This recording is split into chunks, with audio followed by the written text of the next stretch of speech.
Throw down your wand, Potter, or she dies. Voldemort was holding Hermione Granger hostage, pointing his wand at her throat. Now.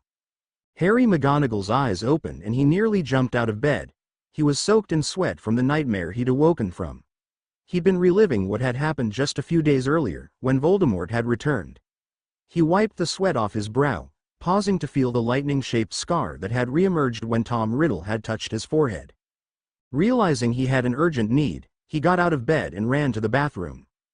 He was currently staying at McGonagall Manor. After the final task of the Triwizard Tournament and its repercussions, his aunt had decided that it was time for the Hogwarts group to leave France.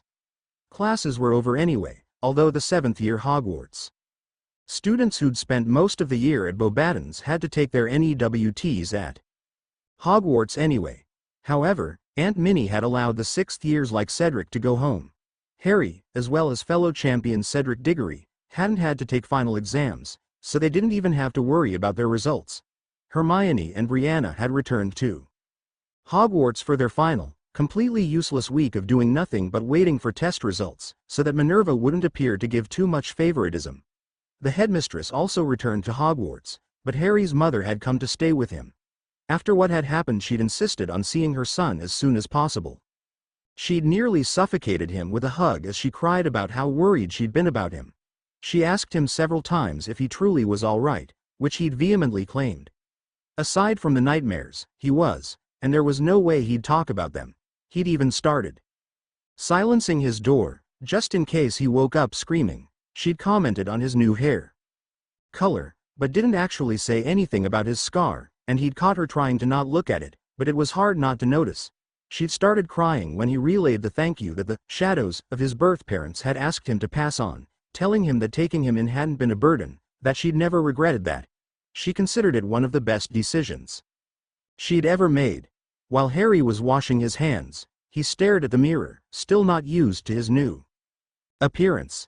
His new hair color, as well as his scar, did make him look different, but he decided to keep both. As he gazed at the lightning bolt on his forehead, he remembered what he was going to do today. Aunt Minnie would be leaving Hogwarts for the morning to take him to the Ministry of Magic so he could finally hear the prophecy he'd learned about 4 years earlier. He hadn't visited the Department of Mysteries earlier, because he'd have had to reveal his identity. Now that the cat was out of the bag, he had no reason not to listen to the bit of bad poetry that had cost his birth parents their lives.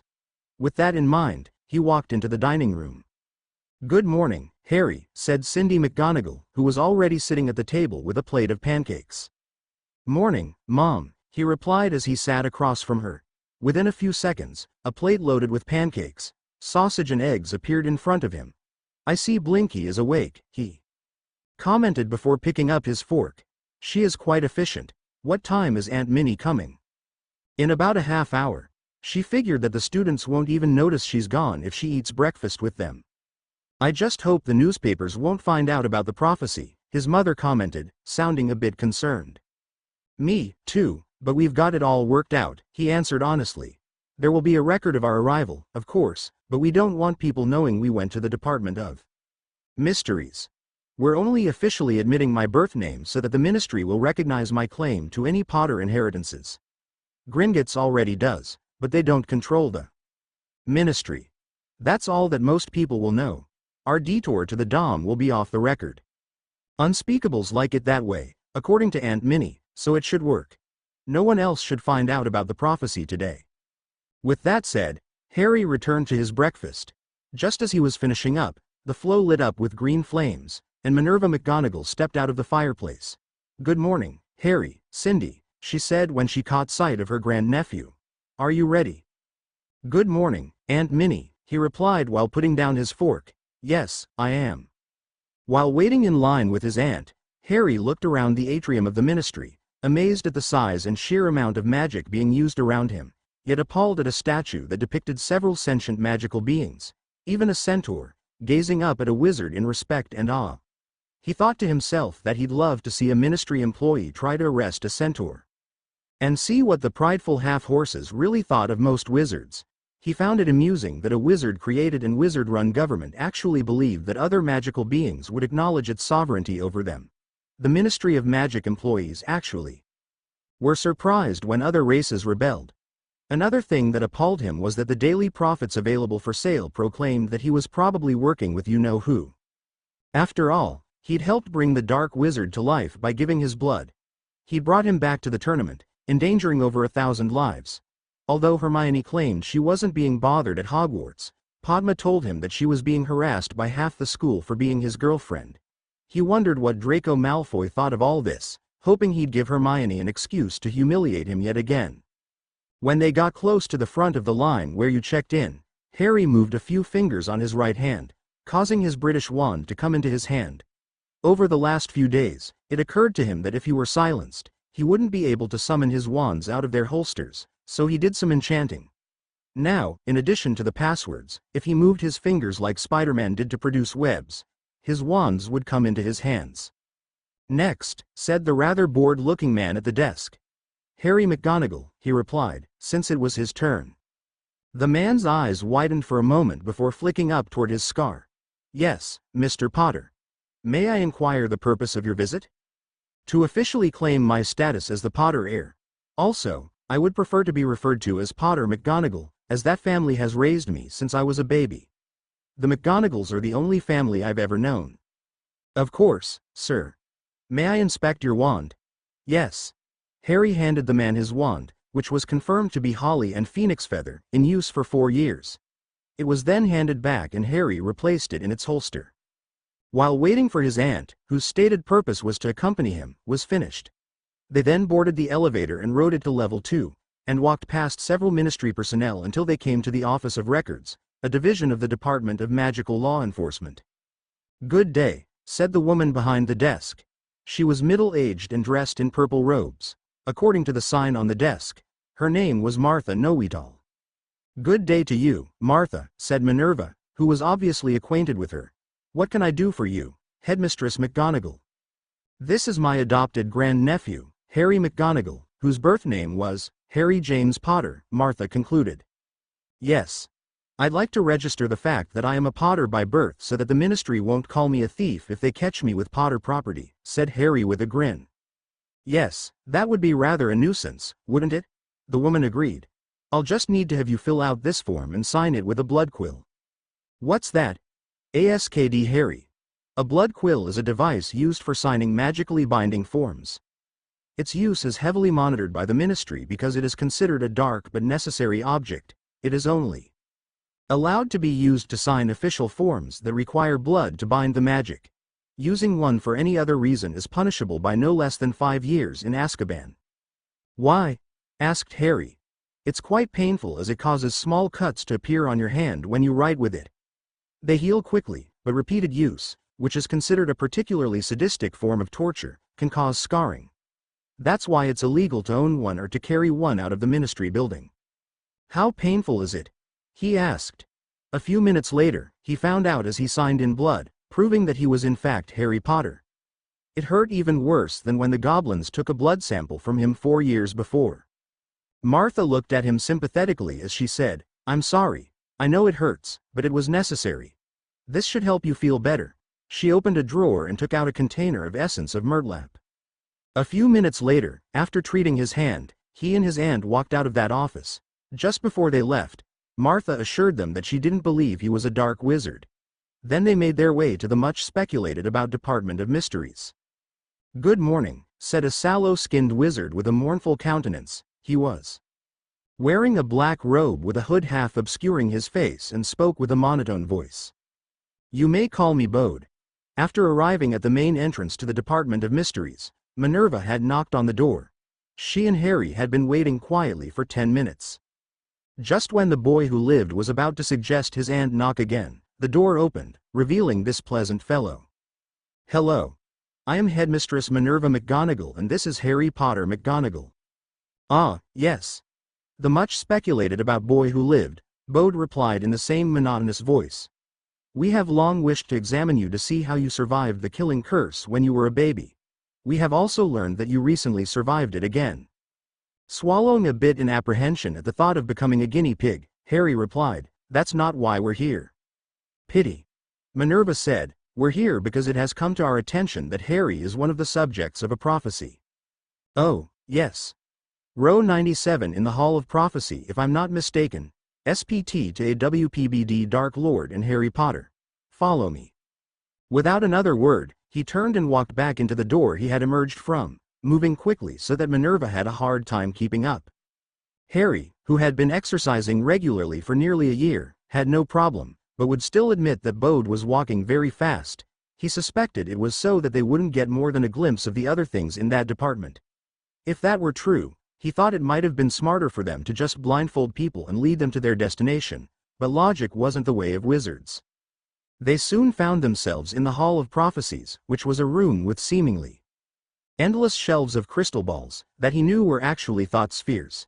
Each was labeled with initials of the seer who gave the prophecy and the one it was given to, in addition to the name of the subject or subjects of the prophecy. He briefly wondered if the prophecy Trelawney had given him about Voldemort returning was somewhere in here. Whether prophecies were automatically registered or if people had to bring them in.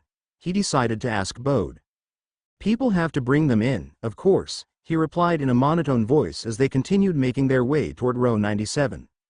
I wish that the ministry had wards or spells that went off whenever a prophecy was given and then placed a copy here without human intervention, but that's simply impossible. Someone who hears a prophecy must come to the ministry and submit the memory of it. We thank them and let them leave.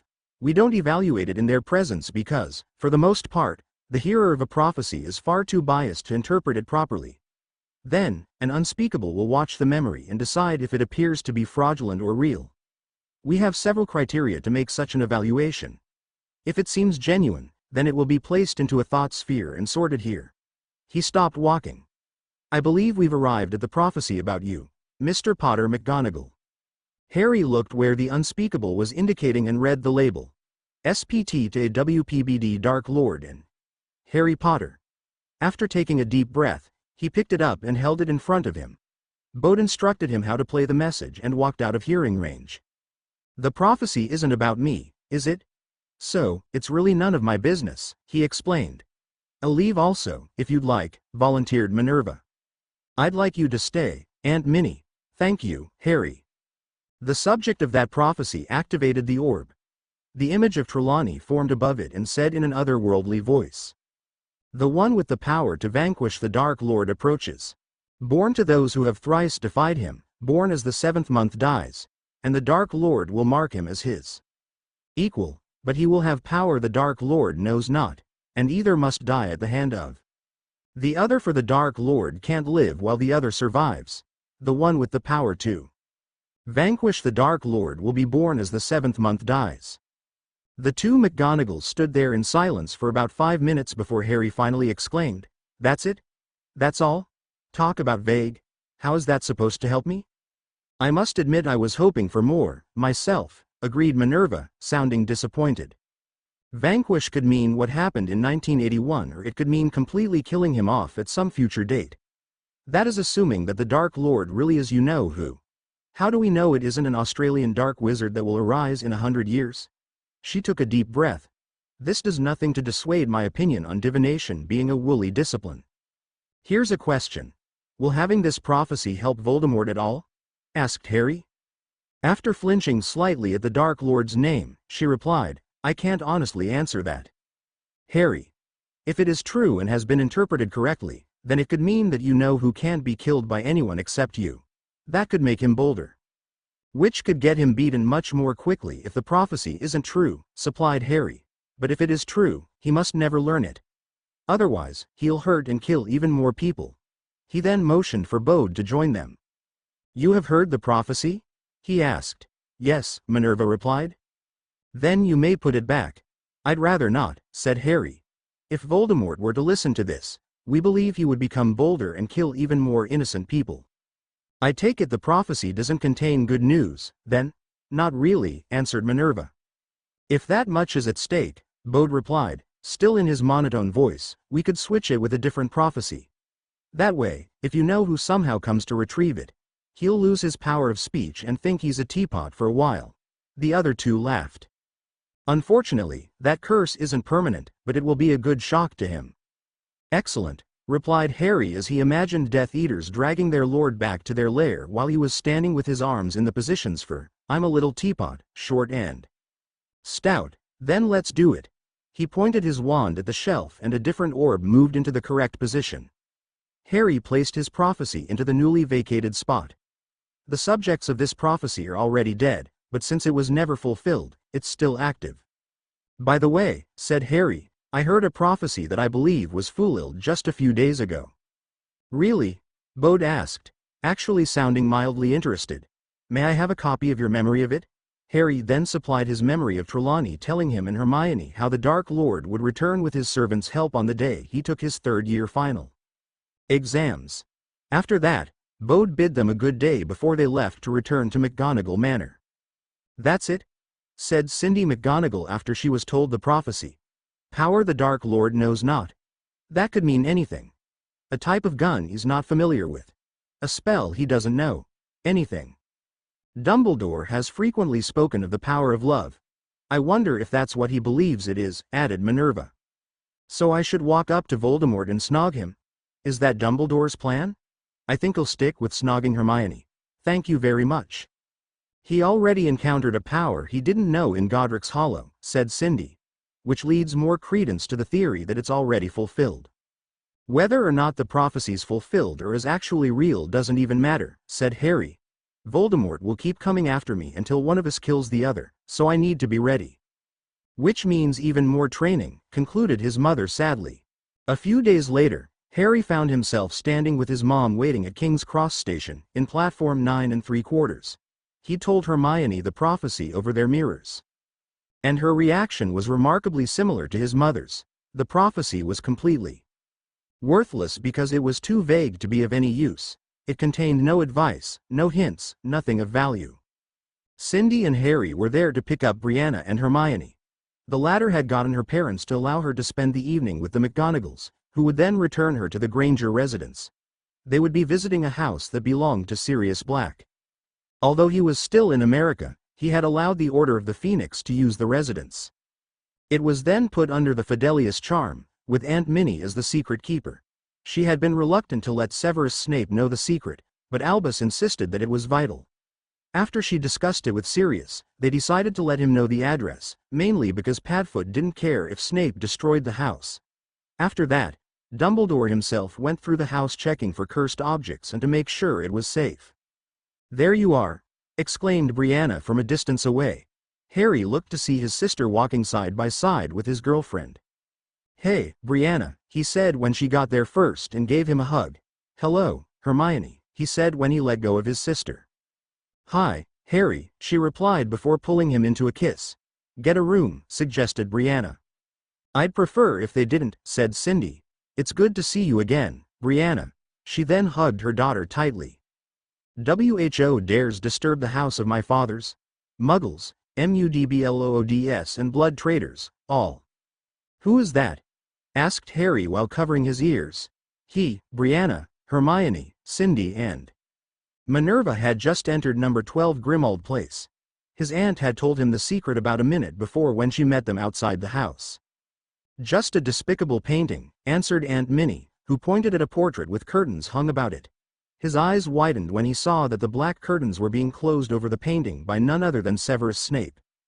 Their eyes met as the portrait quieted. Harry would have bet that the look in his former professor's eyes would have killed a basilisk. I should have known it was the son of James Potter who would disgrace me as you did, daring to lie about my ability to teach potions and costing me my job. You're the one who disgraced yourself, but I'll be glad to take the credit for it, Harry replied with a smirk. Something about that greasy man dressed in all black got under his skin. No matter which side of the war he was on, Harry still hated Snape. His companions were trying to get him to remain silent, but he ignored them. I see you've colored your hair like your father, and are now proudly displaying your scar for the world to see. You're just like James Potter, arrogantly strutting around. Then I take it he was your role model as well, interrupted Harry, because I've never seen anyone strut around as arrogantly as you. You're nothing but a Death Eater who weaseled his way out of Azkaban by betraying his friends, yet you act like. That's quite enough. Both of you. They both turned to see none other than Albus Dumbledore, wearing light purple robes, watching them. His hand still hadn't healed, and he did not seem to have a twinkle in his eyes. May I remind you all that we are on the same side here, and that the past is the past. That boy was quite correct to complain about your teaching methods, interrupted Albus amicably. Let's face it, Severus. You never enjoyed teaching and made sure your pupils didn't enjoy learning. I should have realized it myself. You must admit that you much prefer your current circumstances. Harry then remembered that Snape was now brewing potions to be sold at an apothecary. Glaring at Harry, he replied, I do prefer brewing potions to teaching dunderheads, and make far more galleons, so I did win after all. And for the first time in over 10 years, potions is actually taught at Hogwarts, Harry couldn't resist adding with a smile. Enough of this bickering, said Dumbledore. This fighting amongst ourselves is exactly what Voldemort wants. Severus, Minerva, we have a meeting to attend. The rest of you may make yourselves comfortable. Dinner will be ready shortly after the meeting adjourns. One of our order members, Mrs. Molly Weasley, is an excellent cook. Good day. As they were leaving for the meeting, Minerva commented, I believe there is a library on the second floor, Hermione. Perhaps you would like to wait there. Harry couldn't help but grin at the excited look in his girlfriend's eyes as she immediately headed for the stairs. At a much slower pace, he followed her while noticing his sister and mother walking off in another direction. As he took his first step onto the staircase, he noticed a rather old and ugly house elf walking around, muttering, now even muggles are infesting the House of Black. The long-bearded half-blood thief stealing from Master Regulus wasn't enough. Mudbloods wasn't enough. Now even muggles is walking free in the House of Black. They is belonging in the dungeons where they is being punished by my mistress and her husband. Oh, how mad they'd be if they was knowing. Harry briefly wondered what the elf was on about, until he nearly fell over as none other than Fred and George Weasley appeared in front of him with 2 loud pops. Hello, Harry, said Fred. Thought we heard you down here, said George. Telling off the greasy git, they said together. What are you doing here? Asked Harry once his heart started beating at a normal pace. Our parents are in the order, said Fred. So the family is staying here until better wards are put up at the Burrow, said George. Our house, they finished together. Ginny and Ron are here, too, said Fred. So, which would you prefer, following your girlfriend to the library, said George, or listening in on the order meeting with us? Harry blinked a few times as he processed what they'd said. He still wasn't used to twin speech, listening in. Yes, young one. We have invented devices we like to call extendable ears, explained George. And so, a few minutes later, Harry found himself standing atop a staircase with the 4 youngest Weasleys, listening in on a top-secret meeting. Of course the writer of those articles is Rita Skeeter, said Dumbledore. With how badly she disgraced her reputation a few years ago in the Elkhart matter, she cannot use her real name because no one believes her. Therefore her editor lets her use a quill name. Instead of making sure she never writes again, added Molly Weasley. Truthful or not, said Arthur Weasley, her articles sell a lot of newspapers. Who cares whether that brat's reputation is ruined or not, sneered Severus Snape. It serves him right for publicly ruining my reputation. You ruined your own reputation, Severus, shouted Minerva McGonagall. Never in all my years have I seen a more unprofessional teacher than you. That boy, with your help, cost us a huge advantage in this war, countered Snape. Instead of spying at Hogwarts hearing useful information, I am reduced to brewing potions for the Dark Lord. I would have been much closer to his inner circle if you'd not interfered. It was your own childish attitude that interfered, countered Minerva. Enough, Dumbledore loudly exclaimed. Let us move on to the next order of business, guarding the prophecy. Harry has already seen it, said Minerva, and a trap has been set for you know who if he dares to take it. He's the only one beside Harry who could retrieve it. An unspeakable told us that only the subjects of prophecies can remove them from the shelf. No doubt his ego has grown even more after hearing it, sneered Snape. Enough, Severus, interrupted Dumbledore. Minerva, it is good news that a trap has been set. Therefore, I see no reason to waste our precious few resources guarding it. The next item on our agenda is... What are you doing? Asked Hermione, who was glaring at her boyfriend and 4 Weasleys while holding a book in her hands. You're spying on that meeting, aren't you? Hi, Hermione, said Ron, who appeared a bit nervous around her. She, however, was completely ignoring everyone but her boyfriend. How else will I learn anything? Asked Harry innocently. There's a prophecy about you, Harry. asked Jinny, who seemed to be looking at him in a way she never had before. She seemed to especially like his scar because she kept glancing at it. "It's nothing, really," said Harry. "A load of rubbish Trelawney made up when Dumbledore was interviewing her for her job. You know how she is." "Yeah, she is full of rubbish," Ron agreed. "They talked about the prophecy?" asked Hermione. "Yeah. Not what it said, but about guarding it," said one of the twins. "That's ridiculous," said Hermione. "I know. Aunt Minnie talked him out of it," said the boy who lived. "What does it say, Harry?" asked Jinny in a manner that was unmistakably flirtatious. He noticed Hermione frown. "Nothing important, just that I'd have the power to kick Voldemort's, Harry, language," interrupted Hermione. "But. I was gonna say but. Wow," replied Jinny in almost reverence. "It was probably already fulfilled the night my birth parents died, anyway. In any case, I'd rather not talk about it." Wanting to change the subject, he noticed the large tome his girlfriend was carrying. "What's that book you're holding?" "You shouldn't have been spying," she said blandly, however her facial expression changed quickly to excited, "but I did want to talk to you about this. I found the book Care has been looking for." "What?" asked Harry, hardly daring to believe it. "That book that contains the house elf contract." Shortly after that, the order meeting ended, and dinner was served. Molly Weasley's cooking was good, but somehow he preferred his own mother's. Ron Weasley displayed his usual table manners, practically eating his plate as he shoved mouthful after mouthful of mashed potatoes and roast beef into the black hole he called his mouth. His mother tried correcting him many times, but nothing could dissuade him from convincing everyone at the table that he was part swine. When the meal was finished, the McGonagalls and Hermione left for Aunt Minnie's mansion, where Hermione was able to happily read through the book she'd found. After she'd studied it for a few hours, reading a full account of the war that wizards had forced on the peaceful elves until they were thoroughly defeated and forced into their servant contract, she was anxious to discuss it. It would seem at first glance that the contract the elves were forced to sign is airtight, without any loopholes. However, there is one possible way to free them all. Tell me if you agree.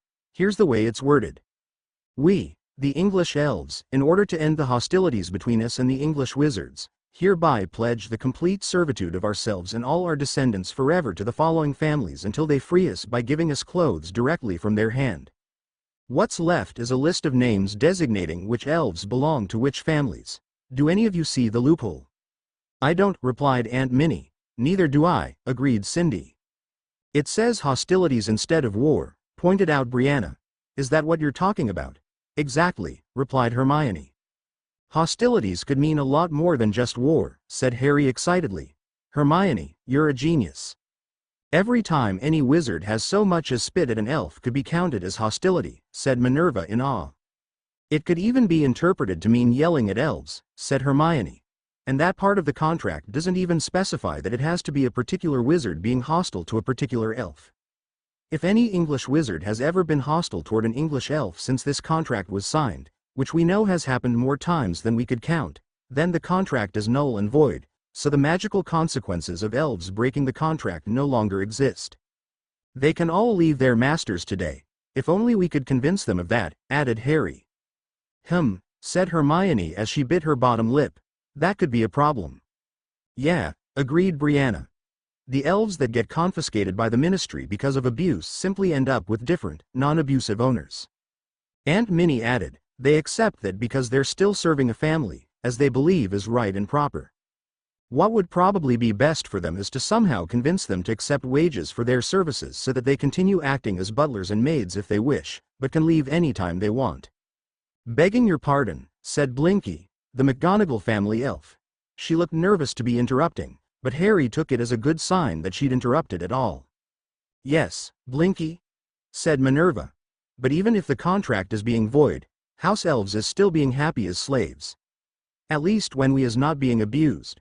We isn't wanting money or freedom." "We know, Blinky," said Harry sympathetically as he got down on one knee so he could look her in the eyes, "even when we try to help. We don't want you to suffer. What could we do to change the minds of elves like you to happily accept proper payment for the wonderful, valuable services you provide?" "Blinky isn't knowing," the elf replied, almost seeming on the verge of tears because she couldn't provide an answer. "That leaves us back at square one," commented Hermione miserably. Not quite, said Harry. At least now we know that elves won't suffer any consequences if they do come around. He sighed. We should include all of this in the next CARE newsletter. Naturally, and we can ask for ideas on how to convince elves to want freedom. Shortly after that, everyone went to bed, Hermione sleeping in Brianna's room.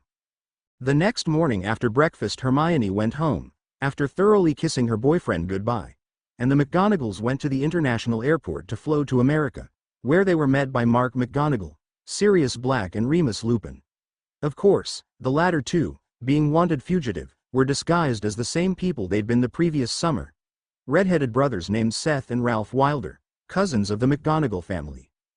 By this time, they both had a house of their own, along with their own Muggle woodworking business. They would take orders to make literally anything out of wood, but would never let the customers watch them work. What they'd actually do is transfigure wood into whatever shape was needed in a matter of seconds, although they'd pretend it took them a week to do it, so as not to arouse suspicion. That was also the reason that they did have a functioning Muggle workshop filled with the proper equipment, kept in a condition that indicated that it was used, not too clean to be believed. They could also fix anything brought to them as well with a simple reparo. They were quickly earning reputations as master craftsmen. However, they absolutely refused to teach anyone else their techniques, and they didn't open other shops, despite the fact that many customers wanted them to do both. They both loved the fact that they could finish all their work for a week in less than an hour with magic and just pretend to be busy the rest of the time. That way, Remus always had plenty of time to deal with his furry little problem each month without calling off sick, as had lost him several Muggle jobs in his past. He had finally learned to brew his own wolfsbane under Cindy's firm tutelage, so she no longer had to brew the potion for him. "Dad, Cousin Seth, Cousin Ralph," exclaimed Harry as he hugged them each in turn. "I'm glad to see you." About an hour later, after stopping off for a quick bite to eat, Harry found himself entering his childhood home for the first time in several months. They'd already worked out what they'd tell their Muggle friends about Harry's new look. He'd simply dyed his hair black and was in a car crash that caused his scar. No doubt his magical friends already knew his true identity, as the Triwizard Tournament was an international event, covered by virtually all wizarding newspapers. Harry briefly wondered how that would affect his friendships in America, but realized that those friendships weren't very close anymore since he'd started Hogwarts. Now, he only saw those people a few times a year. While he was levitating his trunk up the stairs, the doorbell rang. He hurried up to get out of sight in case it was a Muggle, while his mom declared, "I've got it." After he'd carefully placed his trunk on the floor in his room, Harry made his way down the stairs to see the visitor that he found had the attention of every occupant of the house, including Sirius and Remus, who were still in disguise. He gave the visitor his full attention. It was a woman who appeared in her mid-20s. She was wearing blue jeans and a colorful t-shirt. What stood out the most about her was probably the fact that her hair was hot pink. Noticing him, she spoke. "Watcher, Harry. I'm Tonks, a member of the Order of the Phoenix. I'm also an Auror on holiday." "Really?" he asked. "Yeah, I'm here to provide some extra security. Once my holiday's over, others will be taking turns guarding this house, but my job is to make it as secure as possible. It's unlikely that Voldemort will come all the way over here, but it's better to be safe than sorry." She went on to explain that she would be adding more warding the house than the goblins had done the previous year, including the flow, with everything short of a Fidelius charm. She also gave them each emergency portkey necklaces to a house nearby that she had put under the Fidelius. Harry's was a silver chain with a tiny golden snitch, non-animated, on it. The boy who lived was quite fascinated by the different wards Tonks put up and watched her do it, taking copious notes so that he'd be able to properly explain them to his girlfriend on their nightly call. A few days later, Harry got an owl that let him know that the same carnival they'd attended workshops at the previous year was back that summer. However, they had the very same workshops of the year before, so Harry didn't plan to attend them again, although he would be using his lifetime pass to enjoy the rides there. He did, however, tell Padma Patil about the offered classes. Her family had been planning to visit the McGonagalls during the summer anyway, so they allowed her to spend the required month there rather than just the planned 2 weeks. "Of course I don't have a problem with it," said Hermione over the mirror when Harry explained that Padma and Parvati would be staying at his house, in the guest room, for 2 weeks before their parents arrived. He had been worried she might be uncomfortable with him spending more time with the Pottle sisters. I trust both you and Padma, and no Padma will keep her sister in line. I know you won't be doing anything behind my back. She smiled at him. Besides, if you do cheat on me, that means you were never really mine to begin with. You know I love you and would never do that, don't you? He replied. Yes, I do. Besides, you'll be calling me every night like usual, right? Of course, Hermione. I could never sleep without talking to you first, Harry replied, trying to sound romantic. I put you sleep, do I? She replied with a smirk. No, you know what I meant. I know. Good night, Harry. Good night, love. Hi, Padma, said Harry enthusiastically at the airport when she and her sister emerged from the secret area. It's great to see you. Their parents would arrive in 2 weeks, at which time they'd all be staying at a nearby hotel. It's good to see you, too, Harry, his friend replied. It's hard to believe it's been about 8 months since we've seen each other in person. With that scar and hair, it's like you're a different boy. You didn't seem as different talking on a small mirror, but now, it's like you've changed a lot. I think you're a bit taller, too. I agree, said Harry's mother, the only McGonagall to accompany him to the airport. I noticed that when I saw him in England. He's also gained a bit more muscle, if I'm not mistaken, said Parvati while eyeing him up and down. To think I knew Harry Potter all this time but never knew it. Well, I still am the same person, even if I look a bit different, he replied uncomfortably. I still can't believe Padma didn't tell me, complained the Pottle in Gryffindor. Harry replied, she, like my girlfriend Hermione, was sworn to secrecy. He hoped that reminder might discourage Parvati from making any advances toward him. He'd had enough of that in France. But you could trust me with your secrets, too, replied Parvati flirtatiously. Wanting to end this conversation quickly, he said, we'd better get going. During the course of the next 2 weeks, the Pottle girls attended the workshops during the day and spent the evenings with the McGonagalls. Parvati did a bit of flirting every few days, but seemed to not really be trying at full force. That might have had something to do with both Brianna and Padma making sure Harry was never alone with her. The night before Hermione arrived, however, the Gryffindor Pottle did manage to corner Harry in the kitchen.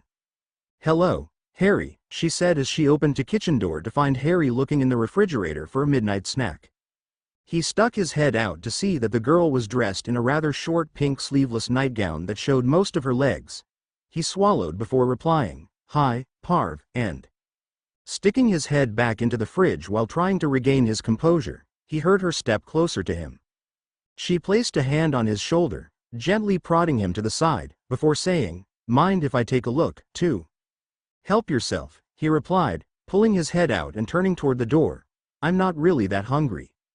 Why are you avoiding me? She asked before he left. Sighing, he turned around to face her. Because you keep flirting with me. I have a girlfriend that I'm very happy with and don't like it when people try to get me to betray her. I do like you as a friend, but if you're going to always try to flirt with me, I can't be in the same room with you. That's how I stayed faithful to Hermione in France, and it's what I'll do here if I have to. But I don't deny it, Parv. Please don't insult my intelligence. Her expression seemed genuinely repentant. I'm sorry, Harry. I didn't realize how serious you were about Hermione. I love her, but that's not the point. The point is that any guy who would cheat on his girlfriend to be with you will cheat on you with the next girl he fancies the moment you're not around. Why on earth would you want that kind of guy? I never thought of it that way before, she admitted. Then you have something new to think about, he quipped rather harshly. When he saw how hurt she appeared, he said, I'm sorry I was so harsh. I just want to be very clear with you. I am in love with Hermione Granger. Therefore, I am not interested in anyone else. He took a deep breath. I won't tell Hermione about your attempts to gain my attention, but you've got to stop. I'm not going to betray her trust. Besides, if she sees you flirting with me, she'll hex you until your whole body is covered with zits. He smirked as he said that. Good night, Parvati. Aguamenti, said Brianna in the magical section of O'Hare. It had been about 5 minutes since the Grangers had arrived by international flow and Harry had been kissing Hermione. Since then, the jet of cold water hit both their faces, causing them to separate immediately, both glaring at the culprit. Brianna, I'm gonna, said Harry. Gonna what? She replied with a smirk. I'll bet Mr. and Mrs. Granger wished they'd done it themselves. The couple in question did seem pleased with the results of Brianna's spell. Well, said Adam, you two were getting pretty, affectionate. We simply missed each other, Dad, defended Hermione. Fine, I just think your father is forgetting that his daughter is nearly 16, not 6, interrupted Marissa. She'd had a long mother-daughter talk with Hermione over the summer about Harry, whom they both expected would become the man Hermione would one day marry. The girl in question had been both embarrassed and informed about many subjects that her mother believed would soon come up between the couple. She never mentioned that conversation with her boyfriend. By the way, I think your new hair color suits you very well. She didn't comment on the light scar that was on his forehead. Her daughter had explained the whole situation to her parents, both of whom were pleased he hadn't kept that secret from her, even if he had from just about the rest of the world. Thanks, he replied uneasily, rubbing his hand through his hair. It's still hard to get used to seeing black hair in a mirror though. The Poddle parents were also there being hugged by their daughters, who couldn't stop talking about how wonderful the magical workshop they'd been attending was. Padma especially enjoyed the enchanting class while Parvati loved the dueling class. Their parents then introduced themselves to everyone and they decided to stop off at a restaurant together. The party of 12, 5 McGonagalls, 4 Poddles and 3 Grangers, ended up waiting about 15 minutes while tables were set up together with the kids, although they didn't like being called that, at one end and the adults on the other at the restaurant, where they enjoyed the meal and conversation. It was obvious to everyone that Harry and Hermione had moved their chairs to be next to each other and probably would have preferred to share the same one. Luckily, no one, not even Brianna, commented on that. The Poddles and Grangers had both rented cars, and Harry persuaded the Grangers to let him ride with them. It's hard getting used to driving on the wrong side of the street, commented Adam as the caravan moved forward. I'm sure you'll manage, replied his wife. It's not like this is the first time we've been to America. I know, he replied. I just wish that one feature was the same everywhere. It would simplify things incredibly. In the back of the car, Harry and Hermione were snuggling together more than talking. They'd kept up with each other every day with their mirror phones, but missed each other's actual presence and were hardly paying attention to anything else. When Mr. Granger noticed this in the rearview mirror, he wasn't sure whether to be pleased or upset. He genuinely liked Harry, although it was hard to get used to his new, apparently genuine, appearance. The only trouble was that he knew he was no longer the most important man in his daughter's life. The whole group arrived safely at the McGonagall house. Even though the Poddles would be staying at a nearby hotel, they had a few hours before they had to check in.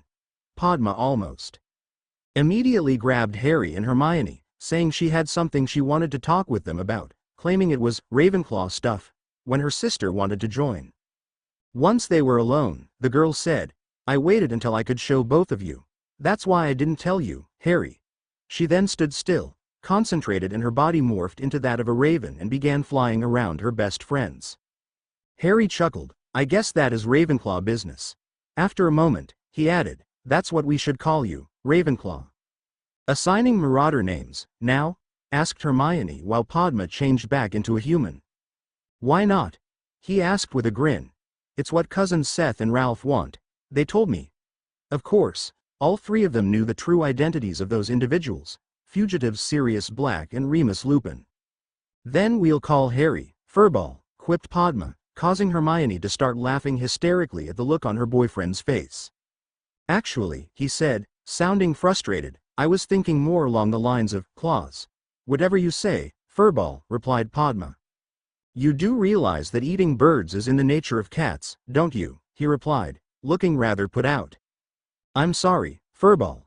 I didn't mean, seeing that this joke was going on a bit too long, and despite the fact she thought it was cute, Hermione interrupted. What about me? How about, gorgeous? Asked Harry, glad to change the subject and make his girlfriend blush at the same time. I'm serious, Harry. Oh? Did you polyjuice into Hermione, then, Cousin Seth? Harry? Sorry, dear, he replied, not looking the least bit contrite for his little joke. How about, Whiskers? I suppose that'll do, said Hermione. It's harder to come up with these names than you'd think.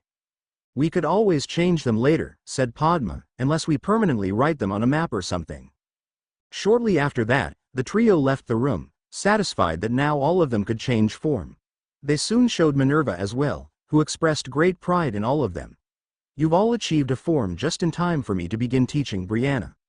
Although Harry had some fears about the kind of pranks his sister would perform as an animal, he wisely kept his mouth shut. The next major event of the summer was Harry's birthday party, which was now on July 31st instead of the fake date they'd used before. Harry received much Quidditch-related merchandise, some Game Boy games, as well as a few prank items in disguise from the Marauders. They instructed him privately to use them well. It was basically an entire box full of Zonko samples, including dung bombs, joke candy, etc. Right after the party, Minerva asked to talk to Harry alone. Once they were in the room she was staying at, she said, "I suppose I'll just get to the point. Mr. Dumbledore wants to begin meeting with you in my office approximately once per month for some sort of training." His curiosity piqued. He asked, "What kind of training? Powerful spells? Ancient rituals?" I'm afraid he was quite tight-lipped about it. I told him I'd relay the message and abide by your wishes. He took a deep breath. I do have some problems with certain decisions he's made, but there's no question that he's quite knowledgeable and powerful. He shrugged his shoulders. I suppose I'll try it out, but it had better be worth my time or I'll stop. The next month seemed to fly by. Minerva was pleased to personally deliver a Prefect badge to Harry, Hermione and Parvati, commenting that Neville Longbottom would be the male Gryffindor Prefect. Aunt Minnie did warn the Ravenclaws that if she even suspected they were misusing their position to find extra snogging time, she'd give Hermione's badge to Padma, who was Flitwick's second choice from that house. She also warned him that Minister Fudge was forcing her to hire one of his lackeys in the defense against the dark arts position since she couldn't find someone to replace Moody, who'd gone back into retirement, claiming he was too old to be teaching and would be of more use to the order without a job taking up his time. She told Harry that she believed he would be that person, Dolores Umbridge's main target, and she'd try to start trouble with him. Fudge had decided that the best way to welcome their savior back to Wizarding Britain was with distrust and libel. He'd been misusing his influence with the press in an attempt to turn everyone in the country against him. Harry said he was confident his real friends would stick with him and didn't care what others thought. The Grangers and Pottles left for England in the middle of August, leaving poor Harry with no one to kiss for a few weeks, a fact his little sister teased him about relentlessly until their mom put a stop to it. Harry was very happy when the month ended and he returned to England, at least until he reached platform 9 3/4. Chapter end notes. Yes, I slightly changed the prophecy on purpose. I changed, "neither can live," to "the Dark Lord can't live," because Harry McGonagall has lived and will continue living happy and with a family that loves him. Whereas Dumbledore in canon made certain that Harry Potter didn't live. Rather, he existed miserably with a family that hated him. Even coming to Hogwarts was a mixed blessing and curse because of all the dangers he faced at the safest place in Britain. Also, I don't think Umbridge would have been able to send Dementors across the ocean after Harry, so that incident didn't occur. Harry Potter has come to Hogwarts. Chapter notes. See the end of the chapter for notes. Harry Potter McGonagall, Chapter 2. Harry Potter has come to Hogwarts. Platform 9 3/4 was abuzz with activity on the 1st of September at 10:30 a.m. Many of the students had already arrived and were renewing acquaintances outside the train. It was hard to clearly understand any individual conversation if one were walking through the area because of all the chatter. But all that changed when a certain black-haired, green-eyed teenager with a lightning bolt scar on his forehead entered the platform, followed by his little sister. Everyone stopped talking and began staring at him. Harry immediately felt uncomfortable. He'd never minded when people watched him playing Quidditch or participating in the tournament, but this was different. Hi, everyone," he said, not sure if that was the right thing to do or not. "What's wrong?" he asked, although he was fairly certain what the problem was. That seemed to be enough to start everyone talking again.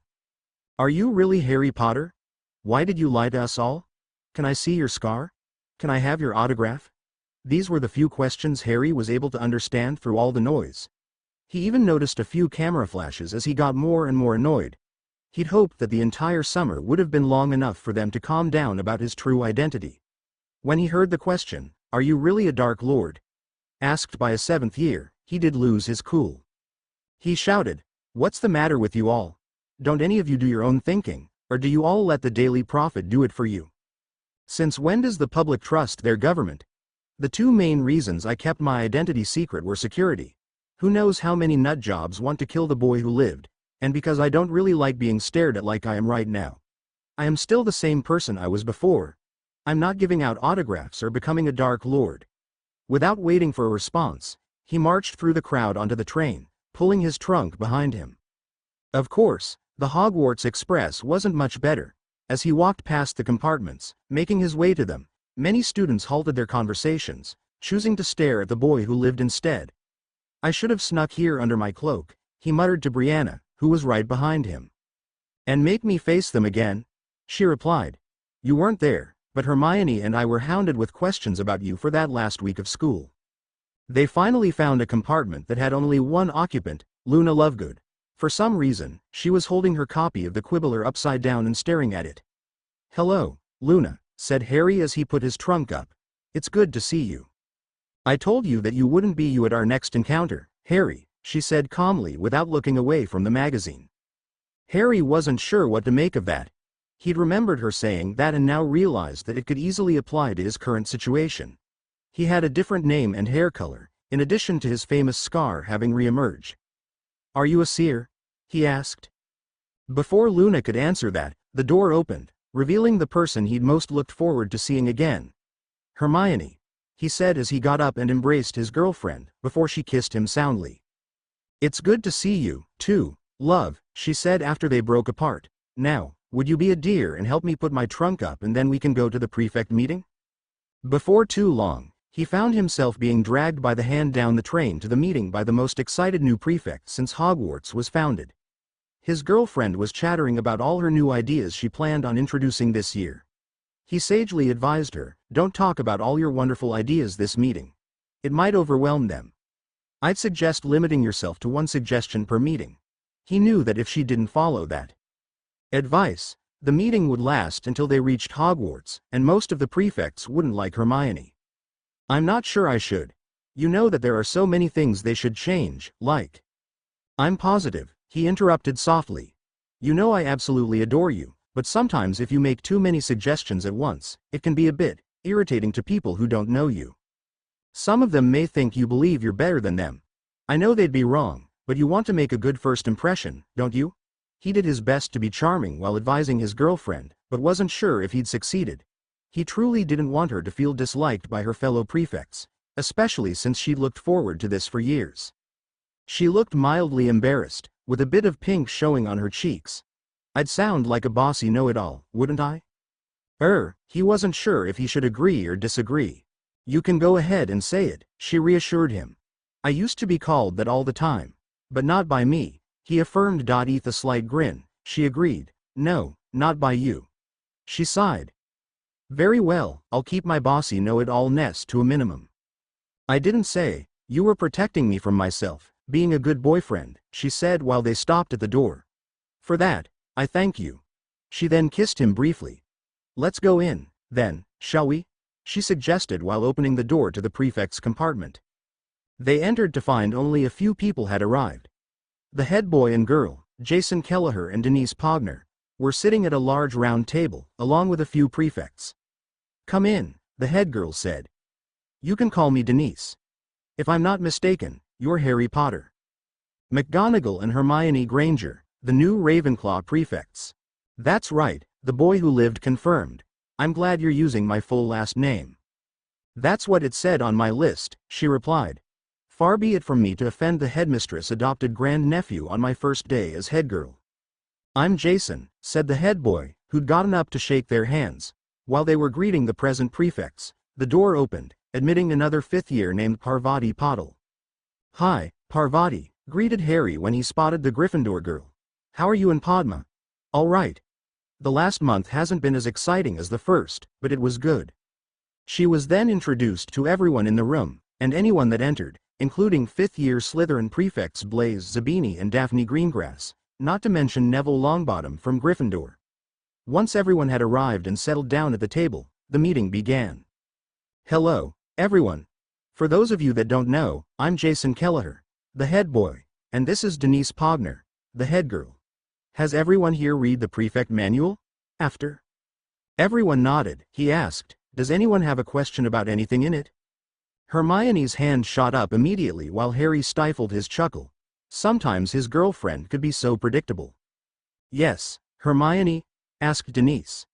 The rules state that we should escort first years from the Great Hall to their dorms, but why is it that no one is required to show them the way to their classes? Hogwarts is a very big castle and it's rather easy to get lost during the first week or two.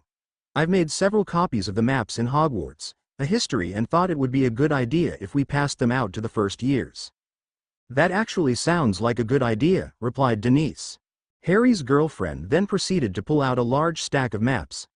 I've made 60 copies, 15 for each house. I thought that should be sufficient. She divided them up and made sure a fifth-year prefect, some of which commented how useful they'd have been her or his first year, from each house had a stack. Any other questions or comments? Asked Jason. Hermione managed to keep her suggestions to herself for the rest of the meeting, happy that she'd made a good first impression and that her suggestion was accepted. Harry was telling his girlfriend how proud he was of her while they did the first prefect round on the train. Mainly to get it over with. They were halfway through the Slytherin section of the train when they heard an all too familiar voice. Draco Malfoy was sneering at them with Pansy Parkinson, Vincent Crabbe and Gregory Goyle in one of the compartments. Nice, ugly scar, Potter. The other three Slytherins laughed as though that were the funniest joke ever told in the history of the world. Nobody asked you, Malfoy, and it's Potter McGonagall. Whatever. I'll bet you think that scar and black hair make you all special, now, but they don't. Neither does your ridiculous prefect badge. The Dark Lord will make sure you meet the same sticky end as your parents. He hasn't done it, yet, though I do wonder if he knows you're now his official spokesman, Harry replied. Imagine how upset Voldemort would be if he knew little Draco Malfoy was speaking for him, added Hermione before turning to Harry while the others flinched at the name.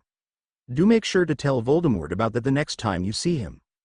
I will, love. Let's go. See you around, Malfoy. I do hope you give me cause to issue you a detention. After they were finished checking the train for troublemakers, the couple made their way back to Luna's compartment on the train, to find that Jinny, Padma and Parvati had joined her. I guess it's my turn to patrol, now, commented the Gryffindor prefect as she got up. I'll find Neville and see you guys in a little while. Harry observed that the only place he and Hermione could sit together was next to Jinny. Normally, this wouldn't be a problem, but the way the young redhead was looking at him made him very uncomfortable. He took Hermione's hand and sat at the end of the booth. Allowing his girlfriend to sit between him and the youngest Weasley, he did notice her frown out of the corner of his eye and sighed.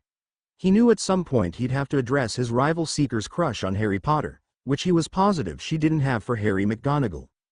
Harry decided to put that problem out of his mind by asking, "What did you all do this summer?"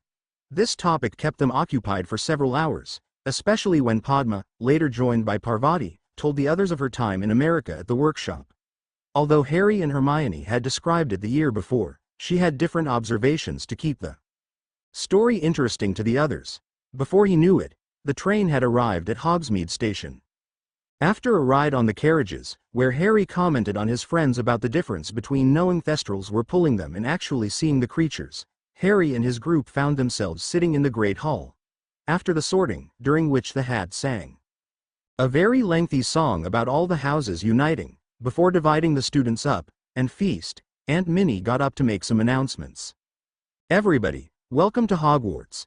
As a few reminders to those of you returning, as well as the new students, the forest on the grounds are forbidden to all students. I truly wonder why so many of you seem determined to get yourself killed by the many dangerous creatures residing there. Please believe me, it is dangerous. She took a deep breath. As we've had trouble getting professors to fill the defense against the dark arts position, the ministry has assigned Dolores Umbridge, senior undersecretary to Cornelius Fudge, to fill the role. Since she never acquired a defense NEWT, perhaps she could explain her qualifications to us all. If glares could kill, the woman who looked more like a toad than a human would have just murdered the headmistress. Dolores Umbridge was squat, with short, curly, mouse-brown hair in which she had placed a horrible pink Alice band that matched the fluffy pink cardigan she wore over her robes, and had the most insincere smile Harry had ever seen. Hem. While I admire the headmistress' concern that her teachers are qualified, I can assure you that the ministry would not have sent someone unqualified to perform my very important job here. Unfortunately, my training is top secret, but I assure you, I will complete my assignment. Well, it's lovely to be back at Hogwarts, I must say. And to see such happy little faces looking back at me. Harry glanced around to see none of the faces he could see looked happy. I am very much looking forward to getting to know you all, and I'm sure we'll be very good friends. The Ministry of Magic has always considered the education of young witches and wizards to be of vital importance. The rare gifts with which you were born may come to nothing if not nurtured and honed by careful instruction. The speech seemed to go on for hours before she got to the point where she stated, every headmaster and headmistress of Hogwarts has brought something new the weighty task of governing this historic school, and that is as it should be, for without progress there will be stagnation and decay. There. Again, progress for progress's sake must be discouraged, for our tried and tested traditions often require no tinkering. A balance, then, between old and new, between permanence and change, between tradition and innovation. By this time, Harry had realized that the basic message the Toad Woman was conveying, couched in extremely boring words, was that the ministry wanted to interfere at Hogwarts. When she was finished, Minerva said, "Thank you, Professor Umbridge. That certainly was illuminating. Now, my last announcement is that Quidditch tryouts will be held next week." It certainly was enlightening to anyone who could stay awake, agreed Harry. Yes, indeed, said Hermione. I think that your aunt telling all of us that Umbridge isn't qualified to teach was brilliant, though, said Padma. It will make her task of interfering much more difficult. Harry chuckled, yes, it will. While they were talking, Headmistress McGonagall finished her speech and dismissed them. Harry sighed and stood up. First years, if you come here, Hermione Granger and I will lead you to the Ravenclaw dormitory. After leading the new students to Ravenclaw Tower with his girlfriend, Harry whispered in her ear, Hermione, what do you say we slip out and... It's about time you got here, interrupted Roger Davies. Hi, Roger, said Harry, trying to hide his annoyance with his Quidditch captain. Was there something you wanted? Yes. You see, as you know, I'm a 7th year. That explains why you didn't follow us with the firsties. Harry may have been trying to hide his annoyance, but he wasn't trying very hard. He wanted some alone time with Hermione. Very funny. Anyway, I'll be graduating at the end of the year, so I thought you, the most likely captain next year, might want to assist me this year to learn what a captain has to do. But if you're more interested in time with your girlfriend. What do you mean? Sean Bradley has been on the team longer. He's currently a 6th year, which means he has NEWTs next year. Now, while Gryffindor puts 7th years like Angelina Johnson as captain for the first and last time in their 7th year, in Ravenclaw, we don't. Learning how to properly captain a team takes time, and in 7th year, you need all the time you can get to study. Besides, it's a waste to spend an entire year learning to be a decent captain only to graduate. We like captains to last at least 2 years. Therefore, you're the best choice, and I'll tell Flitwick that. So basically, you want more time to study for your tests, so you want me to do half your work? Basically, he agreed with a grin. Harry shrugged his shoulders. If I am going to get stuck as captain next year, I might as well learn what I can about it. Good man. Tomorrow, be ready to see Madam Hooch with me at 6:45 so we can reserve the pitch for tryouts. Harry groaned at the thought of getting up that early, but nodded. He turned to his girlfriend. Well, love, I guess we'll have to say good night now. Poor assistant Quidditch captain, she giggled. Good night. She then gave him a very thorough kiss before breaking it off. See you in the morning, love. Harry did manage to get up on time, so he and Roger managed to book the pitch for that Saturday morning 8 a.m. until noon. How'd it go? Asked Hermione when he sat next to her at breakfast. All right. We were the first team to reserve the pitch, so we got Saturday morning. Good. I suppose. I got the honor of making the flyer advertising it to put on the bulletin board of Ravenclaw Tower. I guess I'll do that tonight after dinner. Don't let him take advantage of you, warned Hermione. I'll try not to. You're the only one who can take advantage of me. Hermione blushed, but before she could respond, Professor Flitwick interrupted them. Harry Potter McGonagall and Hermione Granger, here are your schedules. Thank you, the couple said together before the petite man walked away. They looked down at their new sheets of parchment to see bad news. "Oh, no," said Harry. "First subject today is defense. Then we'll get it over with first," replied Hermione. The rest of breakfast went by swiftly, and before they knew it, the Ravenclaws and Hufflepuffs had gathered into the Defense Against the Dark Arts classroom. "Hello, children," said the hideously toad-like teacher. When only a few students replied, she made the whole class say, "Good morning, Professor Umbridge," as though they were in kindergarten. Then she took attendance. "Class, when I call your name, I'd like you to say, 'Present.' Do not pretend you have a different name. Always respond to your own name and not another. I realize that some students here might enjoy pretending to be someone they are not, but in this classroom, honesty is always practiced." During that whole speech, she was staring directly at the boy who lived. Harry managed to keep himself from replying. "Then why don't you honestly tell us your qualifications for this post, and honestly tell us why you're really here?" The toad then wrote a few things, including her course aims, on the chalkboard before having everyone put away their wands and pull out their books. Defensive Magical Theory by Wilbert Slinkard. The lesson consisted of doing nothing but reading the first chapter, which, Harry mused, proved conclusively to everyone that Umbridge knew nothing about defense against the dark arts. He found her to be irritating, but by now he could control his temper more than previously. Out of the corner of his eye, he noticed his girlfriend raise her arm and barely stopped himself from groaning. He, like her, had read several chapters of the ridiculous book before school, but he was trying to keep his head down and not give the ministry employee an excuse to punish him. It took several minutes for Umbridge to finally give in and asked in her sickeningly sweet voice, "Did you want to ask something about the chapter, dear?" "Not about the chapter, no," said Hermione. "Well, we're reading just now," said Umbridge. "If you have other queries we can deal with them at the end of class." Harry believed that meant Umbridge didn't want to be stumped with a defense question in front of the whole class. "I've got a query about your course aims," said Hermione. The professor raised her eyebrows. "And your name is Hermione Granger?" A smile formed on the Toad Woman's face. The same Hermione Granger who has known the whereabouts of Harry Potter for 4 years but told none of the concerned citizens, nor the ministry. The Muggle-born who enjoyed keeping that secret so she could feel important? Harry was now getting upset. Insulting him was one thing. Insulting Hermione was a different matter entirely. "No, I'm the Hermione Granger who kept her best friend and later boyfriend's confidence, agreeing with him that his secrets were nobody's business." "How dare you? Detention tonight at 8 o'clock. For what?" she asked. "I merely clarified my identity. For being an insufferable know-it-all who dares to think she has the right to keep secrets from her government," Umbridge yelled, clearly losing her temper. Harry was getting more upset while Hermione glared back defiantly at Dolores. "As far as I'm concerned, you should be sent to Azkaban for treason, you uppity mudblood whore." The whole class was shocked at that outburst. It was easy to see that Umbridge hadn't planned on losing her temper like that, but equally obvious she meant what she said. Harry lost his temper and stood up, while his face was getting redder. "How dare you? My only question is if you've gotten your DARKMARK yet, you ugly BIGGOTTEDB. Detention tonight, Potter. For insubordination. You and your little girlfriend can enjoy the experience together." "You're not the first teacher I've run out of Hogwarts," Harry mumbled to himself as he sat down, planning on contacting his lawyers after his detention.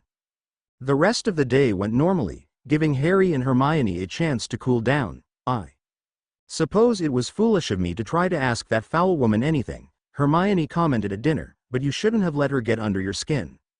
"I'm not afraid of her," said Harry. "And I plan to humiliate her in court even worse than we did to Snape." "Just don't warn her," replied Hermione, smiling as she imagined the woman's reputation torn to shreds. "Of course not. It'll be swift and painful." When they finished with their dinner, the couple proceeded to Umbridge's office, where she was already waiting, looking quite cheerful. "Come in, children, and take your punishments." She indicated 2 desks that were about as far apart as possible in that office, and on each of them was a scroll of parchment. "You will each write lines. Miss Granger, you will write, 'I will remember my place,' in hopes that you'll stop putting yourself above your betters, and Mr. Potter, you will." "Potter McGonagall," he interrupted. "I suppose your pretend relationship with the headmistress gives you comfort and makes you forget that you have no family," Umbridge replied sweetly. "You will write, I will not tell lies, in hopes that you will stop claiming to be a McGonagall. Your name is Harry James Potter, no matter what you wish to claim. Both students began to reach into their bags to retrieve quills and ink. You won't need quills, you will use mine. Harry's eyes went wide for a moment when he recognized the type of quills the ministry employee was handing them. She can't really be that stupid. Does she think we won't tell? You've given us no ink, said Hermione, who'd never seen a blood quill before. You won't need any, dear, replied the professor. This confirmed it to Harry, but he had to be positive. He put a dot on his parchment and felt the small cut appear on his hand. In a swift movement, he dropped the quill and released his wand from its holster. Stupefy!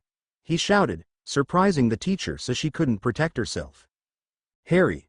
Shouted Hermione. Why did you? These quills are illegal. I'm getting Aunt Minnie to call the Aurors. Watch that piece of ministry trash. Don't let her wake up. Do you mean they're the blood quills you told me about?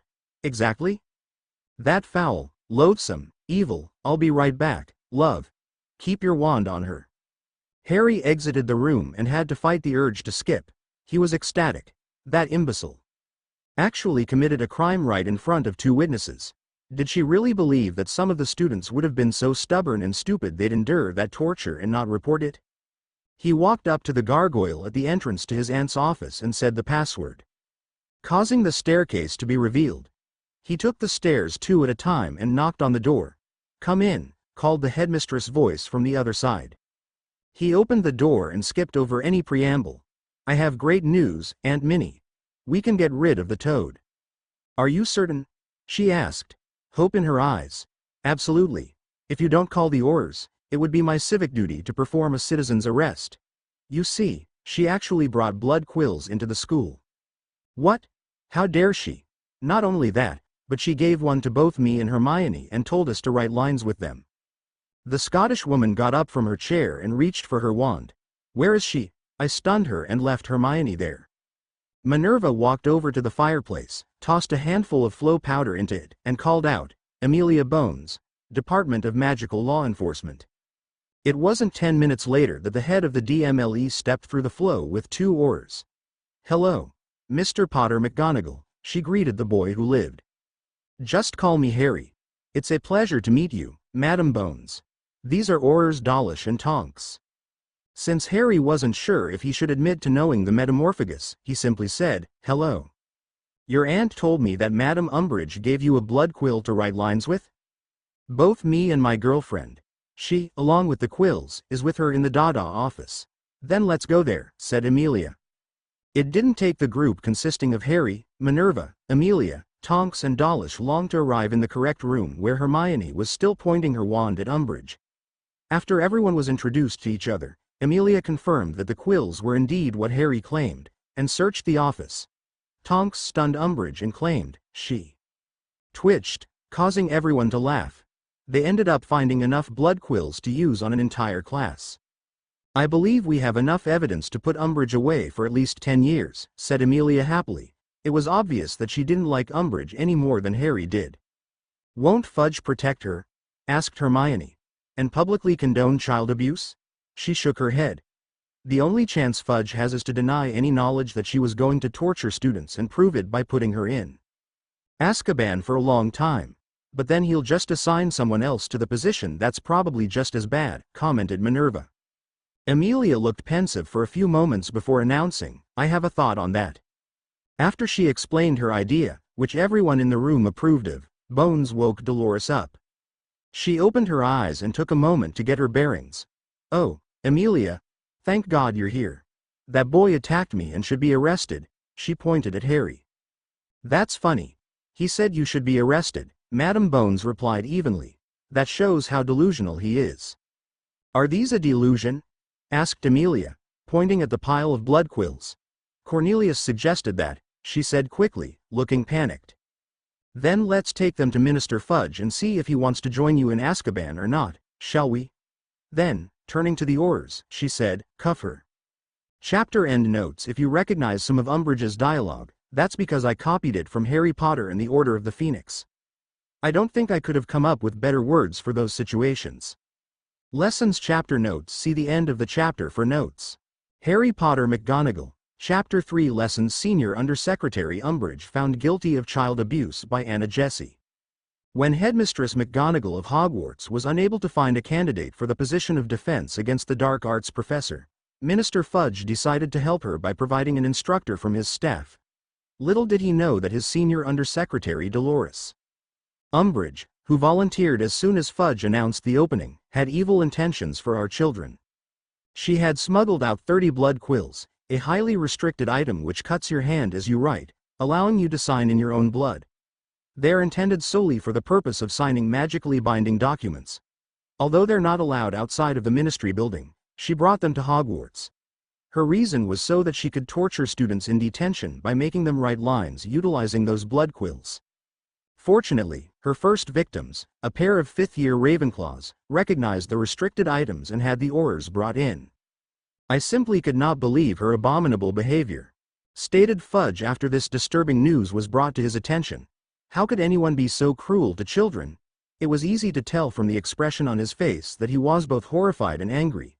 He moved for a trial as soon as possible, so yesterday, the day after Umbridge was arrested, she had her trial in front of the full Wizengamot. She was sentenced to 10 years in Azkaban following Fudge's plea to make her an example to all who wish our children harm. Following the trial, and upon recommendation by Amelia Bones, he assigned Auror Tonks, one of the arresting officers, to fill the vacant teaching position. "Do you see that picture of Umbridge in prison clothes?" asked Harry while chuckling at the article he and his girlfriend were reading. "And I thought she was already ugly," she agreed. "It looks like Fudge chose to save his own hide rather than help his pet toad." "I never doubted he would. All the parents would have shown up at the ministry with torches and pitchforks ready to lynch him if he hadn't," said Padma, who was sitting across from them with her own copy of the Daily Prophet. "You've got that right," agreed Hermione. "If there's one thing that can cause otherwise docile people to revolt, it's hurting their kids." "I just can't believe Umbridge actually believed that we'd be too stupid and stubborn to report her," commented Harry. Changing the topic, he said, "I can't wait for Tonks' lesson. It should be the best defense class we've had."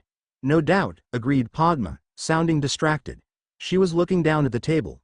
"What's wrong?" Hermione asked. "It's Terry," she replied, indicating Terry Boot, who was sitting nearby. "What about him?" asked Harry, wondering what his dorm mate had done. "If he's been bothering you." "He hasn't done anything to me. He's just been, the last few days he's been staring at me a lot, and it's got me a bit unnerved." "Maybe I should talk to him about it," said Harry, although he had a pretty good idea what it was about. "After all, I do bunk with him." "No, that's all right. It's no trouble. If I don't, then I'll be wondering about it, whether or not I should kick his language," interrupted his girlfriend. "Sorry, dear," he replied, faking penitence. "I'm just not as creative as you are, able to express myself without resorting to vile profanity. I should be given a huge dunce cap to wear all over Hogwarts that says I'm incapable of communicating without." "That's enough, Harry," replied his girlfriend, giggling. "I don't mean to be a nag, but I really don't want you to develop that habit. I have a feeling that I'm going to have to put up with you for a very long time." Her expression had changed to a sultry look that demanded a romantic response. "I hope so," he replied, leaning toward Hermione to kiss her. Padma buried her head in her hands, muttering, "Can't they at least wait until after breakfast?" "And that concludes the meeting," announced Hermione. They'd finished informing the CARE members about the latest news, which included a new law passed in France banning house elf abuse, as well as listing the newest families convicted of that crime in England. The number of violators was lessening every year. "If you'll excuse me, I have to go to the library." She kissed Harry goodbye and left headquarters, formerly known as Hagrid's hut. The other members filed out of the room as Harry watched. Just as the last person walked out the door, the boom box started playing a soft melody that he knew he'd danced to with Hermione but couldn't name. He turned around to see he wasn't alone after all. Jinny was with him. He noticed that her Hogwarts robe was hanging over a chair and she was wearing a sleeveless, short black dress that accentuated her curves very well so that he could see that she certainly wasn't the little first year he'd met long ago. "I thought the meeting would never end," Jinny commented, licking her lips. "And I've wanted to talk to you alone for a while." She stepped forward, swaying her hips, definitely keeping Harry's attention. Resisting her was going to be more difficult than the girls at Bobadden's. He knew he had to retreat, but he also knew he had to talk to her because he didn't want to lose her friendship. Ginny, yes, Harry, she replied, still approaching him sexily. You look beautiful, but... Thank you, she interrupted him, smiling as she reached out her hands toward him. Harry took a deep breath, repeating the word Hermione in his head over and over again. I love Hermione, he said forcefully, and I love you, she declared. Ginny, you aren't in love with me. You're in love with the boy who lived. That is you, she stated before pulling him into a hug. Harry stepped out of her embrace, walking backwards toward the door. No, that's not who I am. I'm the normal, average person who happens to compete against you in Quidditch. I'm the brother of the girl you took under your wing. You're the man who saved my life in the Chamber of Secrets, the hero who... I'm sorry if it hurts your feelings, but I am not going to dump Hermione for you, he yelled, getting frustrated. I don't think we should be alone together until you accept that. He then fled the room, knowing that he couldn't trust himself much longer with the lovely Gryffindor fourth year. Especially if she decided to do something drastic. He absently walked into Hogwarts and up several flights of stairs until he found himself at the entrance to the library. I guess my subconscious mind wants to see Hermione, he muttered to himself while he walked inside, quickly spotting his girlfriend in the midst of a table covered in books. Is this seat taken? He asked, indicating the chair next to her. Hi, Harry, she replied, nodding that he could join her. I didn't expect you to, is something wrong? Sometimes Harry wished his girlfriend wasn't so perceptive. I have a small problem. You see, Ginny, well, she seems to fancy me. But I know it's just the boy who lived rubbish. She, made a play for me just now. Her eyes narrowed. Hermione asked, what did she do? Harry explained precisely what had happened to his girlfriend and then extracted a promise from her that she wouldn't curse Ginny into oblivion. He genuinely believed that it was just a phase and she'd grow out of it, and didn't want to lose the girl's friendship over this. Do you ever wish that I looked, more like her? His girlfriend asked, indicating her curves, which weren't as pronounced as Ginny's. It didn't take a genius to know where that line of inquiry was heading. He decided to nip that in the bud. You are the girl I asked to be my girlfriend. You are the girl I love. You are the girl I've been faithful to. You are the girl I want to one day, never mind. You are beautiful and I'm very happy with your appearance. I want to one day, what? Interrupted Hermione, looking genuinely curious. His ears turning pink, he replied, nothing. Not important. The point is that. Answer me, she demanded, while still speaking quietly enough for the library, and don't lie. He cleared his throat. Well, that is if things keep going as they are. One day you wanna marry you. What? Asked Hermione, genuinely confused. Taking a deep breath, he recited, one day, I want to marry you. Hermione was smiling brightly, but at the same time her eyes were filling with tears. Do you mean that? Of course I do, said Harry. Let's go, said Hermione, getting up and grabbing his hand. Where? He asked. To a broom cupboard, of course, she replied as though it were obvious. Her eyes were darker than he'd ever seen them. They looked completely full of lust. We'd get kicked out of the library permanently if I did what I want to do here. A few hours later, Harry and Hermione, looking very happy, yet disheveled, entered. Ravenclaw tore and, after a passionate goodnight kiss, separated to their respective dorms. Harry made a mental note to get his girlfriend a promise ring for her upcoming birthday. His head still in the clouds, he descended the staircase to his room, where Michael Corner and Terry Boot were talking. You look happy, commented Michael. Had a bit of alone time with Hermione? His blush gave it away before he could reply. How far have you two gone, anyway? Now that is none of your business, he replied good-naturedly, knowing that Hermione would skin him alive if she ever found out he'd discussed any aspect of their physical relationship. Besides, it was none of their business. His attention turned on his other roommate as he changed the subject. Terry, Padma has noticed that you've been staring at her lately. If you fancy her, ask her out. If not, stop scaring her. Now Terry's ears turned pink. She saw? He sighed. You're right. I do fancy her. I know she's your friend. And you know what I'll do if you hurt her. Boot nodded. I don't blame you for liking her. She is hot. And smart, too. If Hermione didn't exist, he trailed off, allowing himself a few seconds of indulgence. But just remember, I don't want to hear any details of what happens if you do date her.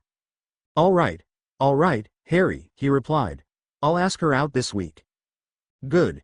Maybe Padma could use a boyfriend, but she doesn't need a stalker. Turning to his other friend, he asked, any girls you're interested in asking out? Yes, he replied, nodding, and it's another friend of yours. Really? Yeah, the only problem is that she seems to be obsessing over you, Jinny? Yeah. Maybe that would distract her from me, said Harry. I have noticed her sudden interest after my birth name was revealed, and I have no intention of dropping Hermione. As an afterthought, Harry added, but don't take advantage of her or hurt her. Not only will you have to avoid her bat bogey hexes as well as my own curses, you'd have to escape Fred and George Weasley. His eyes went wide at that prospect. Point taken. The next day, Harry had defense against the dark arts with the Hufflepuffs. He and Hermione entered the classroom holding hands and quickly found their seats. Professor Tonks was nowhere to be seen. Her desk was empty. The other students quickly filled up the classroom, but the professor still didn't make an appearance. One of the students, a boy with black hair, stood up and walked toward the desk. Harry didn't immediately recognize the boy, but was only seeing him from behind. As he approached the desk, Harry noticed that his robes, though similar, were not standard Hogwarts robes. The boy turned around to face the class, revealing himself to be the one and only Harry Potter. McGonagall, complete with his lightning bolt scar. He immediately realized who was impersonating him.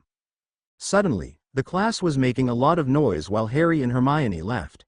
Most of the others were looking between Harry and his double as though trying to find a difference. The boy at the front of the class closed his eyes in concentration and began to morph. The room was absolutely silent as the boy who lived changed into a shorter woman with pink hair. Watcher, class. I'm Professor Tonks, but you can just call me Tonks. As some of you may know, I'm a metamorphagus. When a few hands shot up, she said, I won't perform on request, though. This particular ability allows me to blend into any crowd easily. While I can't teach you to become what I am going to teach you ways of going undetected. Can anyone tell me the advantages of not being noticed? The class went on from there with many students participating. Tonks talked about Polyjuice Potion and invisibility cloaks. She began teaching them Notice Me Not charms, silencing charms and disillusionment charms. She told them that the best defense was not to be seen by the bad guys until it was too late for them. Her plans were to also teach them dodging spells and shield charms before starting on offensive spells. Everyone was looking forward to her next lesson when class was over. The next few weeks went by quickly, with Terry Boot successfully asking Padma to spend the first Hogsmeade visit with him. Harry found his chance after herbology to tell Draco about his ancestor's portrait at Beauxbatons, which he proudly acknowledged until Harry informed him that the portrait was displeased with his family.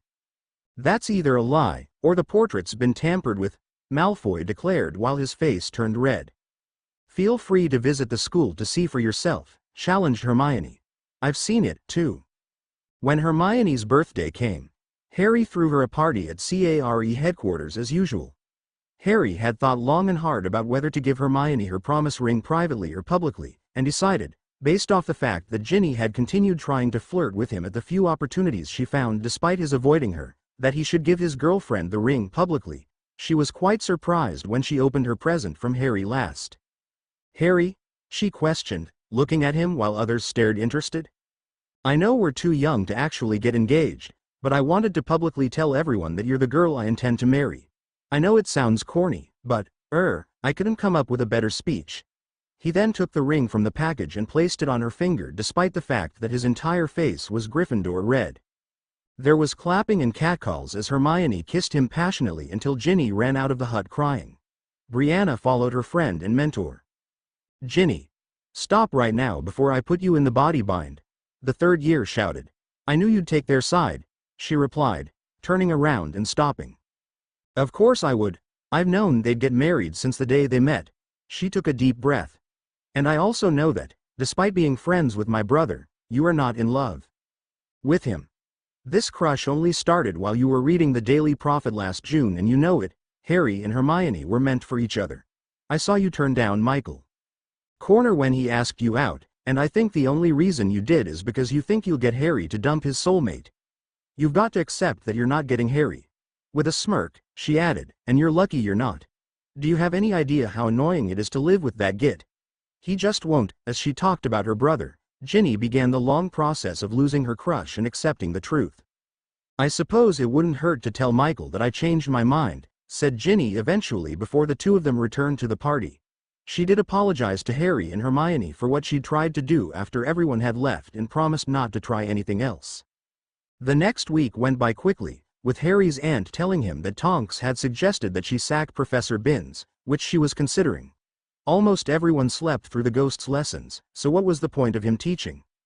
Harry soon found himself in his aunt's office with Albus Dumbledore. He'd made an appointment with him through Minerva the day before, while the former headmaster had wanted it to be just him and Harry. Minerva insisted on being present at the meetings as well. He'd reluctantly agreed, figuring that Harry would tell his aunt all about the lessons anyway. After Harry gave the password to the gargoyle, he walked up the stairs to find the door already open. "Hello, Harry," said Aunt Minnie, who was sitting behind her desk with Dumbledore across from her. Harry noticed that Dumbledore's hand was still blackened. "Good evening, Mr. Potter McGonagall," said the former headmaster. "Hi," replied Harry as he noticed his aunt's pensieve was on her desk. "Will we be looking at memories?" "Yes, indeed," replied Albus cheerfully. "Memories relating to Tom Marvolo Riddle. We shall begin with the event that directly led to his birth." The aged wizard pulled a corked vial out of his purple cloak, unsealed it and poured it into the pensieve. "Are you ready?" he asked his two companions. When they nodded, he commanded, "On 3, 2, 1. At the right moment, all three of them entered the memory, finding themselves in Little Hangleton of the past, watching a memory of the Gaunt family receiving a visitor from the Ministry of Magic, which led to the arrest of the two males, leaving Merope Gaunt free to give a love potion to Tom Riddle. "Mr. Dumbledore," said Harry when the memory was over, "I will agree that it is very fascinating to learn about Voldemort's past, but I need to know how to destroy him. The half hour we spent in there could have been summarized by a 5-minute explanation. But there is much more to be learned by experiencing the memory," Albus gently chided. "No doubt," agreed Minerva. "However, I do not believe that Voldemort is spending his time walking down memory lane when he needs information. He is rebuilding his forces and preparing for a war. More people are dying every day," added Harry. "If you'd like to leave memories for me to watch at me leisure, I will, but I'm here to learn how to beat him. If you know how he's still alive, I need to know that. If you know how to kill him, please tell me. If you want to train me in special spells for fighting him, I'd love to do that." Albus sighed. There was a time when he would have argued until he was blue in the face and refused to do things any way but his, but since then, he'd been humbled. He also realized that the prophecy said Harry could beat Voldemort, but said nothing about Dumbledore, which meant that Harry should be the one choosing the direction of his training. He, Albus, was here to help Harry win. Not the other way around. If anyone was to be a pawn, it would be Dumbledore. Harry was the chosen one. "Very well," Albus finally said. "I had looked forward to enjoyable trips through pertinent memories, but you are correct that people are dying every day. The next memories would have shown you how Tom wound up growing up in an orphanage, and that I personally delivered his Hogwarts letter.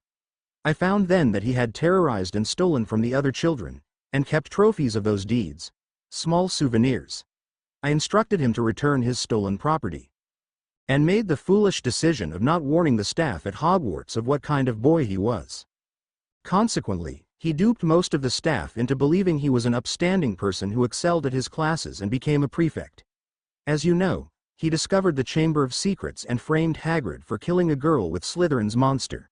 He even made head boy and passed his NEWTs with flying colors.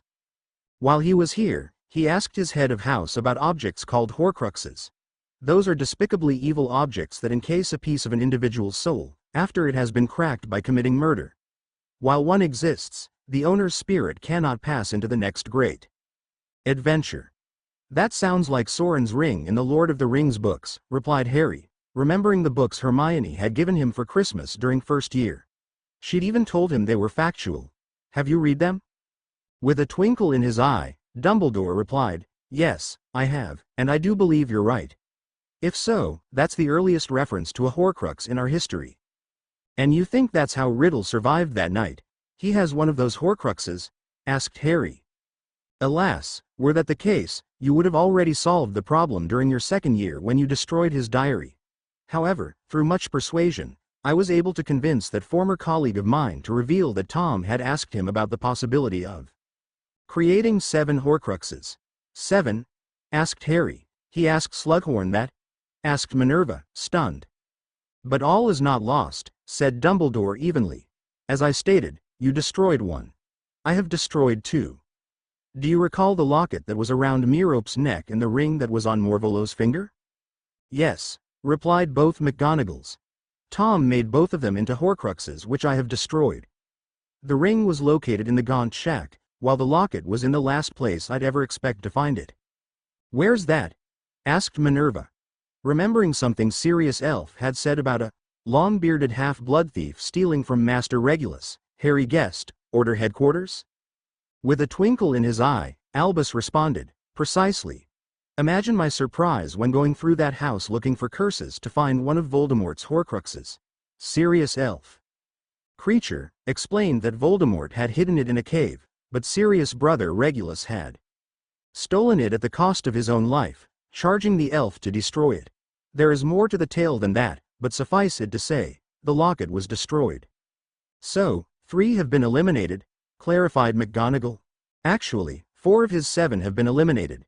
You see, Harry, when you were hit by that killing curse in France, it killed a horcrux, severing your connection with him, which allowed you to survive. So 3 are still out there, and I suspect 1 is here at Hogwarts. Why is that? Asked Harry. Because shortly after I became headmaster, Tom Riddle applied for a job teaching here.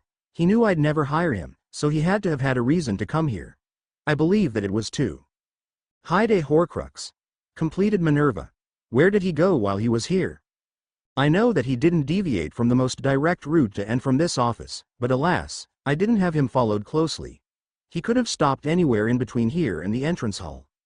I would like to charge Harry with locating it while I search for the others. Certainly, sir, although I'd like help from Hermione. Naturally. She has proven herself worthy of trust, so you may tell her everything I've told you. I know that both of you are well-practiced declumens. So, do you have any idea what the other horcruxes are? Asked Minerva. I believe that one is a cup that once belonged to Helga Hufflepuff. If we had time, I would show you a memory of him visiting the owner's house and seeing the cup, along with Slytherin's locket, just a short time before she was murdered and those items were stolen. A diary, my scar, an ancient ring, Slytherin's locket and Hufflepuff's cup. Do you think he found any other founder relics? It's entirely possible, although I do not know what they would be. Ravenclaw had a tiara that has been lost for 1,000 years, completed the only Ravenclaw in the room. I've seen what it looks like many times. I would imagine so, agreed Dumbledore. In any case, Tom traveled the world. Who knows what he discovered besides more ways to kill people? I guess the best thing to do for the rest of the evening is to warn you to be extremely careful. The 2 horcruxes I discovered had been guarded with terrible traps even I didn't get past unscathed. He then indicated his black hand. I will spend our next lessons teaching you how to get past that type of magic, but for tonight, I'd like to teach you a spell to detect if an object is a horcrux. That sounds good, replied Harry. Chapter End Notes. For more details on the memories of Tom Riddle, see the book, Harry Potter and the Half-Blood Prince. Aperio Animus Navis Chapter Notes. See the end of the chapter for notes. Harry Potter McGonagall, Chapter 4 Aperio Animus Navis. Aperio Animus Navis, said Hermione as she pointed her wand at her Transfiguration textbook with a flick and twist. A black light left her wand and hit its target, which glowed pure white for a second before returning to normal. So, declared Harry with a grin, now we've established that your textbook isn't a horcrux. They were sitting in a corner of Ravenclaw Tower shortly after he returned from his meeting with Mr. Dumbledore. I had to make sure I had the spell right, countered his girlfriend. We can't very well try testing everything between your aunt's office and the entrance hall before I've mastered the spell, can we? Of course not, dear, he replied. And I suppose I shouldn't joke about a book being one of those foul creations. I still can't believe that Dumbledore wanted to waste an entire year slowly getting around to teaching you about them. I'm glad you put a stop to that. "So, we're going to be checking things out during our rounds?" questioned Harry. "Yes. I think that's the best time. Otherwise, too many people will see us and ask what we're doing." "I suppose you're right," he agreed. "How much longer till we leave?" "About 20 minutes. And so, the Horcrux hunt began. The young couple carefully and slowly walked all over the 7th floor, testing everything. Broom cupboards, from which they ejected snogging. Couples, after removing house points, were checked. Every empty classroom was checked, the desks, chalkboards, windows, doorknobs, everything, on that floor before Harry and Hermione did their normal rounds. "Well, at least we've established that the Horcrux isn't on the 7th floor, commented Harry while they were walking down the stairs. "I guess so," conceded Hermione, who seemed disappointed. "I suppose that it was a bit foolish to believe we'd find it on the first night. I hoped we'd find it, too. Anyway, we've used up enough time searching that floor, so we'll have to hurry up to finish our rounds." "Yes, ma'am," Harry agreed as he sped up. They continued their rounds holding hands as they searched for rule breakers. They had reached the 4th floor when they noticed that one of the broom cupboards was slightly moving. "It looks like we've found another happy couple," commented Harry with a smirk. "Shall I do the honors?" he asked. Hermione nodded. He pointed his wand and incanted, "Alohomora," and nothing happened. "Great," commented Hermione as she got her wand out of its holster. A creative couple. She performed a more complex spell, quickly overpowering the charm that had been placed there. As the door was opening, Harry said, "You've got to admit that this couple was," as he recognized the girl that had her lips locked with a boy he didn't know. The boy who lived's face turned red with anger. His eyes narrowed as he glared at the couple that was now separating before him. "Brianna!" He shouted loudly enough to wake the castle. His sister actually looked frightened and embarrassed.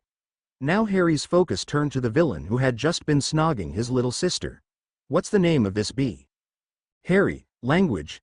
scolded Hermione as she placed her left hand on his right, which was currently holding a wand from which sparks were flying. "Calm down. Calm down. This piece of language, this person has been taking advantage of." "He has not been taking advantage of me," shouted Brianna, who apparently had refound her courage. However, the boy she was with appeared too terrified to speak. His eyes were focused on Harry's wand, which was still emitting sparks, though at a slightly slower pace than before. "I think I should handle the punishment, Harry," said Hermione, fearing what her boyfriend would do. "What is your name and house?" Swallowing, the brown-haired boy replied, "James Sodder, Hufflepuff." "Come on, Hermione. You know if you punish me that Aunt Minnie will find out," implored Brianna. "You should have thought of that before," scolded Harry, still glaring. "You know we have to treat every incident the same.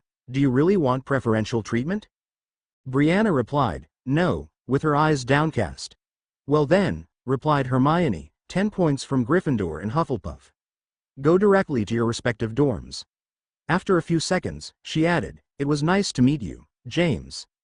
If you're dating Brianna, I'm sure we'll see a lot of each other." "You can count on that," sneered Harry, earning a slap upside the head from his girlfriend while the younger couple scampered away in separate directions. "Hey. You knew this would happen sooner or later, Harry. Brianna's growing up. Deal with it, if he even thinks about." "Yes, I know you'll make Voldemort look like a saint with your treatment of James," she replied with a smirk. "I will," he vowed. "Come on. Let's continue our rounds," commanded Hermione.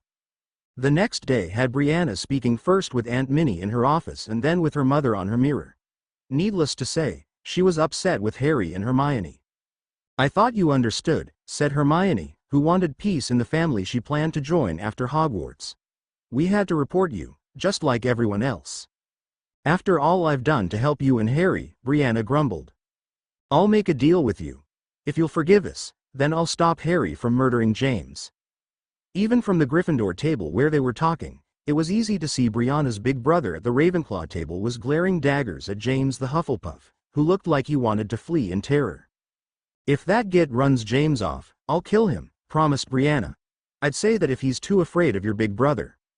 "That's not just any big brother. He's the boy who lived, who was seen dueling Voldemort himself. Everyone agrees that he was winning that fight so Riddle ran away.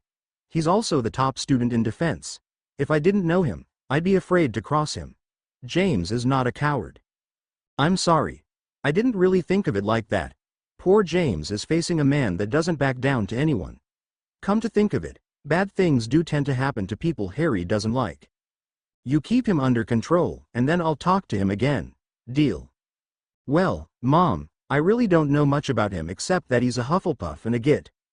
Oh, and a coward. You should see how terrified he looks when I just glare at him.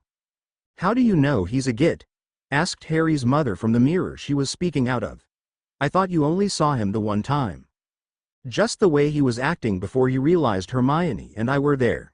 He wanted to do the same things you and Hermione were doing in your third year, completed his mother. Don't do anything to him. Be civil and friendly. Yes, make sure he knows he'll answer to you if he hurts Brianna, but don't attack him for fancying your sister. Taking a deep breath, Harry replied, All right, Mother. I mean it. Bye. I love you. Love you too, he quickly muttered before turning off the mirror.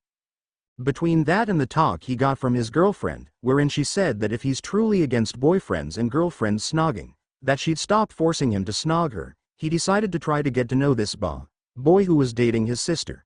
To that end, they had a picnic outside, just Harry, Brianna, Hermione, and James. Beautiful day, said Hermione, breaking the silence that had been prevailing. Yes, it is a beautiful day, agreed Brianna while the males sat there quietly. I still don't understand why you'd give up Quidditch just so you can study more. I do miss you being on the team, Hermione, agreed Harry. You're a great chaser and I like having you around. But now you'd have to yell at me in your role as assistant captain, she replied coyly. The other captains don't yell at you, countered her boyfriend. Although it might have gotten difficult if I did make captain next year. You will, said James. Everyone knows you're the best player at the school, even Cedric Diggory. He's just hoping that the rest of your team will stink when we play Ravenclaw. Chuckling, Harry replied, Not a chance. Ravenclaw's gonna kick everybody's. Harry, language, interrupted Hermione. James started laughing when Harry complied. Butts in Quidditch just like every year I've been on the team. Try as he might, Harry couldn't actually come up with a good reason to hate James Sauter. He'd try harder in the future. In the meantime, Harry resolved to keep an eye on his sister's boyfriend, waiting for him to put one toe out of line. It was just after midnight at Azkaban prison, and Alan Freely, the night warden, was leaning back in his chair with his feet on the desk. As much as he hated it here, he did enjoy the perks of the night shift. He never told his wife how easy the job actually was, always complaining about the hardships in order to get sympathy from her. He glanced at the picture on his desk of the woman in her 30s waving at him with a little boy imitating his mother. There were only a total of half a dozen human guards at this place of punishment at any given time. The Dementors made sure no one had the nerve or will to riot. All in all, it was actually an easy job, as long as you stayed in the heavily warded office. No Dementor, nor bad weather, could enter. He'd had this job for 2 years, ever since his predecessor had been sacked for letting Sirius Black escape, and never once had a problem. That was about to change. A loud ringing sound had him out of his chair within 2 seconds. He pulled out his wand and walked to the door. He opened it and stepped outside, noticing some members of his crew were running toward the entrance to the prison, a few Dementors floating beside them. As unpleasant as the beasts were, he was relieved to have them on his side. He joined the short run to the main doors and looked out to see 10 people in black cloaks, with skull masks stepping off a few boats. In the midst of them stood a hooded monster whose main feature was the fact that he had no nose. It took all his courage just to avoid wetting himself as he realized that Voldemort and his Death Eaters were coming to call. He felt the familiar hopeless sensation as several more Dementors came from behind him. Get them, he ordered the dark creatures under his command. Kiss them all. He opened the door for the Dementors, but they didn't float through the doorway. Instead, the closest one grabbed him by the throat, another grabbing his right hand and breaking it so he'd drop his wand. What are you doing? He choked out before the Dementor lowered its hood and slowly sucked out his soul. He didn't see that the Dementors had disarmed all his men, who were forced to watch this horrid event as Voldemort approached, stopping for a moment to cast the dark mark in the sky. Excellent, the Dark Lord commented when he was close enough to be heard by the remaining guards. You've seen a fine demonstration of what happens if you defy Lord Voldemort. Do you choose to end up like your former boss, or do you wish to join me?" To his credit, one of the guards did choose to face a Dementor's kiss rather than serve the evil madman, but the remaining 4 guards had dark marks tattooed on their left arms. Within 15 minutes, Voldemort, surrounded by his Death Eaters, walked through the prison, freeing all who would serve him, killing those who wouldn't. Among his new recruits was one Dolores Umbridge. "Harry, language," scolded Hermione the next morning after her boyfriend let out a string of expletives that could put a sailor to shame. He was reading the front page of the Daily Prophet. "I wouldn't criticize him for that reaction," interrupted Padma. "Have you read the news?" "Not yet, I thought," she trailed off as she read the headline. Azkaban captured by Anna Jessie during the night. Azkaban prison was visited by none other than the Dark Lord himself. 2 guards received the Dementor's kiss while 18 prisoners fell victim to the killing curse. We know that because the bodies were sent to the shore on the boat that met the morning shift of guards. Along with the bodies was a note from you-know-who claiming Azkaban Island as his own. We can only assume that everybody else in that prison joined him. Minister Fudge called this a minor setback, and said that we shouldn't panic. Among the notable prisoners were Bellatrix Lestrange, her husband Rodolphus, his brother Rabaston. The article went on to call the ministry to action. Fudge seemed to have been blamed for this catastrophe, as he had always been a big advocate of having Dementors serve as guards while others like Albus Dumbledore claimed they couldn't be trusted. "He has to be stopped," whispered Harry. "We've got to work harder." Over the past few weeks, whenever Harry and Hermione had rounds, they'd searched one of the floors of the castle as thoroughly as possible. They'd already checked the direct path from the headmistress's office to the entrance hall, and then everywhere else. They'd paid special attention to Tom Riddle's special award for services to the school, but still hadn't found a Horcrux. "Why don't we check the Chamber of Secrets?" suggested Hermione. Harry and Padma agreed, and so they decided to spend a Sunday morning exploring Salazar Slytherin's famous addition to Hogwarts. "Hello, Myrtle," said Hermione when they'd opened the door to her restroom and found her there. "We're just passing through," added Harry while Padma nodded. "Of course you're just passing through. No one wants to speak to miserable, moaning Myrtle.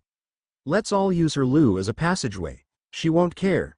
She then picked a U-bend and dove into it, somehow making it flush. Harry walked up to the sinks and said, "Open." Nothing happened. "In Parselmouth, Harry," corrected Hermione. "Not English." "Open," he tried again, staring into the eyes of the snake carving. Still English. I can't," he groaned in frustration. Padma gasped. "You must have lost that ability when you lost your connection to Voldemort." "So, how do I get down there now?" he asked, obviously annoyed. With a thought sphere, his girlfriend replied as though it were the most obvious thing in the world. Less than an hour later, after putting a memory of himself opening the chamber a few years before, as well as saying exit in Parseltongue, into a small globe, Harry, Hermione and Padma were staring at the opened entrance to the Chamber of Secrets. Hermione commented, "I know we slid down here when I helped harvest the basilisk, but I somehow have trouble imagining Salazar Slytherin jumping down a hole and shouting, 'We,' as he slides down." Padma laughed. "Good point," Harry agreed. "And Tommy doesn't seem the type to leap before he looks. Too bad I never said, 'stairs,' in Parseltongue." "Yeah." Taking a deep breath, Hermione said, "I guess we should jump down," before doing so. After Padma and Harry joined his girlfriend, they slid down, collecting the remaining grime on their old clothes they'd worn specifically for this task.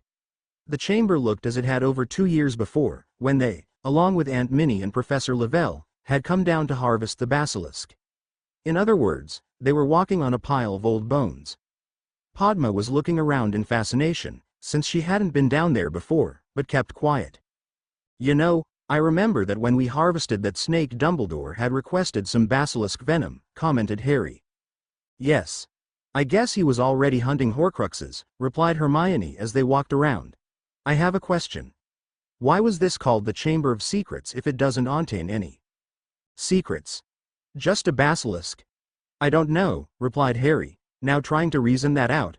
"Because it has secrets?" he guessed. "Precisely," answered Hermione with a grin. "We just have to find them." Harry stopped and closed his eyes. If I were Salazar Slytherin, building my Chamber of Secrets, what would I do? He asked out loud. I'd have all kinds of secret passages, suggested Padma. Yes, the boy who lived agreed while concentrating. But where?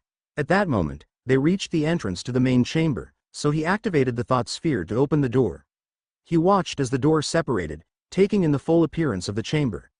Each of them would be a doorway, said Harry as he noticed the large snake mouths lining the walls on the left and right.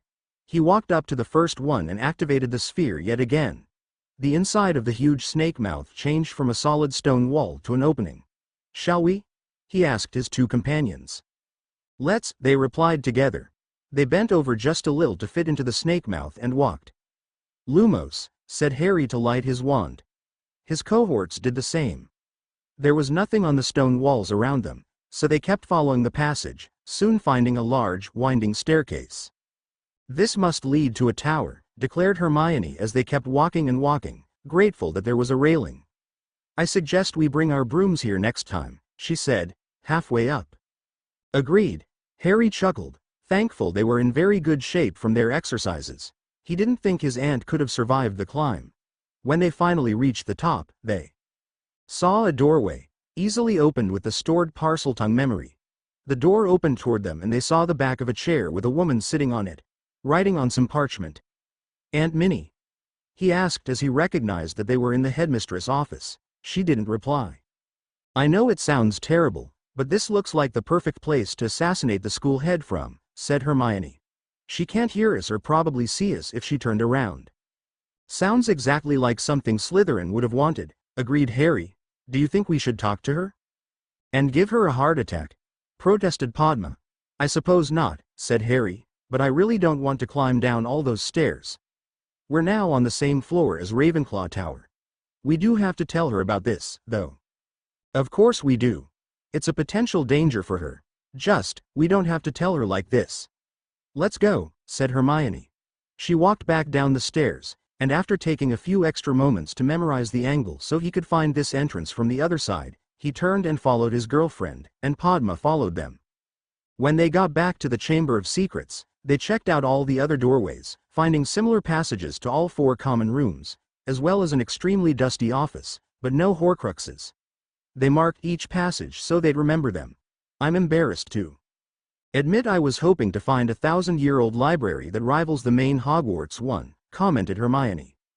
It would be great, especially with just the spell to defeat Voldemort in one of the large tomes, agreed Padma. Along with ancient rituals and spells long since forgotten, said Hermione. Secrets revealing the power to become the master of the universe, added Harry before bursting into laughter. Seriously, I think it's time to go back. My feet are starting to hurt and I'm hungry. Me, too, both girls replied. Padma commented, I need to soak my feet. I still don't understand where it could be, proclaimed Harry before taking a bite of his turkey sandwich. The trio had missed lunch and dinner while exploring the Chamber of Secrets and was famished, so they decided to stop by the kitchens before going to their dorms. He'd only been on the 7th floor and then down the stairs to the entrance hall. But we've searched there and the rest of the castle, argued Hermione before spooning up some chicken soup. Pardon Blinky, interrupted one of the many elves that were working in that area, but is you being looking for a room between the headmistress' office and the stairs down? Yes, Blinky, answered Harry. That's right. The elves is knowing a room that only appears when it is being needed.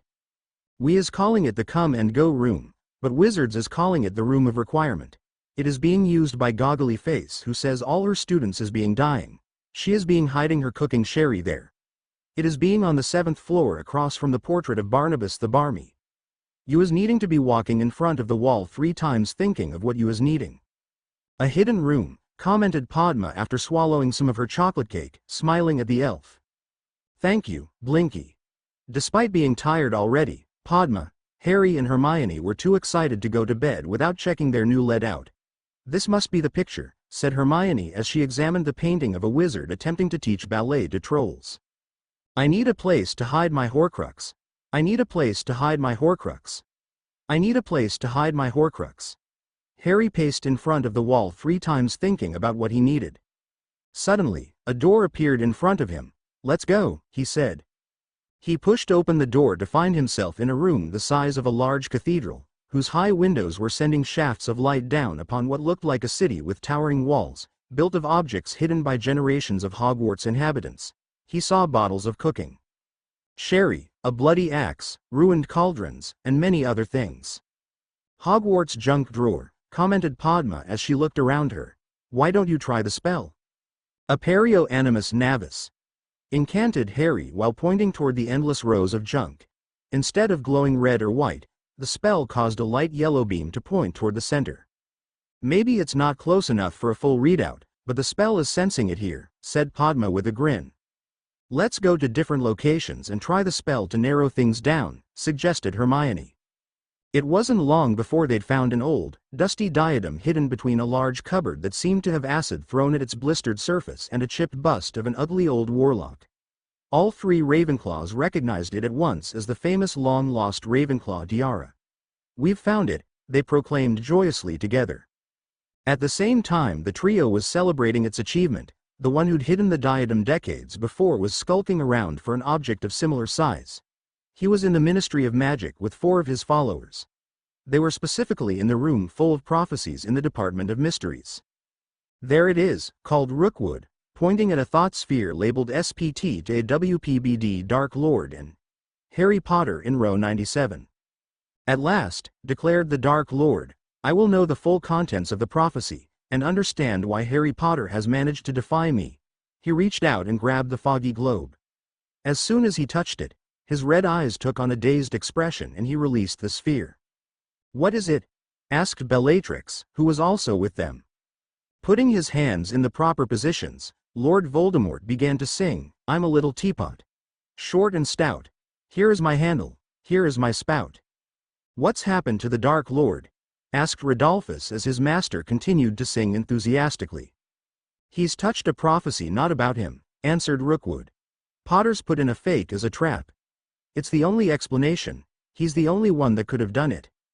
Let's get him out of here, commanded Dolohov while Tom Marvolo Riddle sang, tip me over and poo me out, while doing the motions.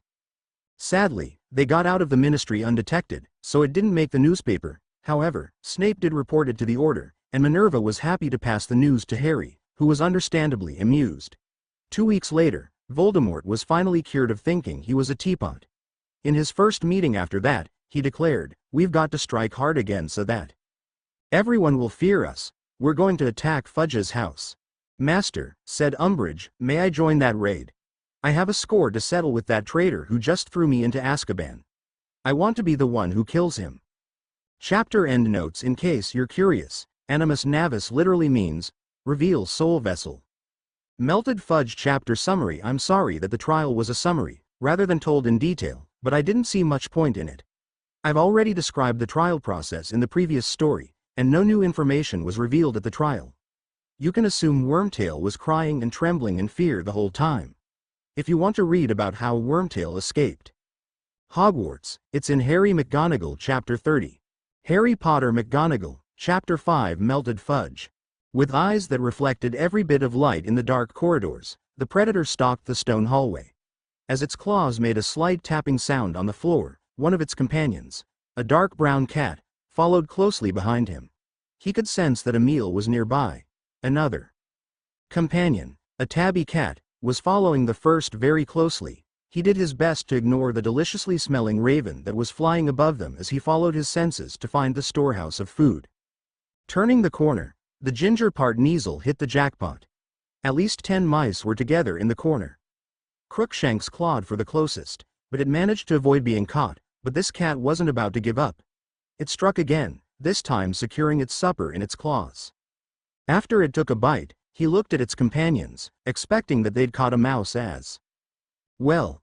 He knew that 2 of them had somehow achieved the great honor of becoming felines, so when he noticed them following him, he decided to show them what it was to be a cat, and there was nothing more natural than this. The black one, Harry, had a mouse caught in his claws, but wasn't eating it, while his closest companion, Hermione, merely had a mouse cornered. Crookshanks took another bite of his prey and hoped they'd get the hint. However, it was not meant to be. His human reverted back to her original form, probably because she hadn't eaten enough. He pitied her losing. Such a magnificent, attractive form, instead settling for only 2 legs, not nearly enough fur, without even whiskers to help her sense what was around her. A few seconds later, Harry lost his form as well. "I can't do it," said Hermione. "I can't kill and eat a mouse." "Then I guess you couldn't survive as a cat," replied Harry with a smirk. "I hope that doesn't mean you'll try to hunt ravens instead," added Padma, who'd transformed back as well. "Ha ha," replied Hermione. "Why don't you try eating worms and see how you like it?" At about that time, they heard another mouse squeal in agony as Crookshanks got another one. "Anyway," Harry cut in, "regardless of the results, I do think we learned a bit more about what it means to be a cat." "I wonder if I should start following the post owls," said Padma, "to learn more about being a bird." "Might not be a bad idea," Hermione commented after a few seconds. "What we really should be doing is spying on the Slytherins," stated Harry. "I'll bet that at least one of them knows what Voldemort is planning next. We've got a secret passage that leads to their common room, Animagus forms, and an invisibility cloak." "It does make sense," agreed Padma. Harry smirked as he said, "I'll use my cloak to spy on the Slytherin girls' showers to see if any of them have dark marks, before being smacked upside the head by his girlfriend. Or not," he added quickly. "You have my word that I'll do my best to make sure you get more time to spend with your son, Mrs. Welsh," he said with his winning smile. The witch he was speaking to was a secretary at the Ministry of Magic who had recently returned from maternity leave, but she was being forced to work too many hours, 60 per week. She thought that by appealing to the Minister of Magic himself, she could get results.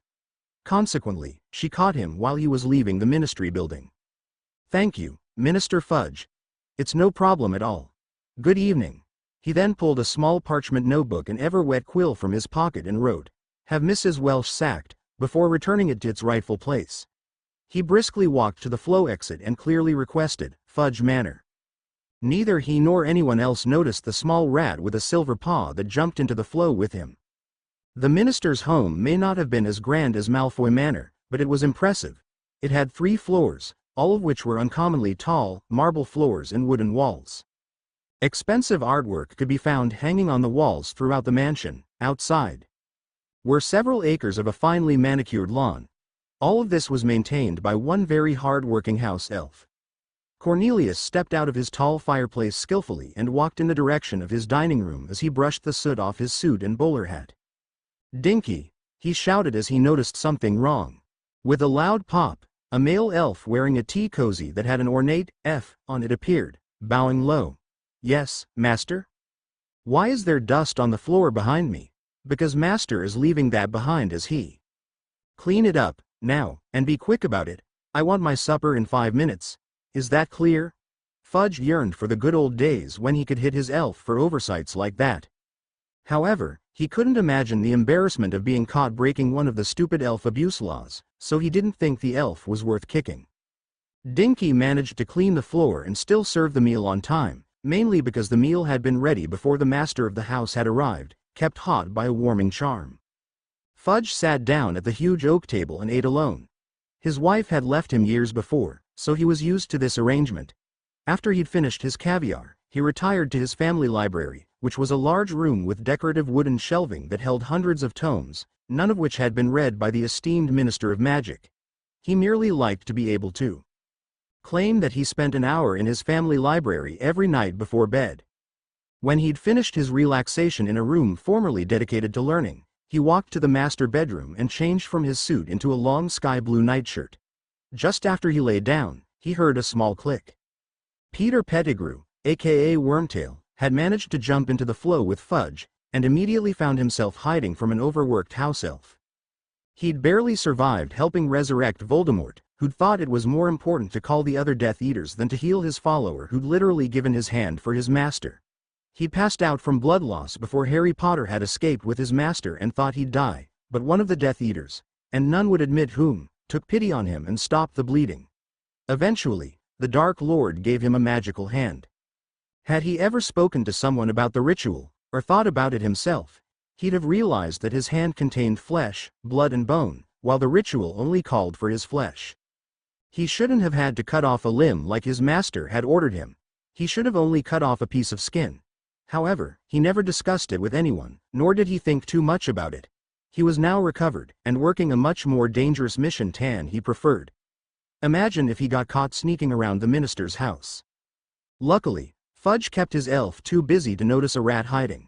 Once he knew Cornelius had gone to bed, he called the house where other Death Eaters were waiting to come through. Although anyone flowing the minister would need a password, the minister could flow anyone he wanted. In other words, the security went only one way, and now had been breached. Bellatrix Lestrange was the first one to walk through the flow, followed by her husband Rodolphus, along with Crabbe Sr. and Dolores Umbridge. "I've always wondered how the Minister of Magic lived," commented Crabbe as he looked around the beautifully decorated manor. "He won't live for very long," replied Umbridge in her annoying voice. "Longer than he'd like," added Bellatrix. "I know the Dark Lord has allowed you the killing blow, but itty-bitty Fudgy needs to learn that his blunders won't be allowed. All his scheming against Harry Potter resulted in his getting better training in defense, and we all know that's your itty-bitty faulty." Normally, Umbridge would have protested the accusation that it was her fault that Potter got her arrested, but even she knew not to cross the most feared witch in Britain. She knew that Fudge was also blamed for allowing the brat into the ministry building so that he could switch prophecies, which resulted in a very embarrassing illness for the master. She didn't dare mention that Fudge didn't have the authority to stop him from entering the ministry building, since he wasn't a fugitive. However, what she couldn't forgive was the way that Cornelius had completely turned his back on her when she was arrested. He pretended that he had no idea she planned to torture the students when he'd specifically suggested she do so. After all the years she'd faithfully served him, he didn't even try to keep her out of Azkaban. That was pure betrayal. He chose to save his own skin and let her rot. Tonight, she would have her revenge. They opened the door to Fudge's bedroom, and didn't waste any time. Bellatrix had Fudge flying up into the ceiling while all his furniture was moved around. "Hello, Fudgy Wudgy," she said sweetly before letting him fall onto the floor. "Our master told us to say a few words to you. One of them is Crucio." As Cornelius screamed in agony, his bladder emptied itself onto the front of his sky-blue nightshirt. At that moment, a panicking house elf apparated to the Ministry of Magic to ask for help. After a full minute, the mad woman let the spell go. The victim was gasping for air and trembling all over. "Our Lord was disappointed in your performance, letting Potter grow in popularity," stated Rodolphus before conjuring a firewhip and beating Fudge with it as he screamed and cried in pain. "Stop. What do you want? I'll do anything," he begged. "How about if y'all melt?" suggested Crabbe before sending fiendfire at his feet. The suffering man's eyes rested on the non-disguised Umbridge. Please, Dolores? No one lets me take the fall for them. Avada Kedavra," she hissed before turning back toward the door, leaving Fudge's burning corpse behind. "Let's go," commanded Bellatrix. "Wormtail, go outside and send up the mark." "Why yes." While the other Death Eaters were flowing away, Peter changed to his rat form and scurried out. He quickly transformed again to send up a dark mark. "Mors Mordra," he shouted before being shot in the back with a stunner. When the terrified elf told Head Auror Scrimgeour that the minister was being attacked, he mobilized his people as fast as he could, which was less than 5 minutes. Knowing that the house was warded to stop anyone from entering, they had to apparate nearby, giving the minister's attackers even more time to kill him. By the time they arrived, they saw a lone Death Eater with a silver hand firing a dark mark into the sky above the manor that was just beginning to burn with what appeared to be fiendfire. He instinctively knew they were too late to save Minister Fudge, but he wanted answers. Quick as lightning, he pulled his wand and stunned the one criminal they had. He couldn't wait to pour Veritaserum down that scum's throat. Minister Fudge murdered. Fudge Manor burned down, by Anna Jessie. In a shocking turn of events, Death Eaters somehow managed to breach the security of the Minister of Magic's home last evening. The Aurors were alerted soon after, but when they arrived, they found the manor burning with fiendfire and the dark mark being shot into the sky above. They captured the Death Eater who sent up the dreaded symbol and brought him to a holding cell where he was identified and interrogated. As hard as it is to believe, the man that was captured was none other than Peter Pettigrew. The man Sirius Black was arrested for murdering 14 years ago. We found that he has the dark mark. When I looked up the record for Black's trial, I found that there wasn't one.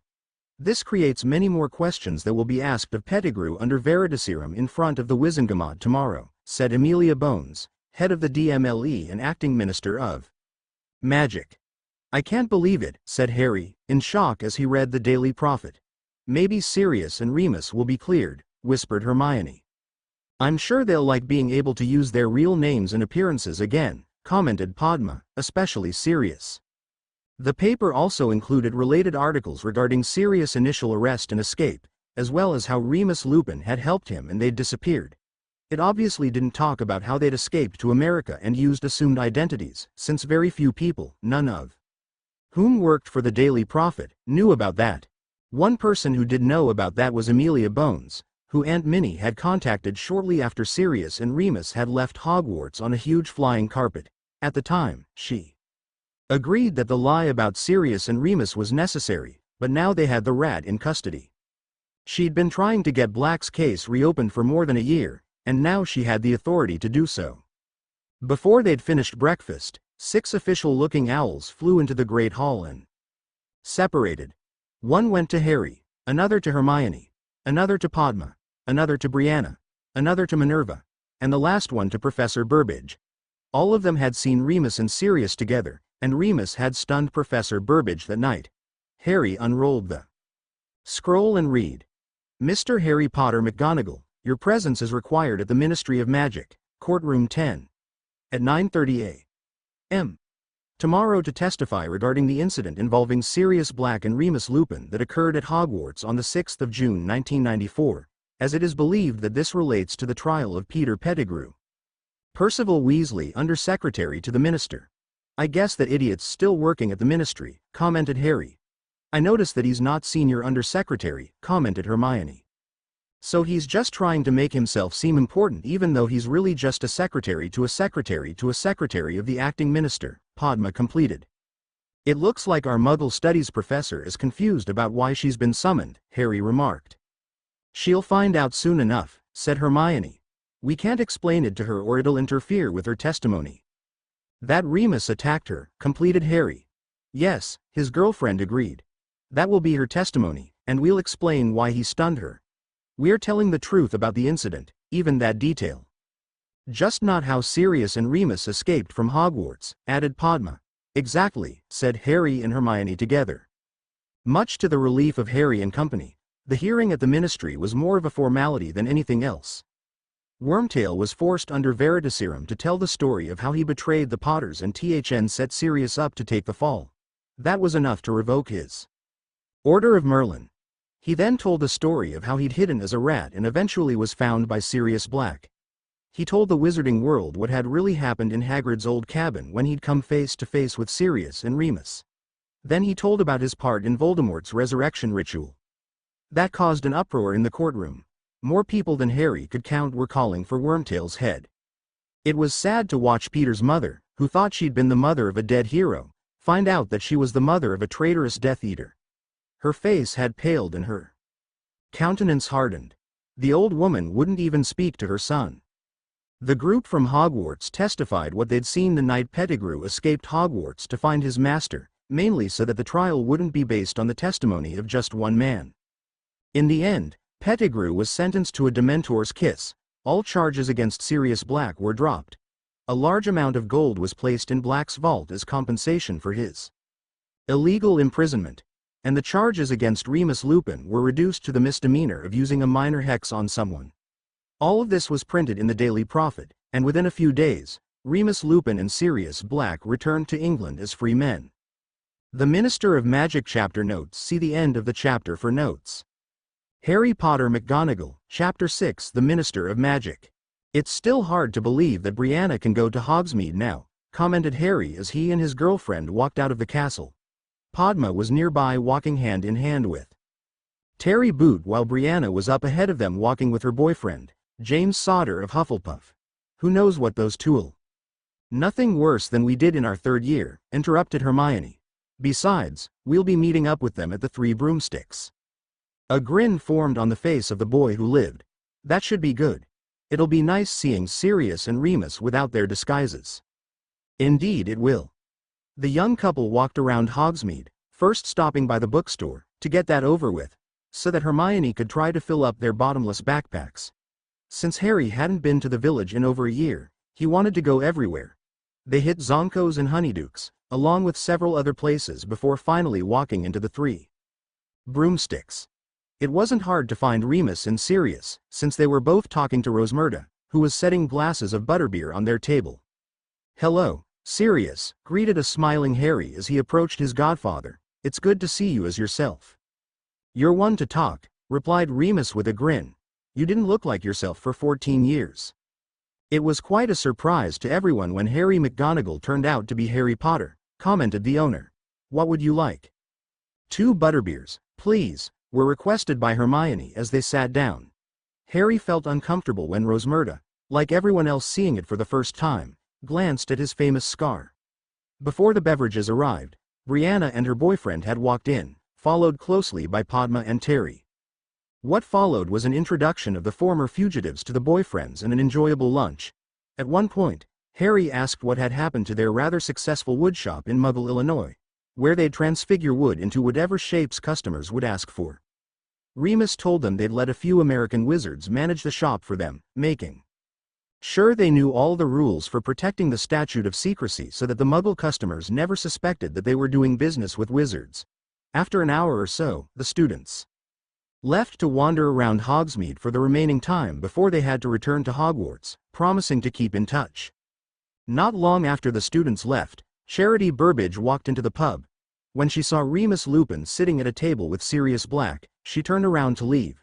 However, the former defense professor had spotted that and hurried to stop her. "Charity," he called. "Don't leave on my account." "No," she replied, looking at the floor. "I just remembered something." Remus sighed. "You don't have to lie. You have every right to be upset at me. We were colleagues and I stunned you."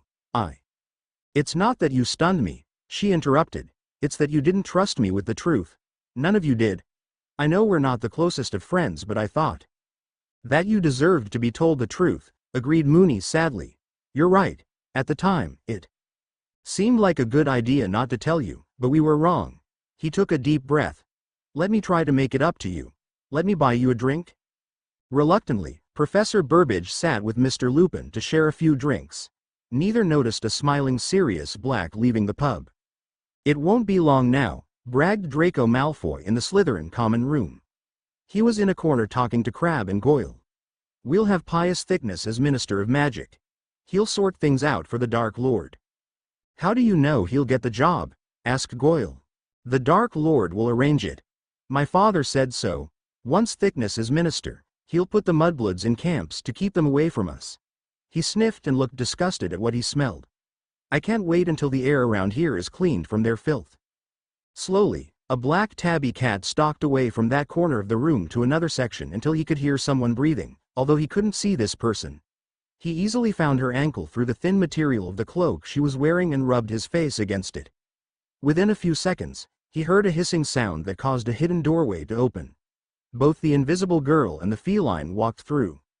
Harry changed back to human form and Hermione took off his invisibility cloak as soon as the door closed behind them. "It's a good thing that there's a notice me not charm on that corner of the room," commented Harry. "Otherwise the secret passage would be useless. That's why Slytherin put it there. He wanted to sneak around the castle undetected. Did you hear anything useful?" With his face taking on a serious expression, he replied, "Yes, I did. We need to tell Aunt Minnie." "Are you absolutely certain of this?" asked the headmistress. "Absolutely," he responded. "You know how easy it is to eavesdrop as a cat. Then I must tell the order. We have to prevent it." "The only question is how," said Hermione. "Obviously, this Pius Thickness has the necessary support in the Wizengamot." "You mean enough Death Eaters and sympathizers there," clarified Harry. "Or Voldemort wouldn't be pushing for him," she continued as though her boyfriend hadn't interrupted. "I think I know who could beat him," replied Minerva, "if we can persuade her to run. As minister, you could make an arrangement with the Goblin Nation to have Death Eater vaults checked for cursed items, especially horcruxes," suggested Dumbledore, who'd, under Minerva's very strong suggestion, told Amelia Bones about the vile creations that kept Voldemort alive. He suspected that one was in a Gringotts vault and didn't fancy breaking into the bank. "I prefer to run the Department of Magical Law Enforcement to waving at the crowds and saying everything is fine," replied Amelia Bones. She was in her house entertaining 2 guests. Minerva McGonagall and Albus Dumbledore. But you won't have to do that, replied the former headmaster of Hogwarts. And you could appoint whoever you like in your position, said McGonagall. I have a few suggestions, of course, added Dumbledore, his hand still blackened from a terrible curse. And you could give your department a realistic budget, Minerva suggested. You've always complained how that Fudge gave you barely enough funds for peacetime. Amelia sighed. It was obvious they were getting through to her. That is a good point, all. At that moment, there was a loud siren-like sound fill the air. My wards are under attack, she exclaimed, flicking her wand out of its holster into her hand with practiced ease. She then took a fighting stance. Her guests joined her in preparing for a fight. Before they reached the door, they heard a loud explosion. May I assume that your wards have been breached? Asked the aged man. Yes, was the only reply given before the door to Bones Manor was blasted off its hinges toward them. All three managed to dodge that as a dozen uniformed Death Eaters stormed into the house. Instantly, Amelia Bones started firing silent reductos at the invaders. She believed that a fight for your life wasn't the time to show off your vast knowledge of magic. She stuck with one or two spells that she was good at whenever she had to fight. As usual, she was effective and deadly. Two of her attackers literally lost their heads before they'd taken one step into the house. At the same time, Minerva was transfiguring one of the Death Eater's masks into an airtight helmet of death. Within seconds, the suffocating killer was desperately trying to remove his mask, making him easily vulnerable to McGonagall's stunner to the chest. He'd die quickly from his lack of oxygen as he lay on the floor. Dumbledore, in the meantime, had 5 Death Eaters wrapped up in a fire whip shooting from his wand. With a flick of his wrist, they were all bound tightly in a series of metal chains so tight they fell. The battle was going well until a hooded figure calmly stepped up to the threshold. As he took off his hood, he was revealed to be none other than Voldemort himself. His wand was in his hand, but pointing at the ground as he politely said, Amelia, I had no idea you had guests. Please forgive me. I had hoped to come calling when you were alone. Get out of my house, the owner replied, her wand pointed straight at the Dark Lord. How utterly rude, he replied, and with a small gesture the head of the DMLE was hurled against the wall. This ends tonight, Tom, proclaimed Dumbledore, before forming a magical circle around himself and Voldemort. Amelia, with a few cracked ribs, got up and moved toward the barrier of magic Dumbledore had formed. She pointed her wand at it and made to fire. No, Amelia, shouted Minerva, looking like she wanted to cry. For all the problems she'd had with her former employer, she still cared about him.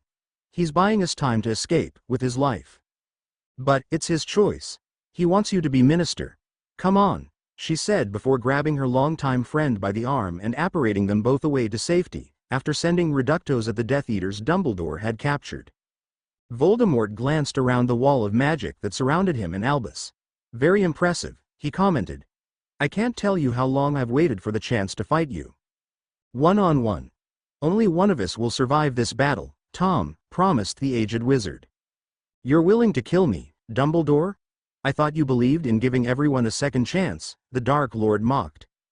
I'm willing to do what is necessary for your final defeat, Tom. Then let us begin, Riddle answered before taking his wand in both hands and shooting a large flame shaped like a basilisk straight toward his foe. Dumbledore twirled his wand counterclockwise twice before a funnel of air began shooting out of it toward the flaming serpent, engulfing it in magic. Not one to be outdone, Riddle conjured large wooden stakes and sent them toward the old man. The weapons flew straight through the funnel of air, which added spin to them as they raced toward their target. Albus quickly conjured a metal wall which blocked them before he animated Voldemort's cloak. The Dark Lord found himself fighting his own cloak that was trying to suffocate him, so he cancelled the spell before hurling a bolt of lightning at his long-bearded opponent. With a small chuckle, Albus transfigured his metal wall into a lightning rod which drew the bolt into it. Getting furious, Tom shot a spell of thunder at his former teacher, which filled the air around him with the amplified sound. While he couldn't hear over the noise, the defeater of Grindelwald could still cast a silencing spell that greatly lessened, if not completely ended, the sound of thunder. You cannot win. Tom. It would be best to give up now and leave your darkness, he calmly stated before sending a blinding light at his opponent. Voldemort looked away from the bright light before conjuring a snake to sneak upon his Enemy. He then quickly sent a killing curse toward Albus so he wouldn't notice the serpent. Dumbledore easily dodged the green spell before sending a super-powered augmenti at his former pupil, drenching him. He quickly followed that with a freezing charm. "Arg!" shouted Voldemort as he found himself frozen in his clothes.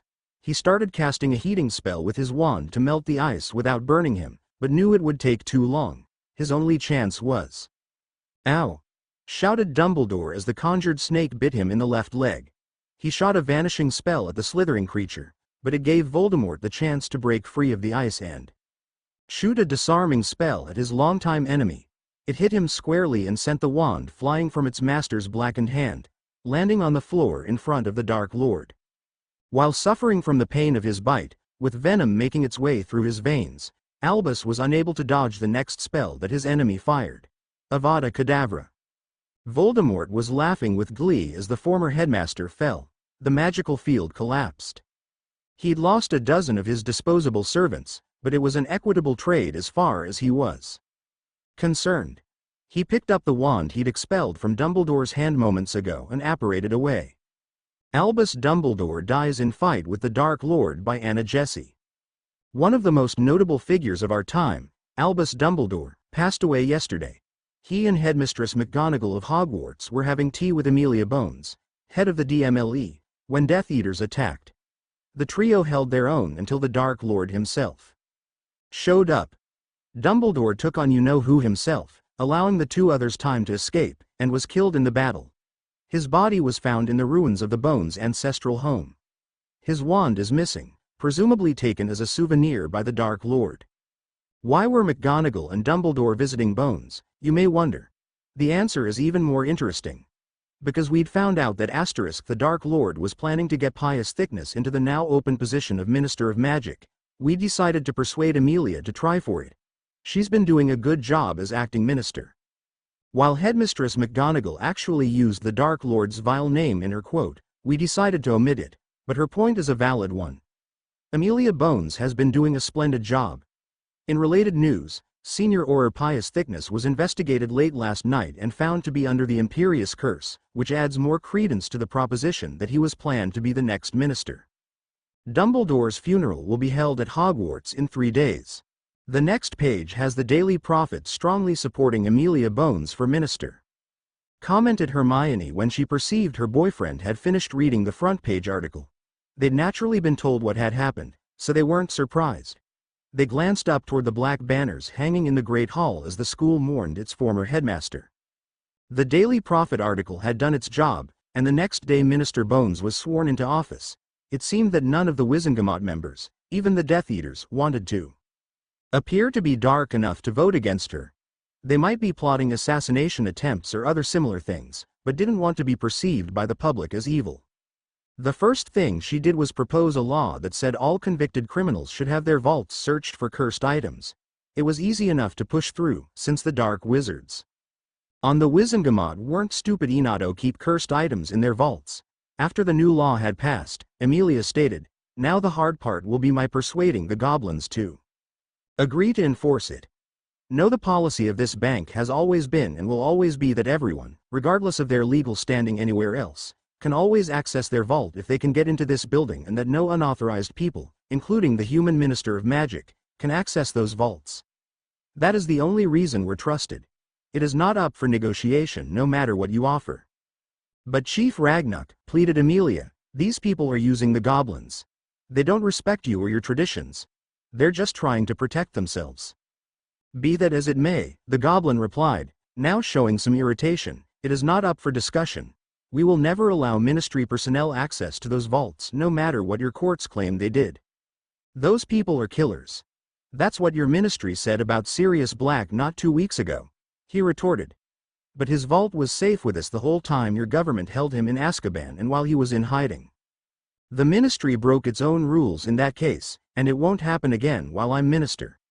But regarding the vaults, we just want to check the items and destroy anything dark, not to confiscate them." "No," he growled at the woman in front of him, showing his teeth. "Even if I agreed, the Goblin Nation wouldn't. They'd chop my head off for agreeing and then kill any Aurors you send." Amelia sighed. She had to admit that Ragnuk was beginning to frighten her, but she knew that she couldn't show any weakness to him. At the same time, if she drew her wand in Gringotts, she knew they'd kill her no matter what position she held in human society. She was just about to give up when she got an idea. What if the goblins checked the vaults for cursed items that could be a threat to your people? There are some curses that could even possess some of your associates. Imagine if a dark curse caused a goblin that happened to be near the vault to attack his brothers. You believe that such a thing could happen? Ragnuk asked, now more concerned than angry. That and much worse. She leaned forward and looked intently at him. I have reason to believe that at least one container of a bit of Voldemort's soul is in your vaults. I believe that it would be in the interests of the Goblin Nation, for the safety of the goblins that work near the vaults, for the contents of known dark witches and wizards to be checked for severe curses that could harm goblins. Any item with such a curse will be destroyed by the goblins and left inside the vault. It wouldn't hurt if I discussed what's been done for goblin safety with the human Minister of Magic to advise her on safety precautions she should take within her own ministry, in the interests of good relations with the human government. Ragnuk paused for a moment before adding, I do not see any reason to inform the human public of this small change in policy regarding goblin safety when working near the vaults. I can respect your decision not to help us, said Amelia with a smirk. It was foolish of me to try to change your policy of protecting vaults. I do look forward to our future discussion of safety measures. 3 days after Dumbledore's grand funeral where he was entombed at Hogwarts, Amelia Bones had been informed that a Horcrux had been found and destroyed in the vault of Bellatrix Lestrange. Chapter End Notes. As I don't feel like writing about a funeral, that scene won't be in that story. Much of it would be similar to the one in Half-Blood Prince. Voldemort is on the move. Harry Potter McGonagall. Chapter 7. Voldemort is on the move. Welcome to the Ravenclaw-Slytherin Quidditch match, shouted Lee Jordan as the players began to fly toward the center of the pitch. The huge crowd cheered in response. In the 5 weeks since Dumbledore's funeral, life had gone on as usual. Minerva had mentioned to her nephew and niece that Albus' portrait had awakened, and they'd discussed how, in his last few years, he'd come to understand that he had been wrong about several things, and he'd never have realized that if she hadn't actually held him accountable for his actions. It had been so long since he'd had to answer to anyone for his decisions, and he'd been treated with such reverence, that he'd begun to believe himself infallible. She'd shown him that he wasn't, and for that he was genuinely thankful. It had allowed him to be much more useful toward the end of his life. This is the first time Harry Potter McGonagall has played since his true heritage came out, and he's playing on a real firebolt. The excitement in the multitude gathered in the stands doubled. It took about 30 seconds for Jordan to continue. You may recall that the last time these teams played each other, Draco Malfoy was riding a fake firebolt. Jordan. Sorry, Professor McGonagall, but you've got to admit it was funny. The crowd laughed as Malfoy, astride his Nimbus 2001, took his position as Slytherin Seeker. His face was turning pink. Harry took his position as Ravenclaw's Seeker as each team member was announced. Roger Davies shook hands with the Slytherin captain before the snitch was released. Once it was out of sight, Madam Hooch announced, "Let the game begin." "It seems weird being here in the stands," commented Hermione, who was sitting with Padma and Terry in the Ravenclaw section. She'd opted out of Quidditch this year because of her owls. "I suppose it would," agreed Padma, "but at least now you can watch Harry more closely." "True," she agreed while admiring her boyfriend as he flew as naturally as a bird. "Davies has the quaffle," announced Lee, bringing their attention back to the action. They watched as Roger Davies swooped up and down, left and right to avoid being robbed. Crabbe hits a bludger toward him. He's passed the quaffle to Bradley just before being hit. "Ouch, that's gotta hurt." Hermione agreed with the announcer. Roger had been hit in the face and it looked as if his nose was broken. She knew he was too stubborn to get it looked at before the game was over, so she didn't comment on it. "There's no way I'd keep playing like that," commented Padma. "That's why you didn't try out for the team," replied Hermione with a grin. Bradley approaches the right hoop. "Will it go in?" "It's a fake out. He gets the quaffle through the left hoop. Take that, Slytherin." Jordan. "Sorry, Headmistress." Hermione noted that Harry's Aunt Minnie didn't really look upset about Lee's comment. The truth is that if she were offended at his particular brand of announcing, there'd have been no way he'd have lasted all these years as commentator. The game went on and Slytherin managed to get goals in as well, much to Jordan's disgust, which he made known in his own humorous way, before apologizing to Professor McGonagall.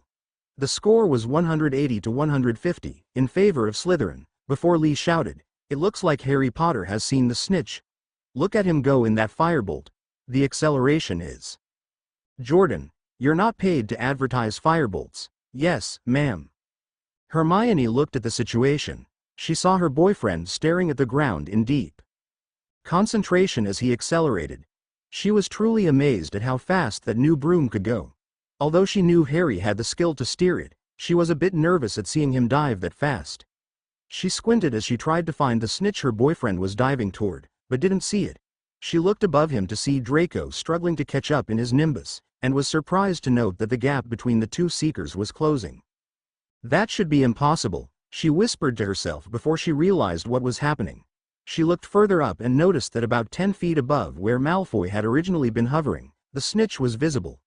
She started laughing, much to the confusion of her friends as she watched Harry pull up 3 feet from the ground while Draco crashed.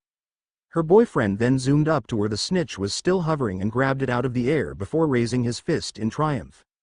"Has he?" "Yes, I see it. Harry Potter McGonagall has caught the snitch. Ravenclaw wins 300 to 180. Hermione Granger joined in the loud cheering as Slytherin lost their second match this year. In their first match, Jinny had beaten Malfoy to the snitch, granting Gryffindor a victory. She didn't have Harry's showmanship, but she was still very good, and the only seeker Hermione felt was anywhere near her boyfriend's league. She was surprised to see him swoop down in front of her, still astride his broom, and lean in for a kiss, which she gladly granted, while taking her hands in his. The crowd oohed and awed at that, slightly embarrassing them before Harry flew off to the changing room. As she was watching him leave, Hermione noticed something was moving in her hand. She glanced down to see he'd given her his snitch. She giggled as she stuffed it in her handbag. "That was so romantic," commented Padma. "I wish Terry would do things like that for me." "I'm romantic," the boy in question protested. The celebration in Ravenclaw Tower went quite late, so consequently the claws that actually made it to breakfast the next morning, including Harry, Hermione and Padma, were quite tired. "I still yawn. Don't see why, yawn. We had to get up, yawn. This early," said Harry, who'd protested his girlfriend coming into his dorm room and waking him up in time for breakfast. "It's Sunday." Padma didn't wake Terry. "We still have to do our exercises. You should be thankful I didn't wake you earlier." Harry did know she was right. If he was going to beat Voldemort, he couldn't let himself get out of shape and lose his edge. He knew he had the endurance to last a lot longer than any Death Eater or Dark Lord in a fight, and that would be his greatest advantage. He was always learning new curses, but didn't fool himself into thinking that he knew more spells than Voldemort. He just had to make sure he could dodge whatever riddles sent at him and still be ready to fight back. Despite that, he still felt obligated to reply, "If you had, I'd have thrown my pillow at you." "Excuse me, guys," interrupted a Gryffindor fifth-year boy they knew well. "Yes, Neville," Hermione responded. By his response, it was obvious that the Longbottom heir was nervous. I was wondering if, well, I know you guys do exercising and training and stuff, and I was wondering if you were, training to fight Death Eaters?" "Yes, we are," answered Harry, not seeing a reason to deny it. Everyone still would have believed that was the reason anyway. You can't be prepared enough for an attack. "Yeah. I was, well, wondering if you could train me?" Harry had long ago, in America, learned of the attack on Frank and Alice Longbottom and had expected something like this ever since the Lestranges had escaped Azkaban. "Of course, Nev. But it will be tough." "I know," he replied, looking even more nervous. "Then let's get started." While it was obvious that Neville Longbottom was about to pass out within just a few minutes of starting their jogging around the lake, he didn't complain. He kept going for as long as he could, which turned out to be 15 minutes, before he sat down panting and gasping for air. His face showed signs of being ready to pass out, but he didn't protest how hard he'd been pushed. He did, however, think this was an excellent opportunity to practice a spell they'd mentioned in study group a few weeks before. He pointed his wand toward his mouth and said, "Aguamenti." Unfortunately, the water spell didn't act like a water fountain. It acted like a hose. Within seconds, His mouth and nose were full of water and he was choking as he dropped his wand. He was grateful his companions were far enough ahead that they didn't notice his blunder. "Well, what do we have here?" sneered the Seeker who'd been humiliated the day before. He quickly picked up the discarded stick. "What does a squib need with a wand anyway?" The resulting chuckles brought attention to the fact that Malfoy had his 2 bodyguards with him. "Give it back," Neville shouted as best he could in between pants as he stood up. "Or what?" mocked Draco as he held the stolen wand in both hands. "Or I'll fight you," Neville threatened, putting up his fists. "Muggle fighting is all you can do, you filthy squib," he taunted before making to snap the wand. "No," shouted Neville, looking concerned about his father's wand. "Why shouldn't I break it?" he asked before Neville jumped at him, his fists flying at Malfoy's face. As soon as Neville's fist collided with Draco's jaw, he fell and the Gryffindor got on top of him. The pampered prince of Slytherin threatened, "The Dark Lord will get you," while Longbottom pounded on his face until 2 thugs grabbed him and started to rough him up. Malfoy, nose bleeding with the beginnings of a black eye, stood up and commanded, "Hold him there, Crabbe and Goyle," before he started punching Neville in the stomach. It was at that moment 3 red beams of light shot straight into the 3 Slytherin backs. Neville looked up to see Harry, Hermione and Padma walking toward him, wands in hand, as the snakes collapsed unconscious. "What happened?" asked Harry. "Are you all right?" asked Padma as she approached him, looking for damage. "I'm not too hurt," he claimed as he blushed from the attention he was receiving. "Luckily, Draco didn't let the 2 goons hit me much before he started throwing his weak punches at me." "But how'd it start?" asked Hermione. "I dropped my wand and Draco grabbed it. Which reminds me," he then frantically looked around the ground until, "Oh no, my wand got broken. It was my dad's." "That's awful," exclaimed Harry as he examined the 2 pieces, before sighing, "Who threw the first punch?" Looking down, he admitted, "I did." With a grin, the boy who lived replied, "I understand. Draco can get under anyone's skin. I used to fight him all the time. But you've got to remember that if you start the fight, you'll get in trouble. My aunt can't let us get away with everything we do." He looked around. "They didn't see us stun them, and I don't think they'll want to report that they lost against a Gryffindor they had 3-to-1 odds against. I say we leave them here." "I agree," declared Padma, and the others didn't protest. "Let's have lunch at CARE headquarters," suggested Hermione. "This is the place," said the woman in a dark robe. The most feared witch in Britain turned her head to face her 2 companions, both of whom were wearing full Death Eater garb. "I still say we should have attacked his mudblood girlfriend's parents," commented one of them. "Special wards have been put up at their house, Rabaston. We already discussed this. Help would be at that house before we even got inside. His other friend's parents will have to do. It should send the message, anyway," commented Bellatrix Lestrange in a sing-song voice. "This should be fun." She then wordlessly shot a spell at the door in front of her, blasting it backwards, revealing the common room. A red spell shot out the door toward Bellatrix, who easily shielded the stunner. "How dare you fire at me, Crucio?" While she tortured Mr. Pottle, her husband and brother-in-law entered to find Mrs. Pottle. "Miss Pottle, may I have a private word with you?" Padma was a bit surprised that her head of house, Professor Flitwick, had been waiting in the common room when she'd entered it from her dorm, but had thought he'd had a reason that had nothing to do with her. Now, judging by his solemn expression, along with the fact he'd singled her out, she was very worried. This could not be good news. Apparently, Hermione had picked up on that as well. "May Harry and I accompany her, Professor?" Sighing, he nodded. "Perhaps that would be best. Good morning." "What's going on?" asked Harry as he approached the group. "We're accompanying Padma for a talk with Professor Flitwick." "Oh, yes. This way, please," ordered Phileas as he led them to his office. When they entered, they found Parvati already inside, along with Lavender Brown and Professor Sinistra, the head of Gryffindor. Once they were seated, he said, "I'm sorry. I don't know any other way to put this."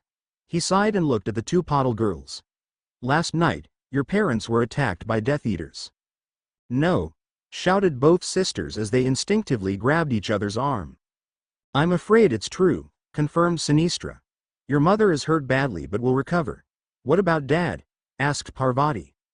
I'm afraid your father was. Sinistra blinked back tears as she glanced at Flitwick, who nodded.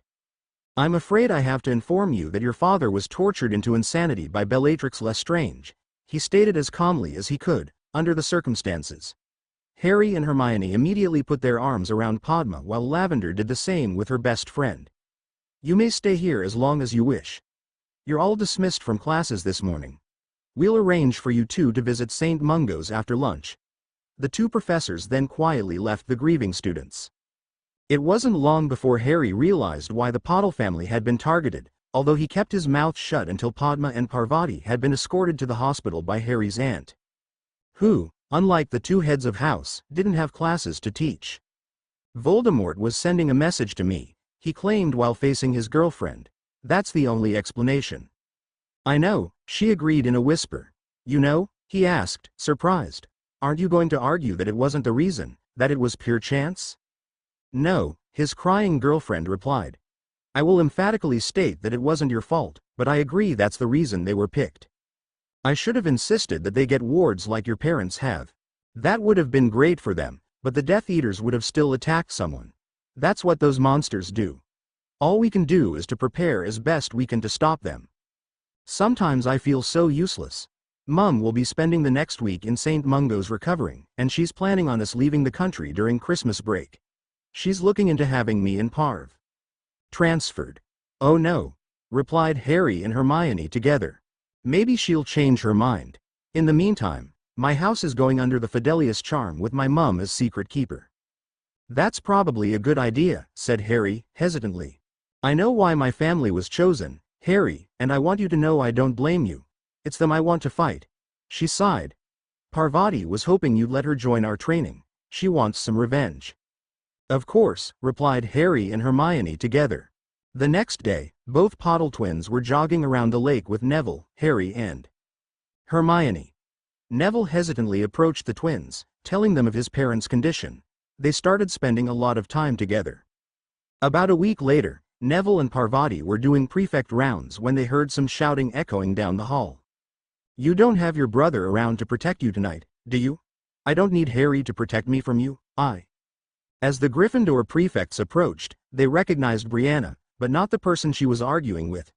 He was in an outfit that hid his identity, a dark robe with a white mask. It looked similar to Death Eater garb, but not quite authentic. Neville suspected it was a wanna be. He was drawing his wand when he saw a spell hit Brianna from behind. From the way she stiffened up and fell backward, he knew it was the full body bind. He, as well as Parvati, pointed his new wand, one that had chosen him, but before they could do anything, someone else ran from the other direction. Reducto. You scum. The original attacker screamed in agony as his right hand was blasted off. Crucio. Shouted the other, putting James Sodder under the torture curse. Seeing that particular spell angered both Neville and Parvati, however, there was a problem. From their angle, it would have been very easy to hit Brianna if they missed. They looked at each other and nodded, each realizing that the other understood. They immediately sent stunners at both attackers, who fell to the floor. I'll get Professor McGonagall. You help them, suggested Parvati before running off.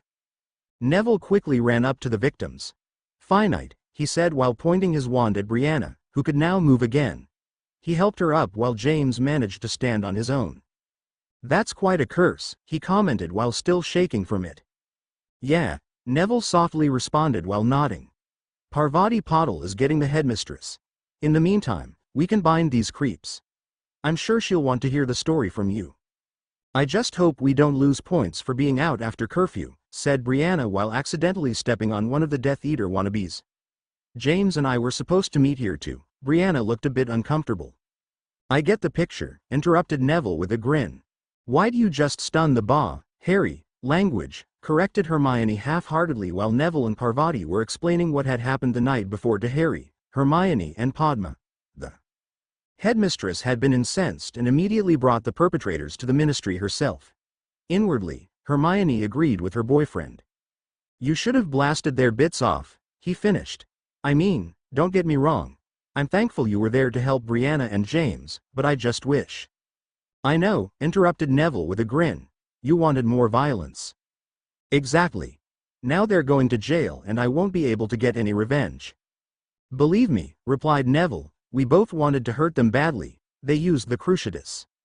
The reason we stunned them is because we could have hit your sister, explained Parvati. And what would you have yelled at us if we'd accidentally reductoed Brianna? Added Neville. I suppose that makes sense, commented Harry, but I still wish they'd been hurt worse. I mean, only one of them lost a hand. He sighed. I guess I'll have to thank James for that. Harry did thank James for defending Brianna a bit later when the trio visited them in the hospital wing. Although they were fine, Minerva had insisted that they be checked by Pomfrey, who thought it best to have them spend the night before being released to attend classes. During dinner, the headmistress gave a very stern warning to anyone considering repeating the actions of the night before, and Harry had never seen her look more serious and angry. The perpetrators turned out to be two seventh-year Slytherins Harry had never met before named Anthony Durkwood and Jason Richardson. Both of them were over 17, so they couldn't argue that they were minors to try to get lighter sentences. Richardson, who had cast the cruciatus, was sentenced to life in prison while Durkwood got 5 years. Before long, it was time to leave Hogwarts for the Christmas break, and for the first time, Harry would be riding the express during winter break. While normally he'd have waited with his aunt and apparated with her, he was obligated to perform his prefect duties, which included patrolling the Hogwarts Express. Brianna decided to ride the train as well, to spend more time with her boyfriend. They were surprised to see Professor Burbage riding a carriage to Hogsmeade with them. Well, if you must know, she answered with a grin after Harry asked what she was doing after he, Hermione and Padma had gotten aboard her carriage. I have a date. Really? Asked Hermione. That's wonderful. Anyone we know? Asked Padma. They could tell that the Muggle Studies professor wasn't uncomfortable talking about her life with them. As a matter of fact, it is. A certain former professor of Hogwarts sent me an invitation. Let me guess, joked Harry, it's Mad-Eye Moody. The three ladies burst out laughing. Not quite, it's Remus Lupin. That's terrific, said Hermione, looking genuinely pleased. He really is a great guy. At that moment, the Thestral-drawn carriage stopped. We'd better go. Tell Remus we said hi, requested Harry as he helped his girlfriend off the carriage. They quickly made their way to the scarlet train that looked just like the model he'd been given as a young child. After they boarded and found a compartment, the couple made their way to the prefect's meeting. Harry and Hermione quickly volunteered for the first rounds, in order to get it out of the way, so they found themselves walking the length of the Hogwarts Express a little over 1 hour into the trip. They'd found a few couples getting a bit too familiar and had them cool off. Brianna knew that her brother would try to get the first rounds, so she and James were sitting 1 foot apart when the Ravenclaw prefects walked by. The couples happily greeted each other. Once they'd gone, Brianna and her boyfriend moved closer and started kissing. When Harry and Hermione were in the area the Slytherins used, they noticed that Malfoy wasn't there. Where do you suppose he is? Asked Hermione. Probably hexing a first year, said Harry. We'd better find him. They hadn't noticed that Draco wasn't the only one missing from the train as they looked around for him. They were just about to give up their search when they heard a noise in the last car. They noticed the curtain had been drawn closed, so they opened the door to see something they did not expect. Draco Malfoy, with his broom in hand, was climbing out the window. Malfoy! Shouted both Ravenclaws as he jumped, but it was too late. They rushed forward to look out the window, to see they'd been over a high bridge. They watched as he managed to mount his nimbus and start flying before hitting the ground. They heard him shout, "Enjoy the train ride," at them before they noticed he wasn't the only wizard outside. There was a crowd of Death Eaters on brooms. After muttering an expletive, which Hermione didn't bother to correct, Harry grabbed her hand and they both bolted out of the compartment toward the front, intent on speaking to the conductor. When they were nearly there, it happened. Boom! The train was hit so hard that it fell on its side and continued sliding for about a minute before crashing into a group of trees. Harry and Hermione were thrown into a wall. He managed to get up while he asked, "Are you all right, Hermione?" "Yeah, I am. Aside from a few bruises, I'm fine. You?" She got up after he held out his hand for her. "The same. Help me," called a muffled voice from nearby that Harry would recognize anywhere. "Brianna?" he asked while looking around for the source. "Where are you?" "In the loo. I can't move." He and his girlfriend quickly located the bathroom and opened the door, which was a bit awkward since the train was on its side. Harry was pleased that his sister was clothed, but terrified as he noticed that her left leg was bent in a way that it shouldn't be and her head was bleeding. Before he could say anything to his sister, another familiar voice, this one booming from a sonorous spell, echoed all over the train. "Harry Potter, if you don't want the entire train destroyed with all your fellow students, show yourself." It was Voldemort. Harry's eyes grew cold as he summoned his wand from his holster. "Harry," said Hermione. "Don't tell me not to." "I wasn't going to," she answered. "You have no choice. I was going to wish you good luck, and promise to take care of Brianna." She hugged him tightly before giving him a quick peck on the lips. "I believe in you." He managed to say, "I love you," before making his way toward the nearest exit. Had he not been so focused, he'd have noticed that he wasn't the only student headed in that direction. Once he managed to get out the door, he saw the Dark Lord standing nearby surrounded by several Death Eaters. His green eyes full of fury, Harry said coldly, "Hello, volume de moi." Confrontation Harry Potter McGonagall, Chapter 8 Confrontation. "Volume de moi," replied the Dark Lord, his red eyes glowing in anger. The surrounding Death Eaters, along with Nagini, were spreading out to face the students that had exited the recently crashed Hogwarts Express behind Harry. "Are you daring to imply that I flee from you?" "That's what you did at our last meeting," Harry answered with a smirk. "It might not be perfect French grammar, but I think it gets the point across." "I'm not running from you today, Potter," he hissed. "Today, we're going to end our little rivalry. I'm going to break you, Harry. After today, if people still speak of you at all, it'll be of how you begged for death, and I, being a merciful lord, granted it." Doing his best to look confident, the boy who lived responded, "You're welcome to try." Then, he pointed his wand and thought, "Reducto," beginning the battle. Just a few minutes before, a shaken-up and bruised Ginny Weasley had gotten up from where she'd fallen as the train crashed.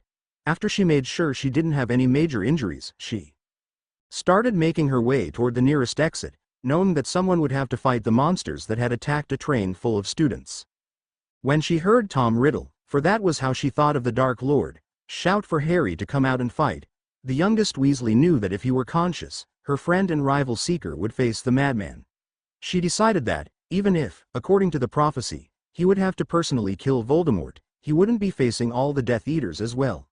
As others joined her, she realized that they weren't about to let Harry fight their battles, either. She wasn't surprised when Harry Potter McGonagall walked out and began insulting Tom. And was ready when one of the masked Death Eaters started firing on her. She dodged out of the way quickly and sent a cutting hex at him, which her opponent managed to shield. However, this allowed her to take the initiative as she fired curse after curse as he blocked them all. Then, from behind her, she heard another Death Eater say the dreaded words. "Avada Kedavra." "It sounds like the battle has started," commented Brianna to Hermione. The Chosen One's sister had stopped bleeding from her head under the older girl's care.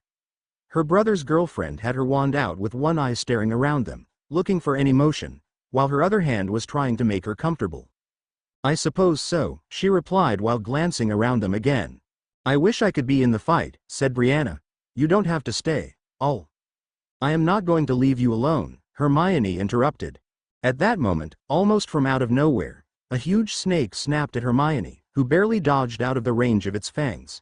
She started shooting spells at it that seemed to just bounce off its scales as it changed its intended victim to the prone girl with a broken leg.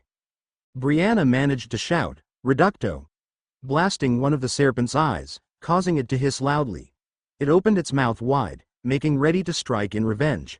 Unfortunately for Nagini, her lack of a right eye stopped her from noticing Hermione get into position until it was too late. "Reducto," Hermione shouted, shooting into the snake's open mouth. The blast penetrated the beast's brain, causing instant death. "That was close," whispered Brianna. "Yeah," agreed her companion just before a green mist rose out of the dead snake and an unearthly scream filled the air. "What was that?" asked Brianna. It took about 5 seconds for Hermione to realize what that meant. It must have been a Horcrux. That would make all 7, she whispered to herself as she ran through the list of the diary Harry destroyed. The locket and ring Dumbledore had destroyed, Ravenclaw's tiara that she and Harry had found, Hufflepuff's cup that the goblins had destroyed and Harry's scar that had been relieved of its Horcrux the night Voldemort had resurrected. "He's mortal now," she whispered, I wish Harry knew. Do you have your mirror with you? Brianna asked. Yes. Why don't you call Aunt Minnie and have her call the ministry? Jinny dodged the green beam of light that had been sent her way with ease. However, the Death Eater she'd been fighting apparently hadn't expected that. When she dodged the spell that had been shot from behind, it went past where she'd been and straight into the other Death Eater. She then turned and started fighting the one who just tried to kill her, but instead killed his ally. It was a sight to behold as Harry and Voldemort battled it out. The Dark Lord was using more complex spells, but the Chosen One was holding his own, dodging whatever his nemesis threw at him, while Riddle was blocking everything the boy who lived shot at him. The younger opponent was currently rolling out of the way as a large fire serpent was flying at him from Tom's wand. Just as he stopped moving, he shot a cutting curse at Voldemort's hand, causing him to end the fiery spell in order to block. All of Harry's physical training was paying off as he wasn't even getting tired from his dodging, this time from a Cruciatus curse. You'll never win, taunted Voldemort. Why don't you give up and stop your little dance while you still have some dignity? Why don't you shut up? He spit back before shooting a fireball at the killer of his birth parents. While the battle was going on outside, Ron Weasley began making his way toward the exit. I hope I don't run into any Death Eaters inside the train, he whispered to himself, knowing that it wouldn't be easy to fight in close quarters. I think you will, came a voice from another compartment. He turned to see a masked Death Eater pointing his wand at him. The enemy fired a Cruciatus curse at the redhead, causing him to jump out of the way, landing a bit clumsily, but avoiding the torture curse. I guess you want to make this difficult, commented the attacker. Reducto! Shouted Ron, surprising his opponent as his left arm was hit. The Gryffindor was back on his feet now, firing every hex he could think of so that his enemy would be too busy blocking to fire back. He began closing in on the maniac, causing him to back down the hall. Ron smirked when he looked down that corridor to see another Death Eater being backed down, this one toward him. He had to admit he was surprised to see that the one firing was the person he considered the hottest girl in Gryffindor, if not the school, Lavender Brown. Knowing this was a life or death situation, he decided to take the cheap shot at the other Death Eater's back, which was blasted in two. At the same time, he was showered with some of the remains of the attacker he'd been fighting. Lavender walked up to him with a smirk. I guess we both got the same idea, Weasley. She winked at him before turning back the way she came. There are more of them, Ron. He followed, if only because he liked to watch her walk. Outside the wreckage of the train, within a viewing distance of Harry's battle with Voldemort, Neville Longbottom, who'd been one of the many who'd followed the Chosen One off the train, had just taken down a Death Eater that he suspected was a new recruit. However, before he could enjoy his victory, he heard a female voice saying, "It looks like Longbottom knows how to play." He turned to see the face that filled his nightmares. He was looking into the eyes of Bellatrix Lestrange, one of the few attackers not wearing a mask. He had to stop himself from shaking in fear as he held his wand steady. This was the moment he'd been training for. He shot a cutting curse at her, which only made her laugh as she tapped it away with her wand. "Is that all you've got, Navipu?" "Reducto," he shouted, only to be taunted again. "I must say I'm disappointed. Your parents put up such a better fight than you. They'd be so ashamed." He shot a fireball, which she put out with an overpowered aguamenti, blasting him in the face with water as though he were being attacked with a hose. His opponent was cackling the whole time. He knew he was severely outclassed. He started shooting curse after curse, which she easily stopped, not giving up 1 millimeter of ground. It was clear she was toying with him. She was blocking another cutting curse. When her wand grew a whip out of it that reached out and grabbed Neville's feet, roughly pushing him on the ground. "It's time for you to feel what I did to your parents, Neville, Crucio." Not far away, Harry and Voldemort were still going at it. The Chosen One, sweat pouring from his dirty face, was shooting conjured arrows at his foe, a spell he'd recently learned that he was quite proud of. Unfortunately, Riddle caused incredible wind to push them all into the ground. "When are you going to realize you can't win? When will you just admit defeat?" "Every time I argue with my girlfriend," he replied, doing his best to sound bold. In truth, he had now gone through every spell he knew, but hadn't landed a single shot. On the other hand, Riddle hadn't gotten him, either. "Ah, yes. Miss Granger. I believe I'll find her once I'm through with you." Harry gritted his teeth as he fought to control his temper, Suddenly, he had an inspiration. He'd act like he wasn't controlling his temper. "You will not," he shouted, beginning to run toward his enemy, seemingly forgetting he had a wand. "It seems I've hit a nerve," taunted Voldemort. Harry got within just a few feet of Riddle, pulled back his left fist, preparing to punch him, and shouted, "Reducto," causing his wand, which was in his right hand, to blast Tom's wand. It shattered in his hand as Harry's left fist made contact with his jaw, sending him falling onto his back. The destruction of his wand had caused a momentary lapse of concentration, which Harry was only too happy to take advantage of. Harry pointed his wand at his disarmed opponent and began the incantation for a cutting curse aimed at his throat. Before Harry could complete the spell, Voldemort pulled another wand out of his pocket and silently pushed Harry to the ground. As he quickly bounced back onto his feet, he recognized that the Dark Lord was holding Dumbledore's wand. Pain. That's all his existence was. He'd heard of the Cruciatus curse all of his life, how it had cost him his parents, but he'd never felt it until now. Knowing who was doing this to him made it all the worse.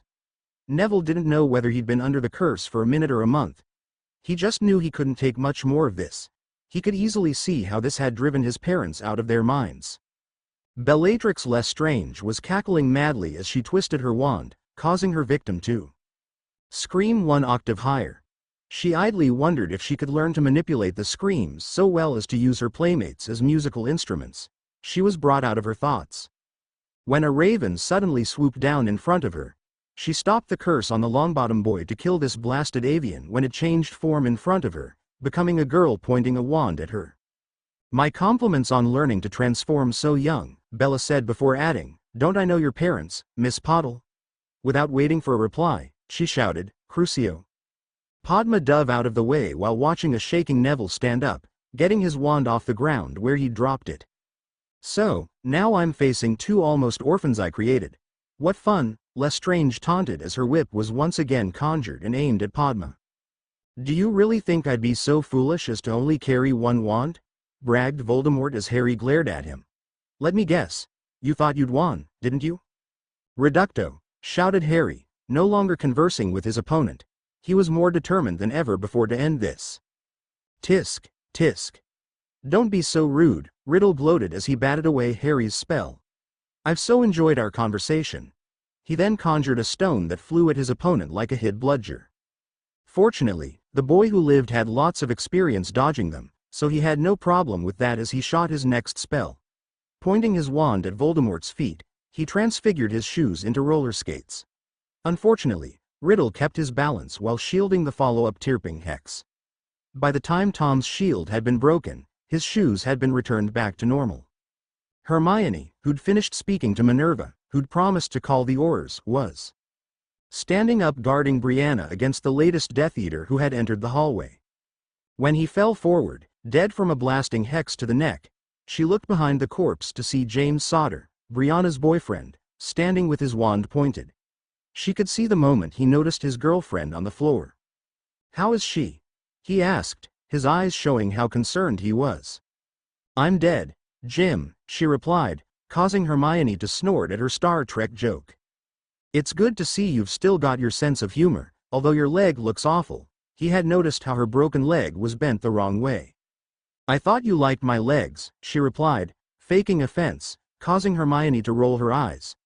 "Hermione, you can go help that crazy brother of mine before he gets himself killed.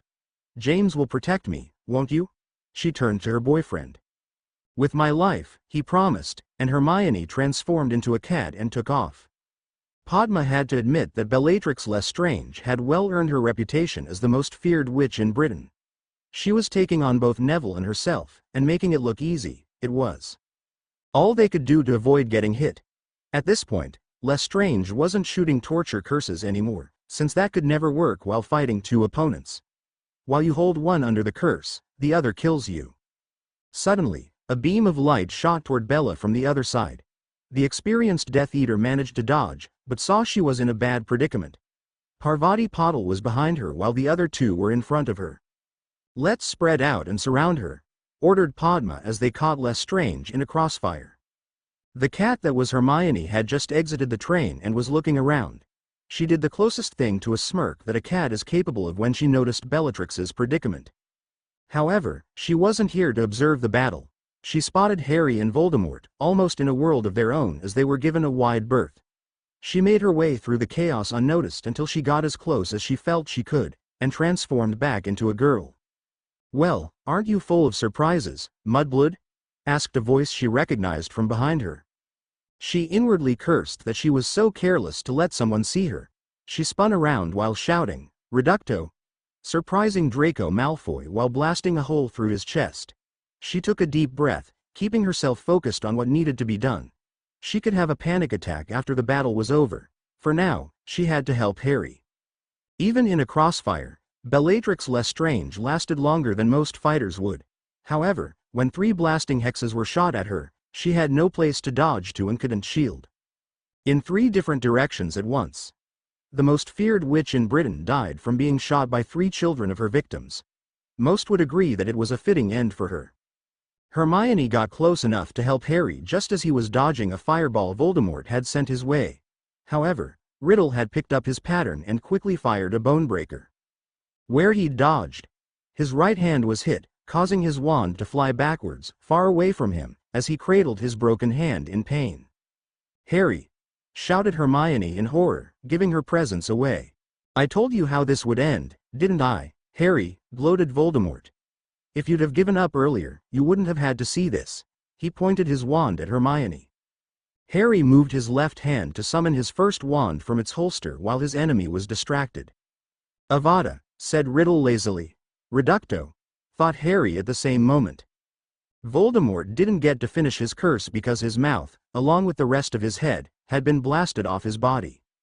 "You did it," proclaimed Hermione while Harry watched the corpse fall. "He'll be back." "No, he won't. I had to kill his snake, and when I did, a green mist floated out of it and screamed." Harry looked at her incredulously. "You mean, yes, he's dead forever." All around Harry, Death Eaters were being killed.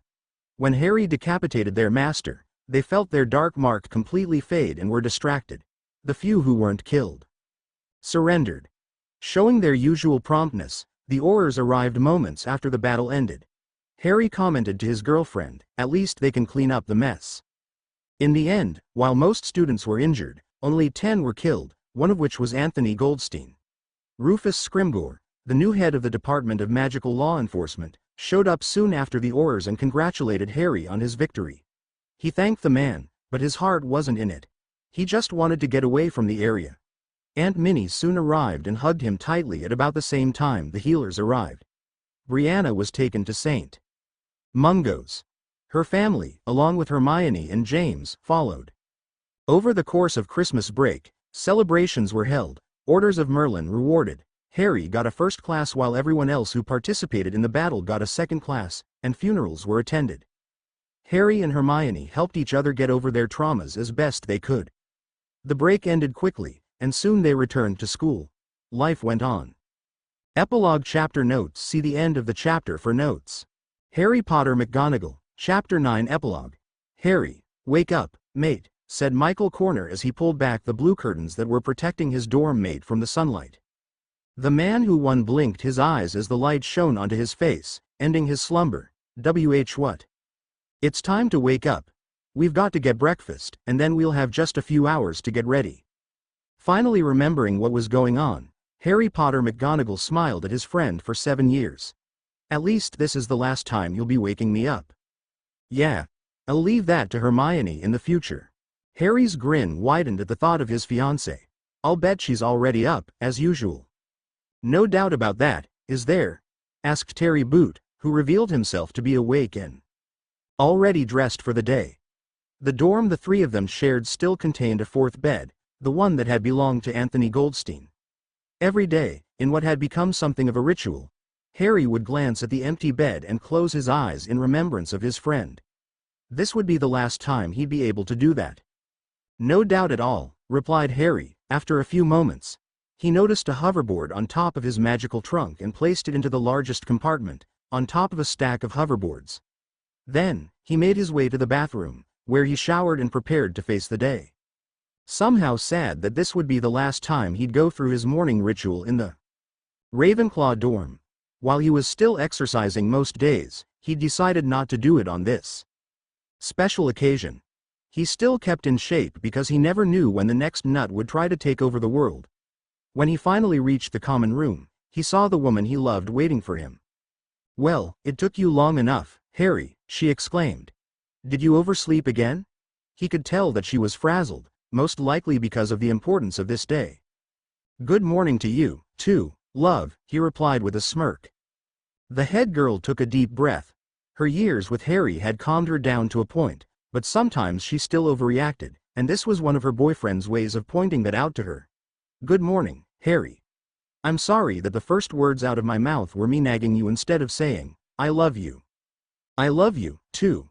And, you're right. I am running late, but I got 20 enchanted last night." "20?" she asked, obviously surprised. "Just how late did you stay up last night?" Yawning, he replied, "Pretty late. Anyway, we'll have to hurry through breakfast. Then I have to read through my speech again, 10 make sure everyone's getting packed, then get dressed for graduation, then reread my speech, then make." "You'll do great, love," he interrupted. "You always do." He then kissed her quickly before taking her hand in his, running his finger over her ring, causing her to glance down at it as he led her out the door. Hermione's promise ring had been replaced with a genuine engagement ring nearly a year before. She smiled sweetly as she remembered Harry's proposal. It was Hermione's 18th birthday, and, as usual, Harry threw her a party in CARE headquarters.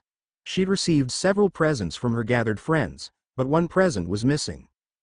"Didn't Harry give you anything?" asked Ginny Weasley when she'd noticed the absence of a package with his name. "He's probably got something special planned," she answered, sounding much more confident than she was. "Of course I do," replied Harry, startling the two witches as he walked up from behind. "I just thought I'd give her my present in private." Together, nearly every occupant of the room said, "Woo," making suggestive faces regarding what they thought Harry's gift would be. Harry and the birthday girl began blushing madly. "That's not what I meant. It's just, I want to be alone with Hermione when I..." Judging by the looks on their faces, he realized that he wasn't convincing anybody of anything. "Forget it. Isn't the party over yet?" "There's still a lot of cake left," offered Brianna, pretending she was being helpful. It was another hour before the other people left, leaving Harry alone with his girlfriend. "So, what is it that you're giving me for my birthday that can't be shown in public?"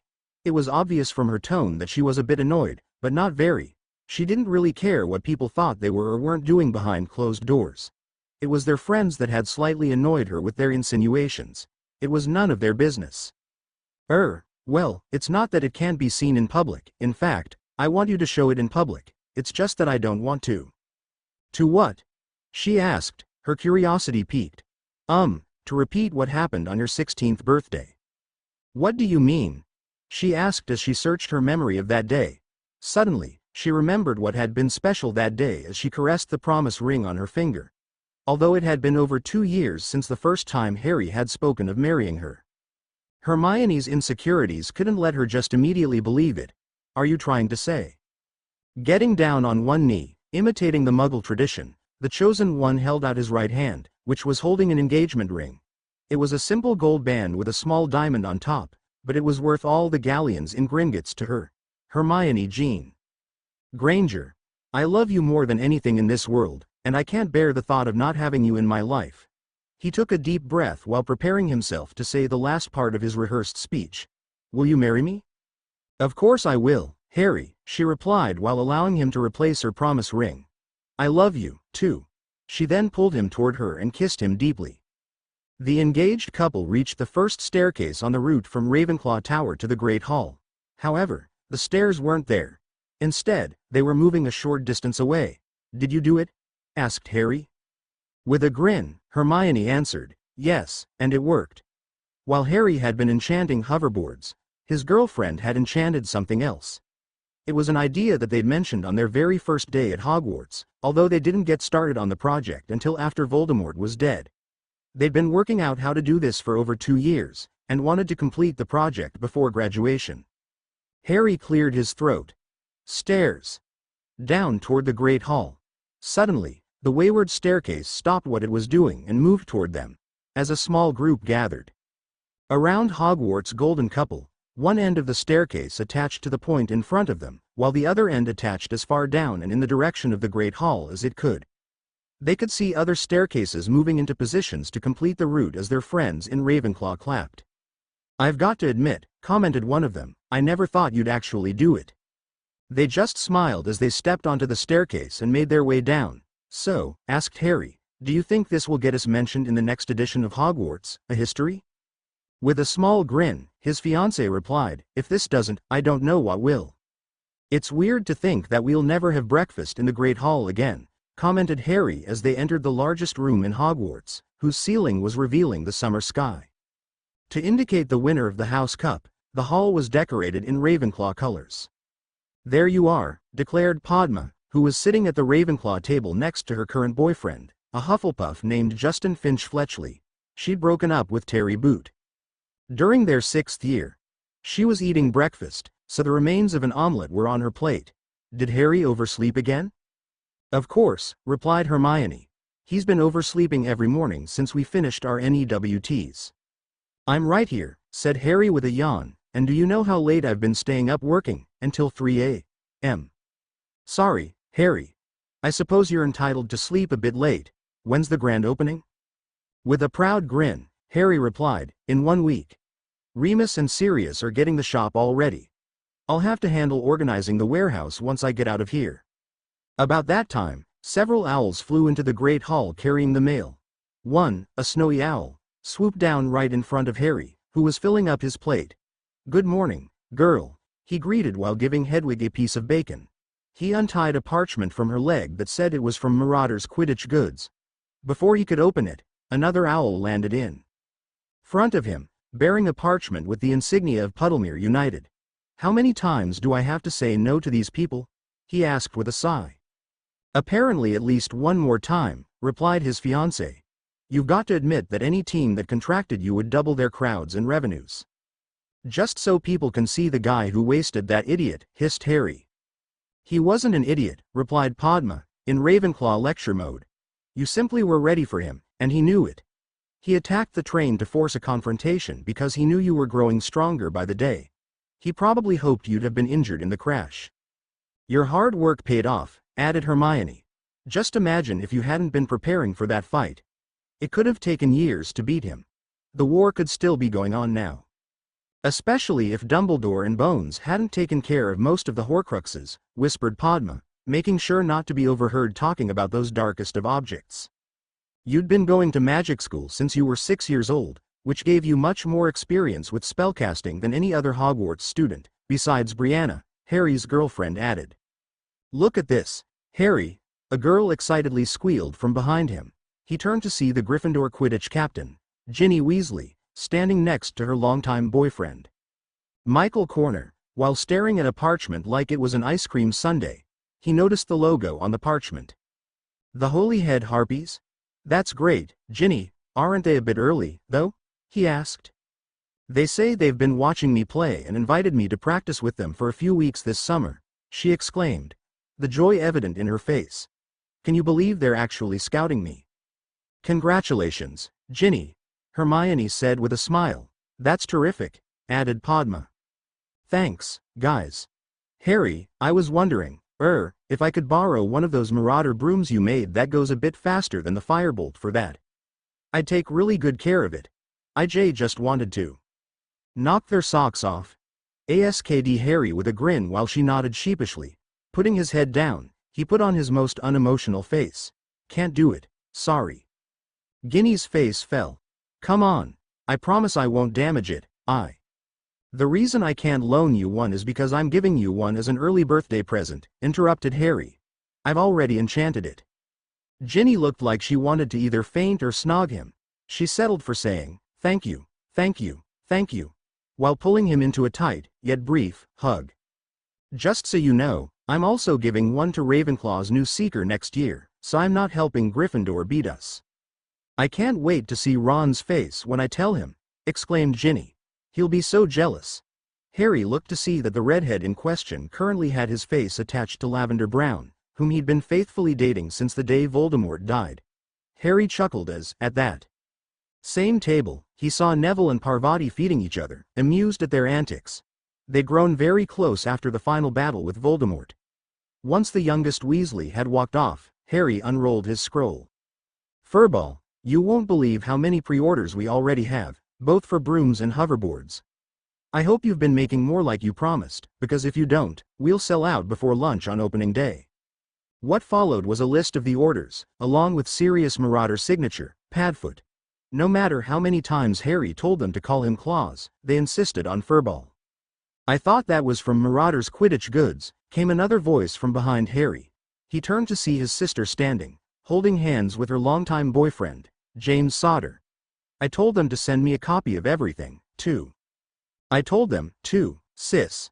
I know you invented the hoverboard and are in this business, too. And so do they. I guess they know you'll read whatever they send me over my shoulder, anyway. Still, it's not like I'm not up half the night enchanting, too. And I'll be working during the summer, especially during your honeymoon. Harry blushed at the way his sister had mentioned the last word, but managed to say, you can yell at them tonight, Brianna. They'll be here for the graduation. Yeah. It'll be so much better at Hogwarts once you're gone, she declared, clearly being sarcastic. You'll cry every night next year, and you know it, replied her brother. I'll comfort her, promised James, with a wink. You'd better not comfort her too much or I might have to come back. While the words sounded harsh, Harry's expression showed he wasn't really threatening his sister's boyfriend. Despite himself, he had grown fond of him over the past few years. Rolling her eyes, Brianna changed the subject back to their business. I guess I'll have to remind them that I am a partner. You sure are, he agreed, thinking back to the day they'd started the business. It was July of 1997, just after Harry had finished his 6th year at Hogwarts. He and Brianna had decided to visit a place they hadn't been to for a few years. Frank's Flying Funhouse in Little Salem, Illinois. This time, Harry brought his latest custom broom while Brianna brought her hoverboard. After they signed in, they made their way to the cushion-charmed practice area.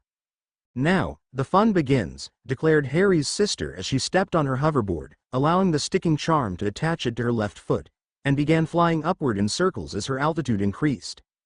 Harry, in the meantime, kicked off and flew straight up in the middle of her circles, holding his body tightly against his broom. It was almost like a dance that the siblings had worked out as they showed off their enchanting and flying prowess. When they almost reached the ceiling, they began the next phase, accelerating forward as fast as they could. Brianna had to semi-squat on her board to keep from blowing off it while moving at these speeds, her hair blowing in the wind. When they reached a certain point, they started diving, which gave Harry the advantage as he could go straight down on his broom, but his sister had to make circles around his descent to avoid falling and embarrassing herself. When they got to the floor, they were surprised to hear deafening applause. I guess we got an audience, Harry yelled at Brianna so she could hear him. It must have been my flying, she replied with a smirk. Wow, said one of the employees. Where did you get that hoverboard? I took apart a skateboard and enchanted it, Brianna answered. Why? Incredible. It's just like Back to the Future, but I think it moves faster. That's what inspired it, replied Harry. I've got one, too. Could one of you make one for me? I'll pay you for it. Me, too, asked a stranger who just walked up. Before it was over, half of the crowd had agreed to pay them to enchant hoverboards. Others had noticed the broom that Harry was using was also custom-made and asked him about it. Many people asked them to make brooms, too. They ended up getting a lot of orders. 10 days later, while Harry and Brianna were busily enchanting their orders in Harry's bedroom, there was a knock. Harry pointed his wand at the door, which opened immediately, to reveal Sirius and Remus. Hey guys, how are you doing? Asked Padfoot. Pretty well, answered Brianna. Last week, we went flying for fun and ended up having about 50 people asking us to make them either hoverboards or custom brooms. How much are you charging? Asked Mooney. After they'd answered the question, Sirius got an idea. Furball, I told you, my name is Claus, replied Harry. Of course, Furball. I just got a great idea. You'll be graduating in about a year. What if we opened a store or two that sold these things? Harry and Brianna both smiled widely as they pictured their own store, enchanting brooms and hoverboards for a living.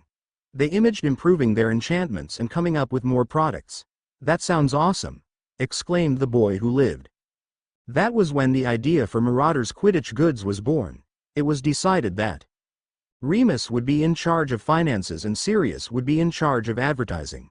They'd gotten a lot of business experience with their Muggle business, which was still flourishing under the manager they'd hired, so Harry and Brianna agreed that they'd be tremendous help.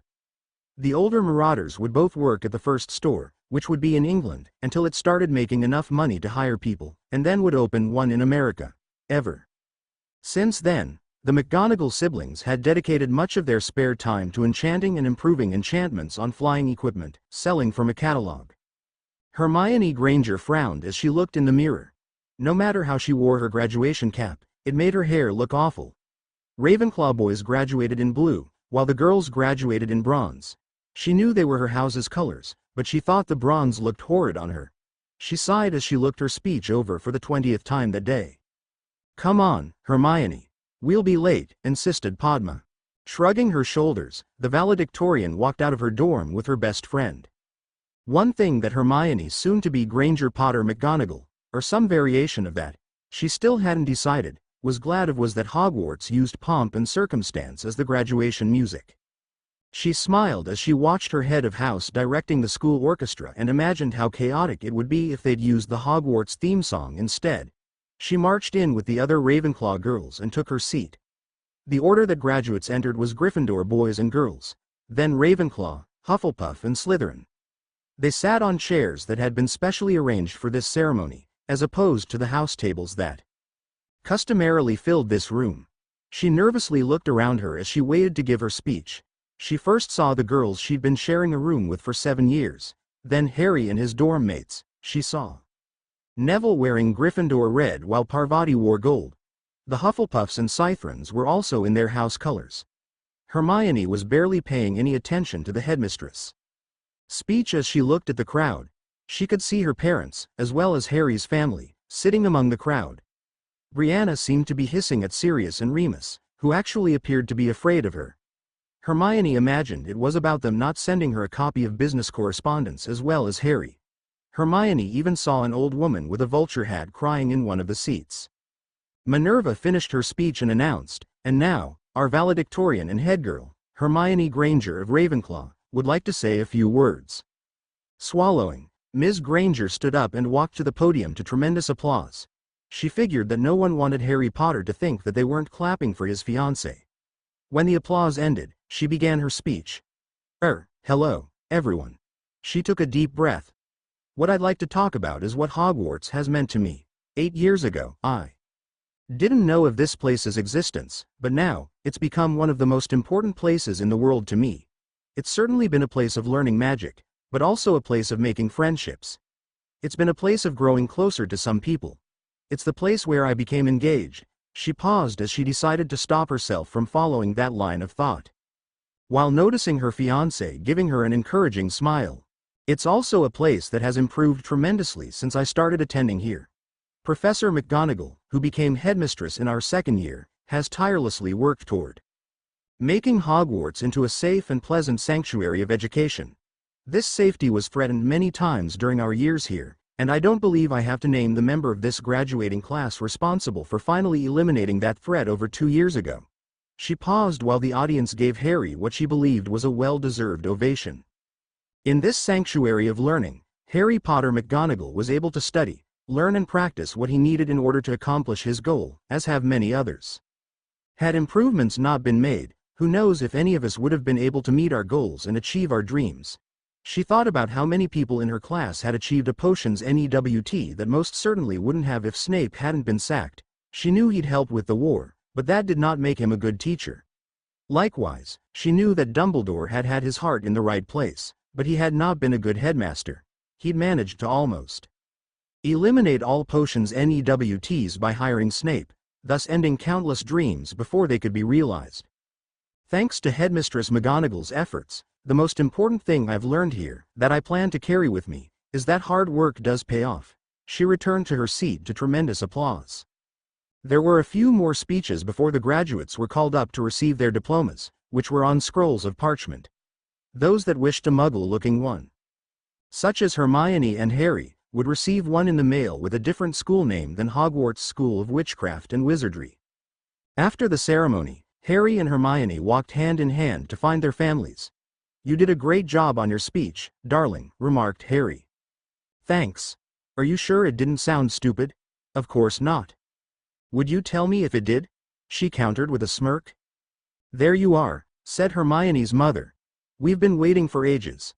Marissa Granger was standing with her husband, along with the McGonagall family, Remus with his wife of 6 months, Charity, formerly Burbage, and Sirius with his girlfriend of the week, Maggie something. As they strolled out of Hogwarts, Mark McGonagall asked, "What restaurant is it we're going to?" "A very lovely place in Edinburgh's historic old town I'm sure you'll enjoy," replied Minerva. "It's a Muggle restaurant called The Witchery." "Are you sure it's Muggle?" asked Cindy. "It sounds magical to me."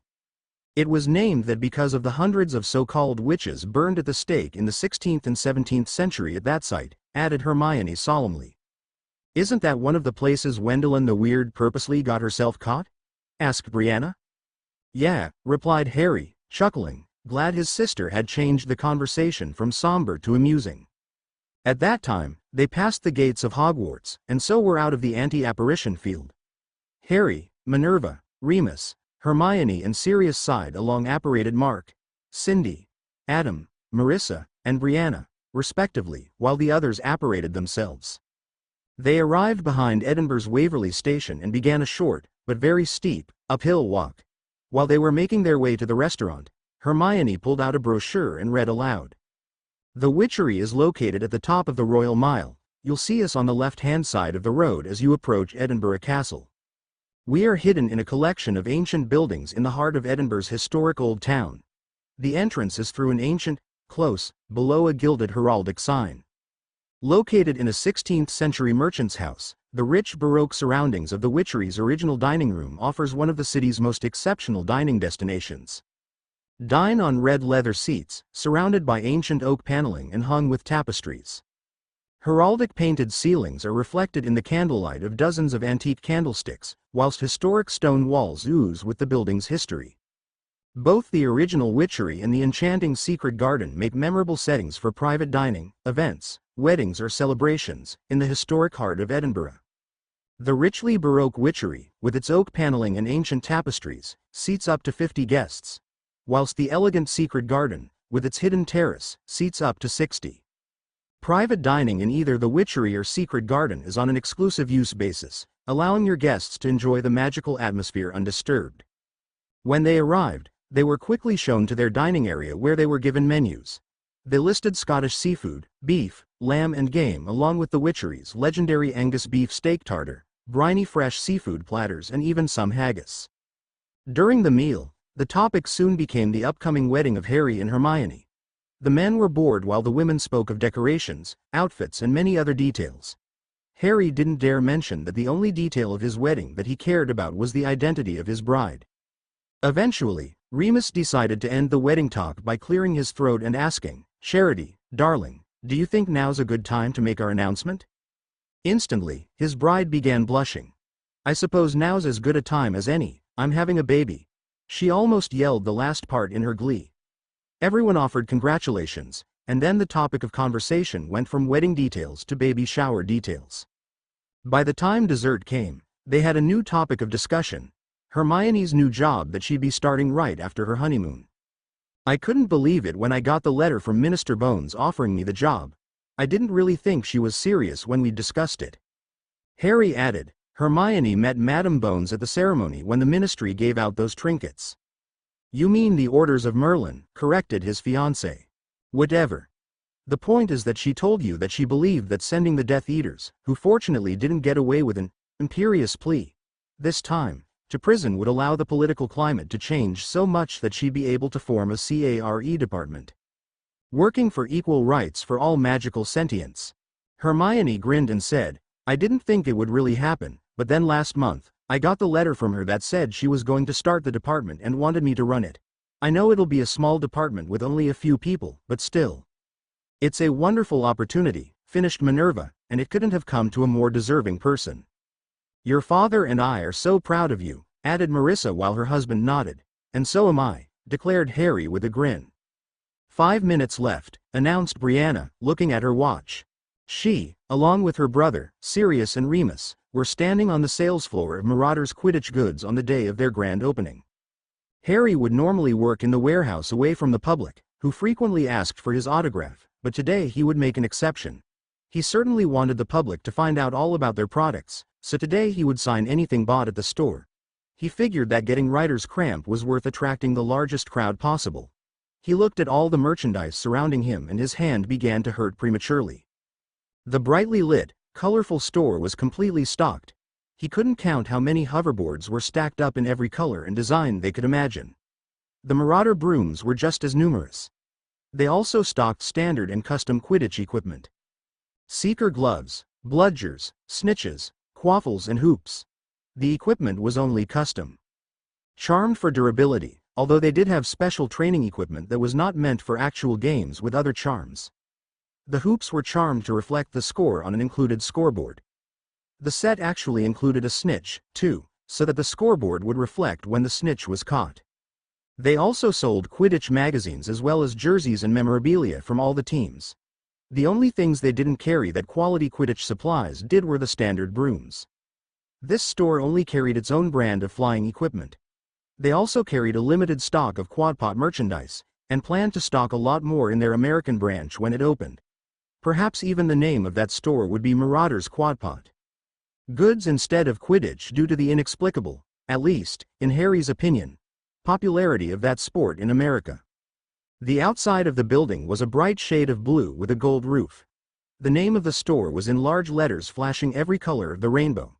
On the door was a large sign advertising the grand opening, as well as the fact Harry Potter McGonagall would be present signing autographs on purchased merchandise. There was already a line at the door that seemed to almost fill that section of Hogsmeade. "It's time," declared Brianna, before Sirius pointed his wand at the door, causing it to open. "Welcome to Marauder's Quidditch goods," exclaimed Harry with a grin plastered on his face as he saw the store fill up with customers. He knew it would be a long day. "Thank you for shopping here, and come again," Harry said for the 1000th time that day after signing yet another hoverboard. His hand was aching. He was trying to massage his cramped hand when someone else walked in front of him. He was wearing more expensive black robes than the last time Harry had seen him, which appeared to be made of silk, but that was the only difference.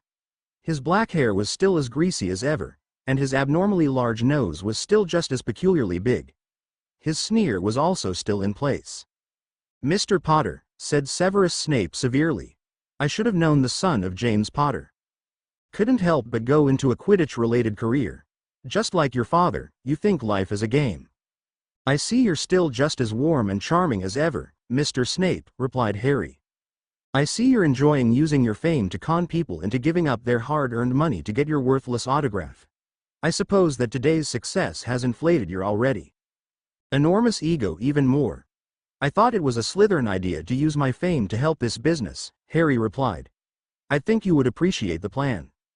It's quite infantile, Potter, certainly not worthy of a Slytherin. However, it appears the sheep have fallen for your simplistic tactic." He took a deep breath. "I, however, am here for an entirely different purpose.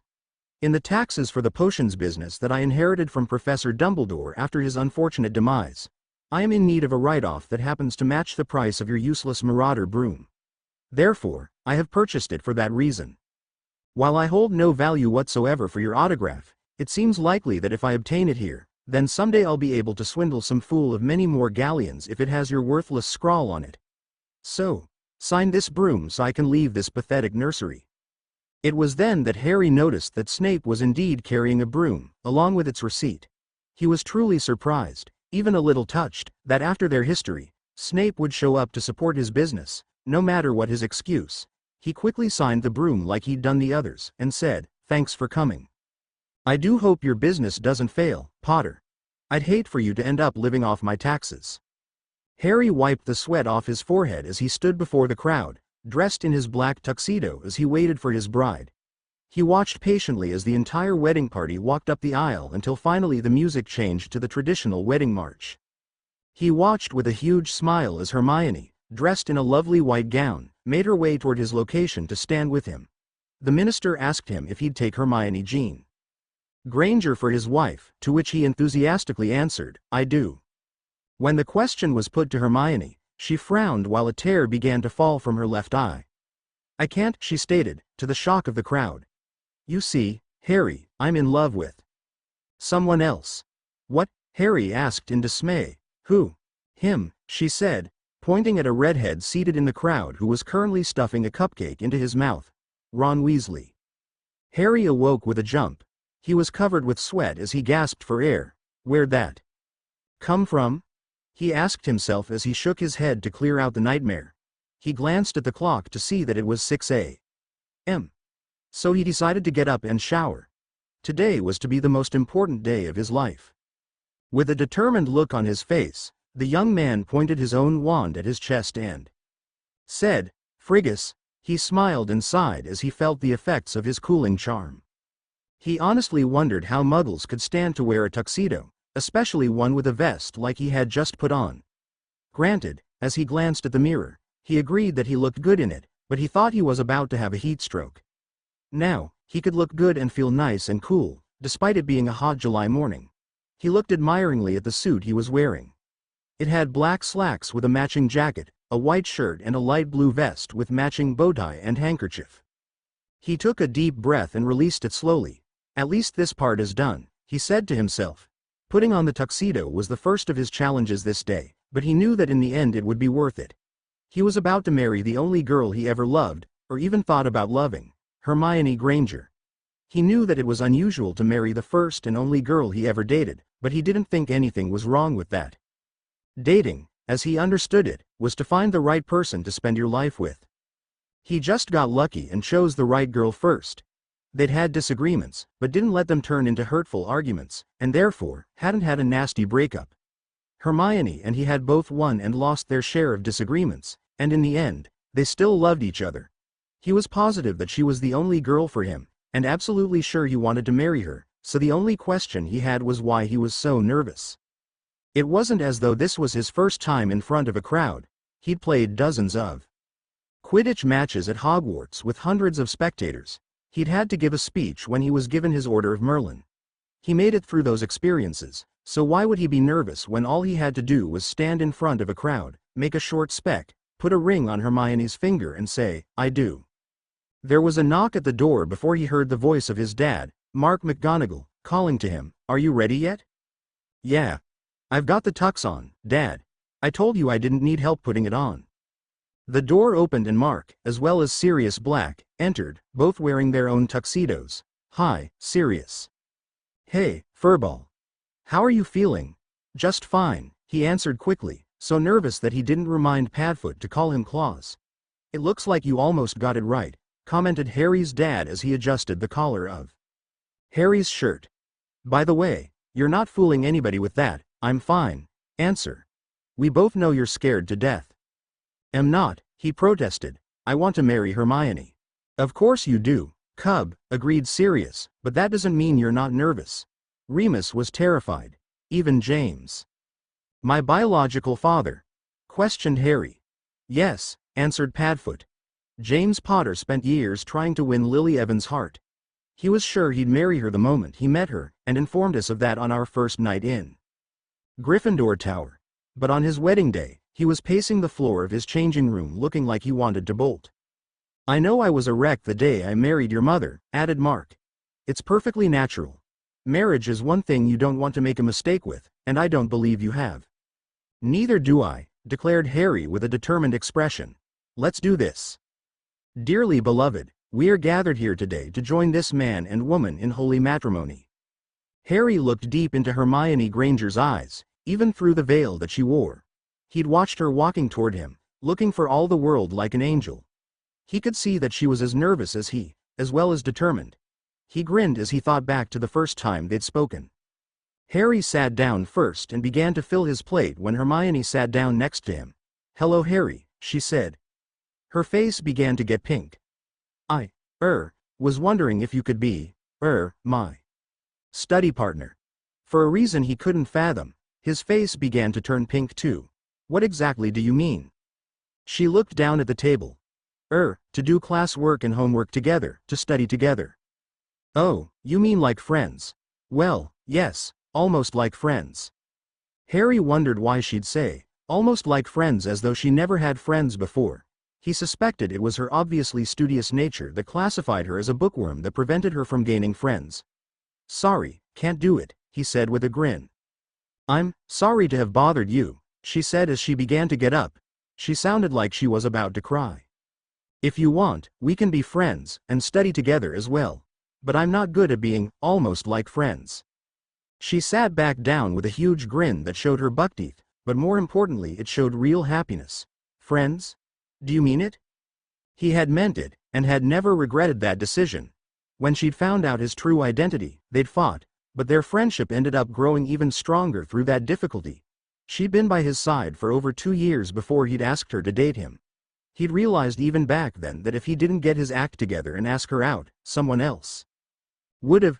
He was still amazed that she actually loved him and had agreed to marry him, and was determined to make sure she never regretted that decision. Harry and Hermione have elected to make their own vows. Harry, if you'd begin. The elderly minister nodded at him to start talking. Suddenly, Harry's nervousness was gone as he stared into the face of the woman he'd been blessed with. He smiled as he opened his mouth. Where do I begin? I'll never forget the day you asked me to be your study partner. Both of us were just about to start at a new school far away from our homes. I had my aunt working there, but you didn't even know anybody there. Have I ever told you how much I admire your courage to do that? He was careful not to make any references to the fact that it was a magical boarding school that was literally in a different world than the Muggles she'd been raised by, as he continued. That was when we became best friends. That was about 7 years ago, and you've been the truest friend I ever had, always supporting me when I faced the challenges in my life. When I was old enough, how could I not wish to be your boyfriend, fiancé, and now husband, even though it does prove that Brianna was right about us all along. His sister, who was one of the bridesmaids, chuckled at that statement. Hermione, I love you and vow that I always will. I also promise that I will mess up sometimes and irritate you, but it won't be on purpose. Many people in the audience chuckled at that statement, as did the bride. I also promise that when I realize how stupid I've acted, I'll properly apologize and try to be a better husband to you. He took a deep breath as he practically whispered the last line. I want to spend the rest of my life with you. Hermione took a deep breath as she willed herself not to cry as she lost herself in Harry's green eyes. I remember the day we met, as well. I asked you to be my study partner because I didn't even dream you'd want to be my friend. I thought that eventually, after a few months or even years, you'd think of me as your friend. I was genuinely surprised when you said you wanted to be friends right then. I'd never really had good friends before, and suddenly I did. That meant a lot to me, as did the fact that you stuck to that promise, and eventually became so much more to me. Since you promised you'd make mistakes, I'll admit that I have, and definitely will keep on making mistakes. You've helped to make me a better person in your attempts to rein in my bossy side. I know that if you didn't love me, you wouldn't try to help me as you have. You'd either yell at me for annoying you or completely ignore me. I've grown to love you from that first day we met, and intend to keep on loving you more. And more as we grow old together. I want our lives to be intertwined so that neither of us can even conceive of the idea of living without the other. I will be the best wife I can be, and ask that you continue to tell me when I've been too bossy. I also promise to let you know about your mistakes. The crowd laughed at that declaration. I can't imagine my life without you, Harry, and don't ever want to experience it. The minister then proceeded to have them exchange rings and asked them if they'd take each other as their wedded husband, wife, to which they naturally said, I do. The minister eventually announced, Ladies and gentlemen, let me be the first to introduce you to Mr. and Mrs. Harry Potter McGonagall. You may kiss the bride. Harry lifted the veil from covering her face and kissed her deeply, knowing that whatever the future held, Hermione would stand by him, as she always had. The end.